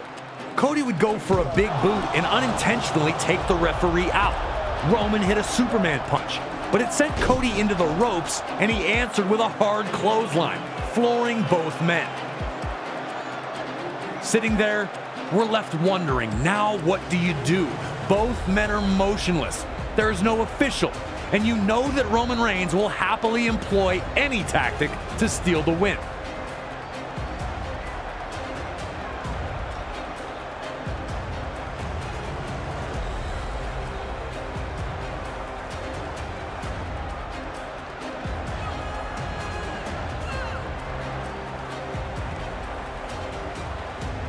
Cody would slowly get back to his feet first, giving the crowd hope that his victory was near.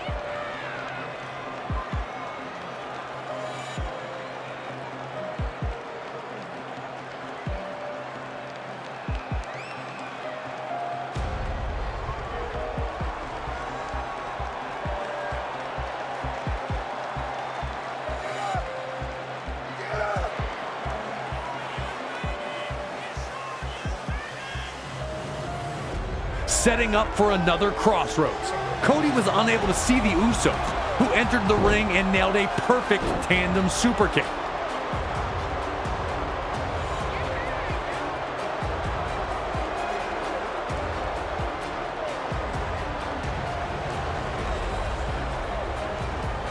They followed up by 1D in the middle of the ring.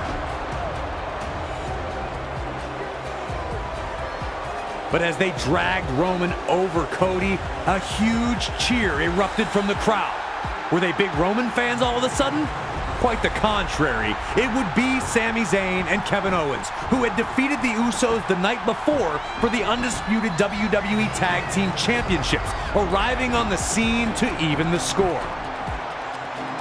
Now it was time for KO and Sami to get a measure of revenge on Roman. A stunner from Owens. A haluva kick by Zayn.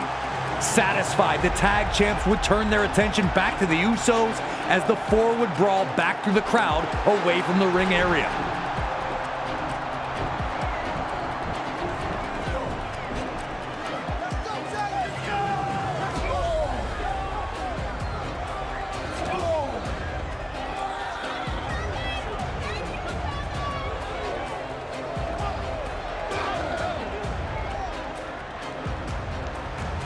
Suddenly we see Cody slowly crawling toward Roman with a cover. We believe he's got it wrapped up. Who is going to kick out of a stunner? And would anyone feel bad if Roman Reigns lost like that?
Cody's adrenaline was high, and he could see that Roman was fading.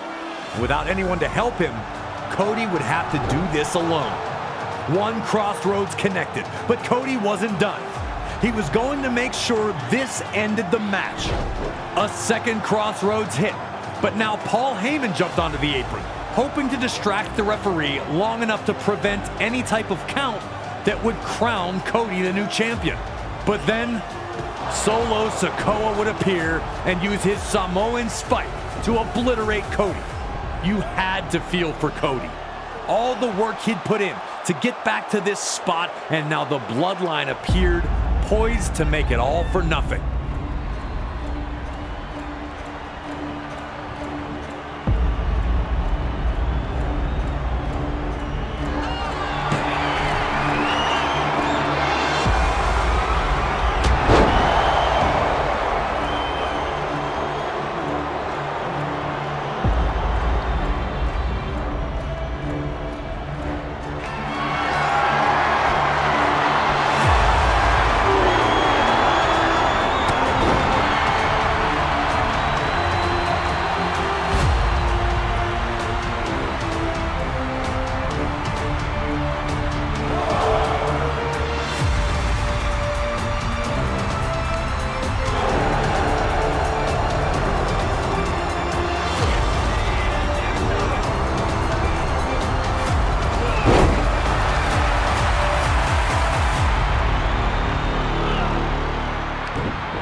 Absolutely heartbreaking turn of events for Cody Rhodes at the conclusion of last year's WrestleMania. Right when it looked like he had Roman Reigns all but vanquished, but that's for Cody to worry about. You got the win, and you've emerged victorious from all our historical WrestleMania matches. But there's still one last item on our agenda here today, and that's for you to decide who truly is the champion of WrestleMania. We've got a very special WrestleMania Rumble with 29 other superstars hoping to stake their claim to that very title. So take your pick and bring them into the ultimate battle to earn all the bragging rights. With so many legends to choose from, there's really no going wrong.